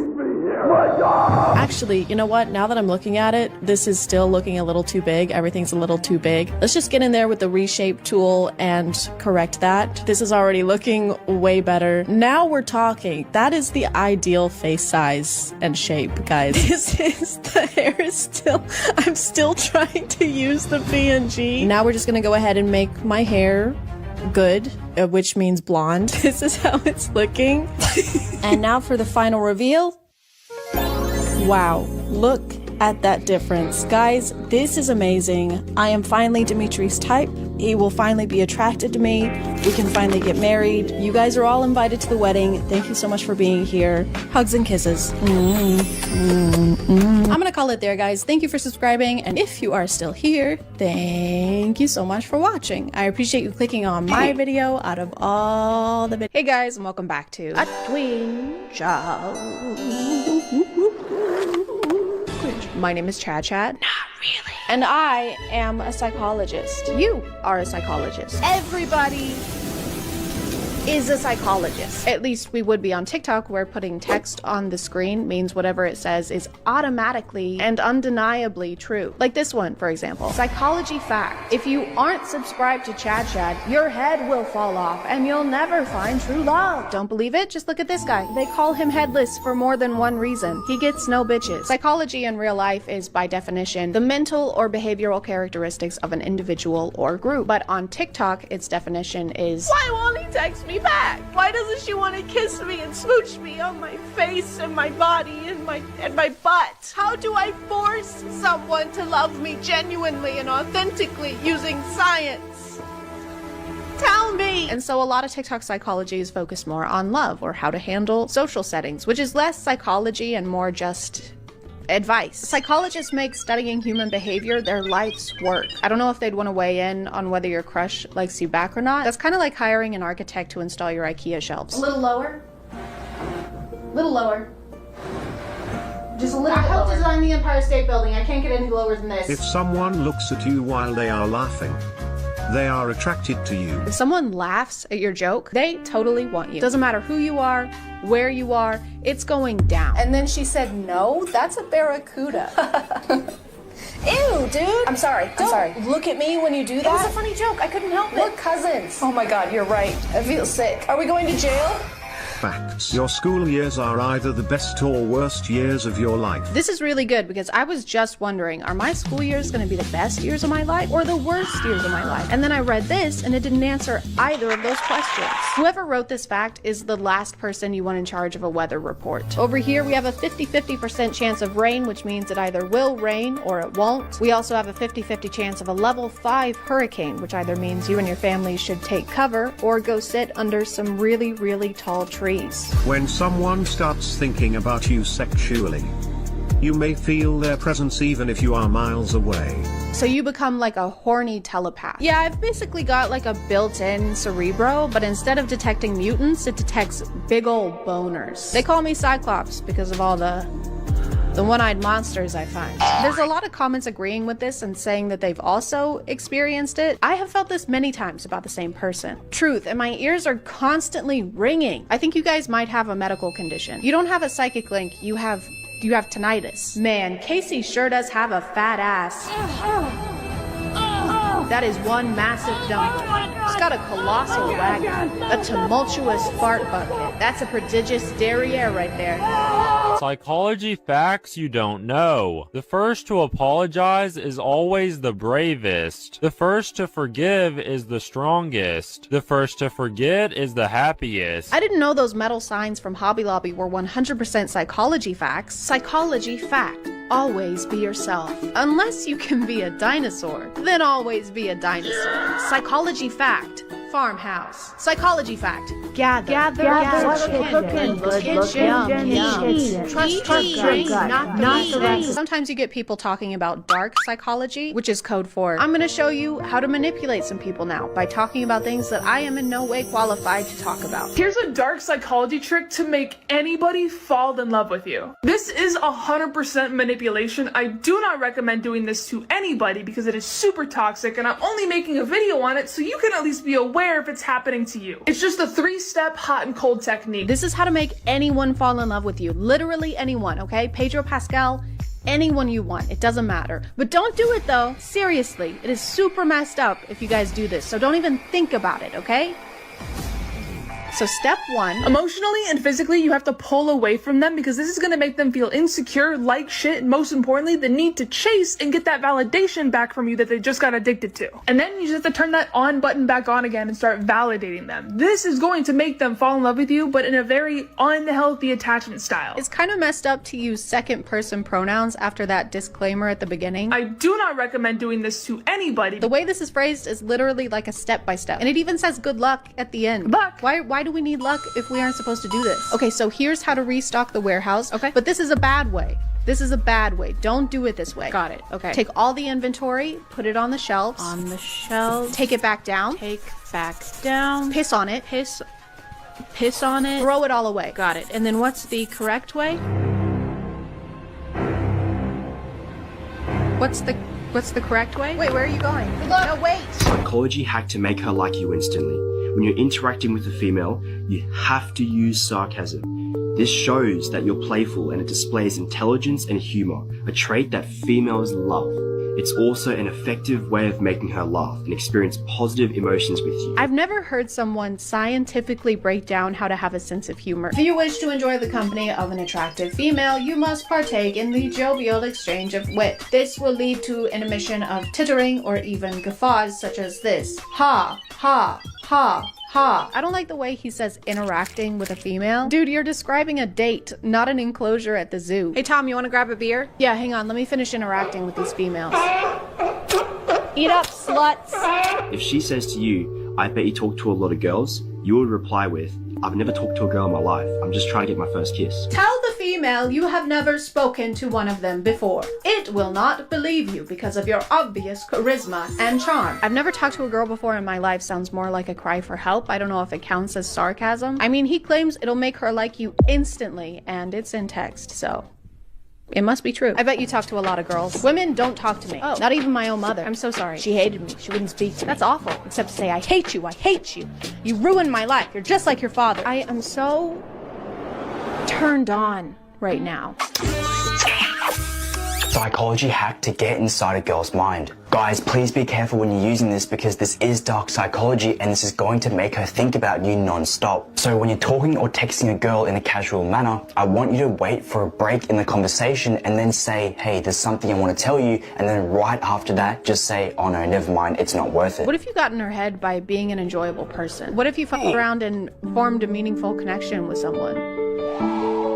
As a joke. Videos like this just seem like a confession to me. It's like a self-report. You're basically admitting that you can't get people to go out with you without studying dark psychology hacks on TikTok. That seems like something you would maybe want to keep a secret. Yeah, females love me. As long as I make them question their sanity and play weird mental games that make me feel like I'm in control of all of our interactions. I think what they love most about me is probably how normal and chill and normal I am. And normal. This will make her go crazy and she's instantly going to be saying to you, what is it? Like, please tell me. And she's going to be going through so many scenarios in her head of what she thought you were going to say, and it's going to be stuck in her head for literally hours to days after you said it. And when you do end up telling her what was on your mind, you can just say something stupid and funny like, hey, I just wanted to tell you that I like food. Say something funny.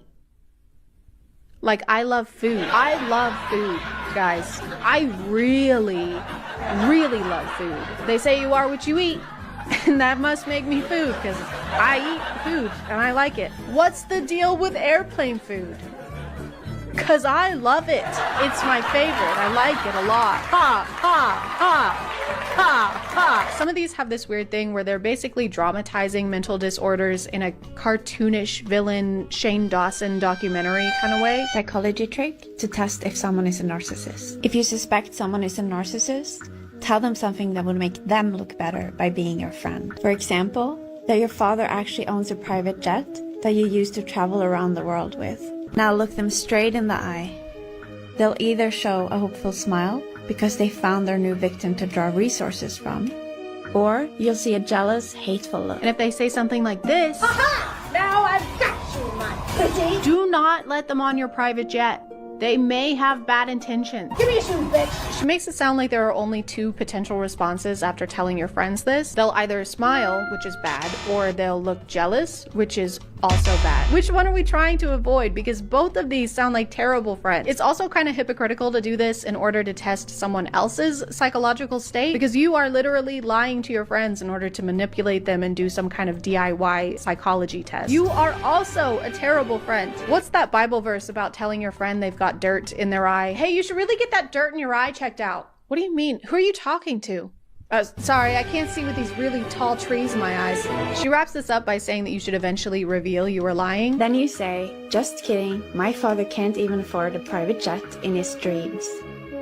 Their next facial expression will tell you everything. And then she doesn't tell us what facial expression will tell us everything, or what it will tell us, or what we're looking for. Sometimes it's like they aren't even trying to make it seem like they know what they're talking about. The most important part of roofing is, and I can't stress this enough, the most important part, and no one can argue this, absolutely no one. Someone could literally die if you don't do this part that I'm about to tell you. Hey, you can't be up here. Put that down. Are you stupid? No, I'm licensed. Yeah, right. Are you calling me a liar? Well, I ain't calling you a roofer. She also has another hack to tell us if our friends have bad intentions. Share a fake problem with them. For example, that you're about to invest $1,000 into something. Say that you don't have a lot of money, but you really believe in this investment. Now pay close attention to what advice they give you. They give you an advice where they end up getting a cut of the money. That's a huge red flag. She even tells us to pay close attention. Now pay close attention. Which is my favorite part, because it implies that if we aren't focusing really hard, we'll miss that someone is trying to steal from us, which is ridiculous, okay? I would know if someone was trying to steal from me. Easy. I'll show you. Protecting your home against theft is very simple. There are a few precautions you can take. Today, me and my friend will be demonstrating how to make your home thief-proof. So first, you're gonna want to... Hey, I'll be right back. Okay.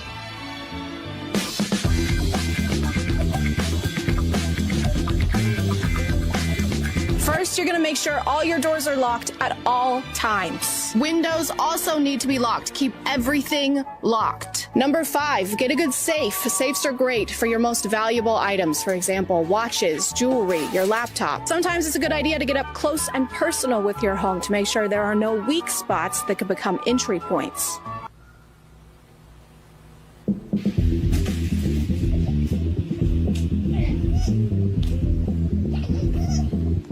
Number 35, keep up with your things. If you can't see it, you can't protect it. Never let important things out of your sight. Hey, Chad, can I borrow your keys? Oh yeah, sure.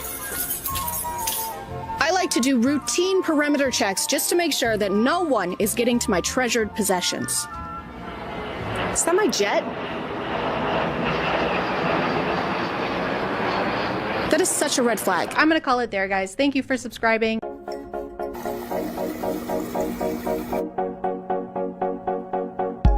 POV, you're drinking water. What? Why are you here? POV, you're drinking water, then you get upset. I'm not getting upset, okay? There's no reason for you to be here. There's no reason for this to be a POV. I'm getting... POV, you're drinking water, and then get upset that you're in a POV drinking water. This is not an interesting POV, okay? The entire point of POVs is to have something entertaining happen. Stop. What are you gonna say? POV, you're getting water, then get upset that you're in a POV getting water, and then that's even the 2000 film Water Force descends from above and crushes you.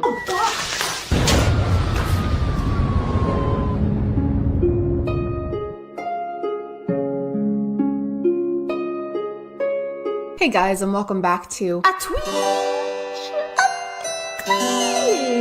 My name is ChadChad. Not really.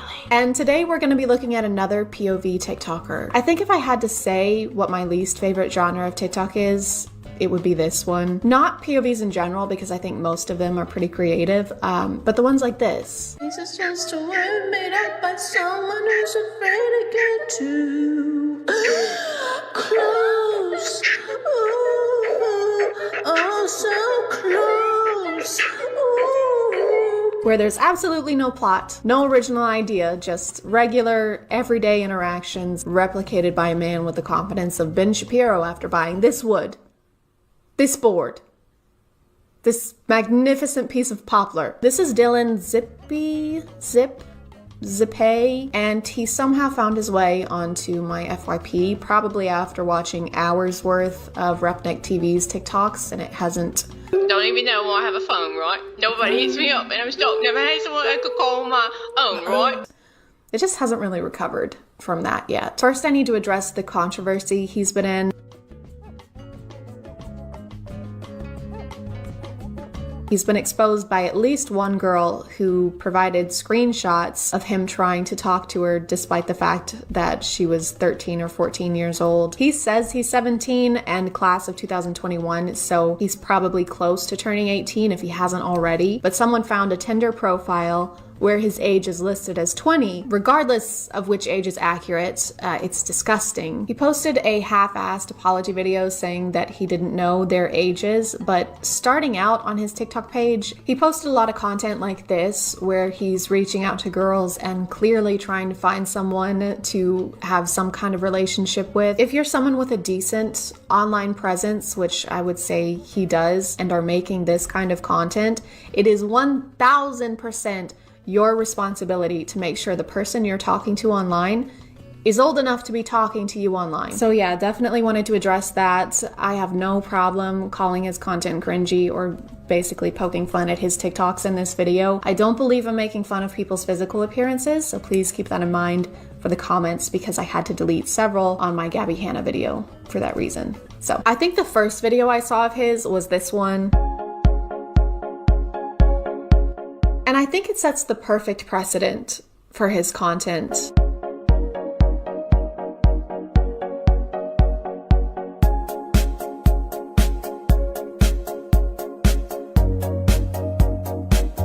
We've got the holy trinity of fuckboy TikTokers all in one video. Relationship POVs, LED lights, and gaslighting women.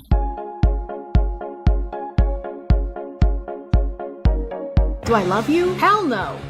Why are you offended? I was just kidding. It was obviously a hilarious joke. God, why don't women have a sense of humor? Oh, Nana. Why, what you done started? Oh, Nana. Why you gotta act so naughty? Oh, Nana.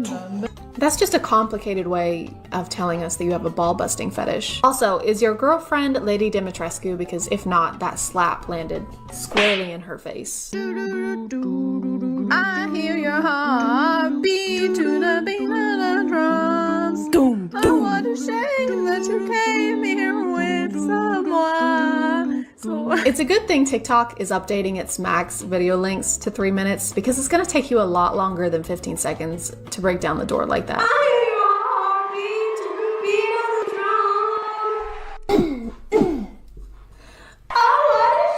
We're back again for part 2, and today we're gonna be asking girls if you want to kiss or slap me. Slap? Alright. Yeah. Go ahead. Oh! Alright, what about you? Slap? Alright. Oh my god! I love the women that go all out on the slaps in these videos. Kiss or slap me? Slap. Don't do it that hard, please. Okay. Slap them hard. Alright, that was worth it. Okay.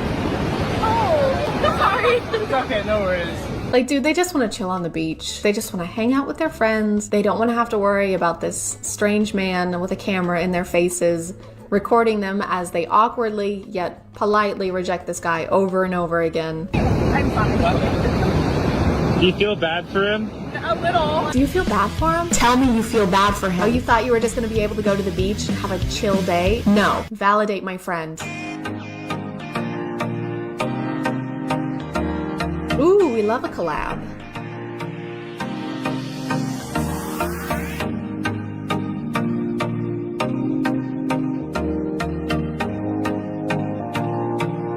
I love how laid back this confrontation is. Hey bro, did you sleep with my girl? Yeah bro, last week. Aw, for real? Yeah, she was fine as hell. Why would you say that to me? We did stuff together. Again, very unnecessary to say to me. I do not at all need to know how it went. Sexy stuff. Okay, well, I guess you trying to fight? Yeah, sure.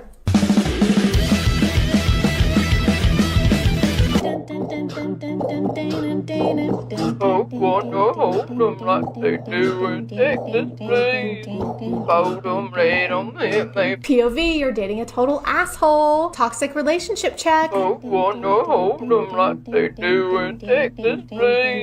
don't understand what the point of this is. I'm sorry if it's annoying when I try and break down confusing ass TikToks, but I just want to understand what his thought process was, if there even was one. So is he supposed to be a dick in this POV, or does he think that this is an acceptable way to treat your partner? Either way, it's bad. I don't like it.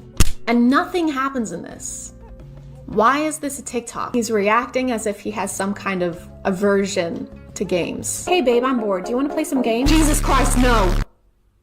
Are you insane? I mean, unless she's trying to play Monopoly, that would make this totally reasonable. Are you insane? After watching most of his TikToks, I tried to find him on other stuff and I could only find his Instagram account, and I wasn't expecting what I found there.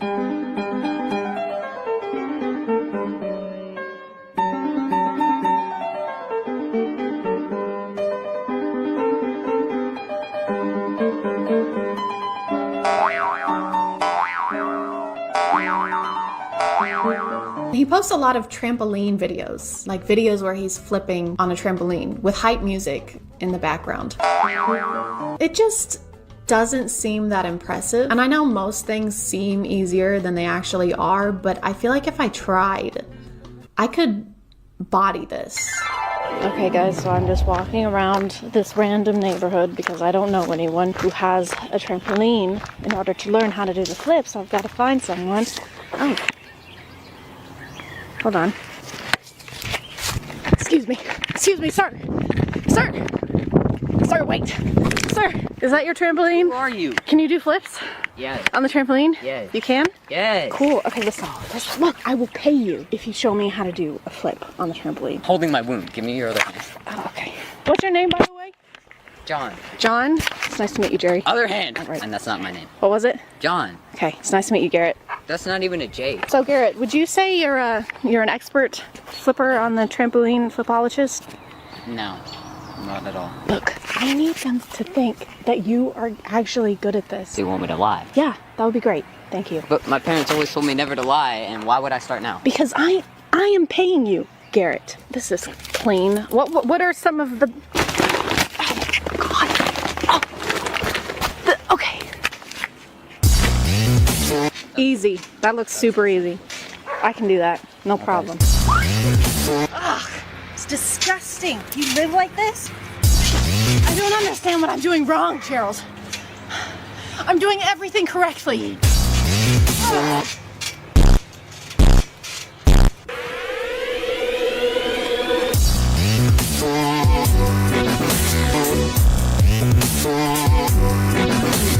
How's it? Okay, well, I'll take that. Thank you. That's it? I think I've learned everything I can learn. I appreciate it. What's going on? Who are you? Oh, it's okay, Mom. She's paying me. Yeah, I'm paying him. Who are you? To show me what how are you doing on my property? To show. I think you show. need to leave. Okay. Do all I right. need to Okay. call Okay. All right. Thank you, Gerald.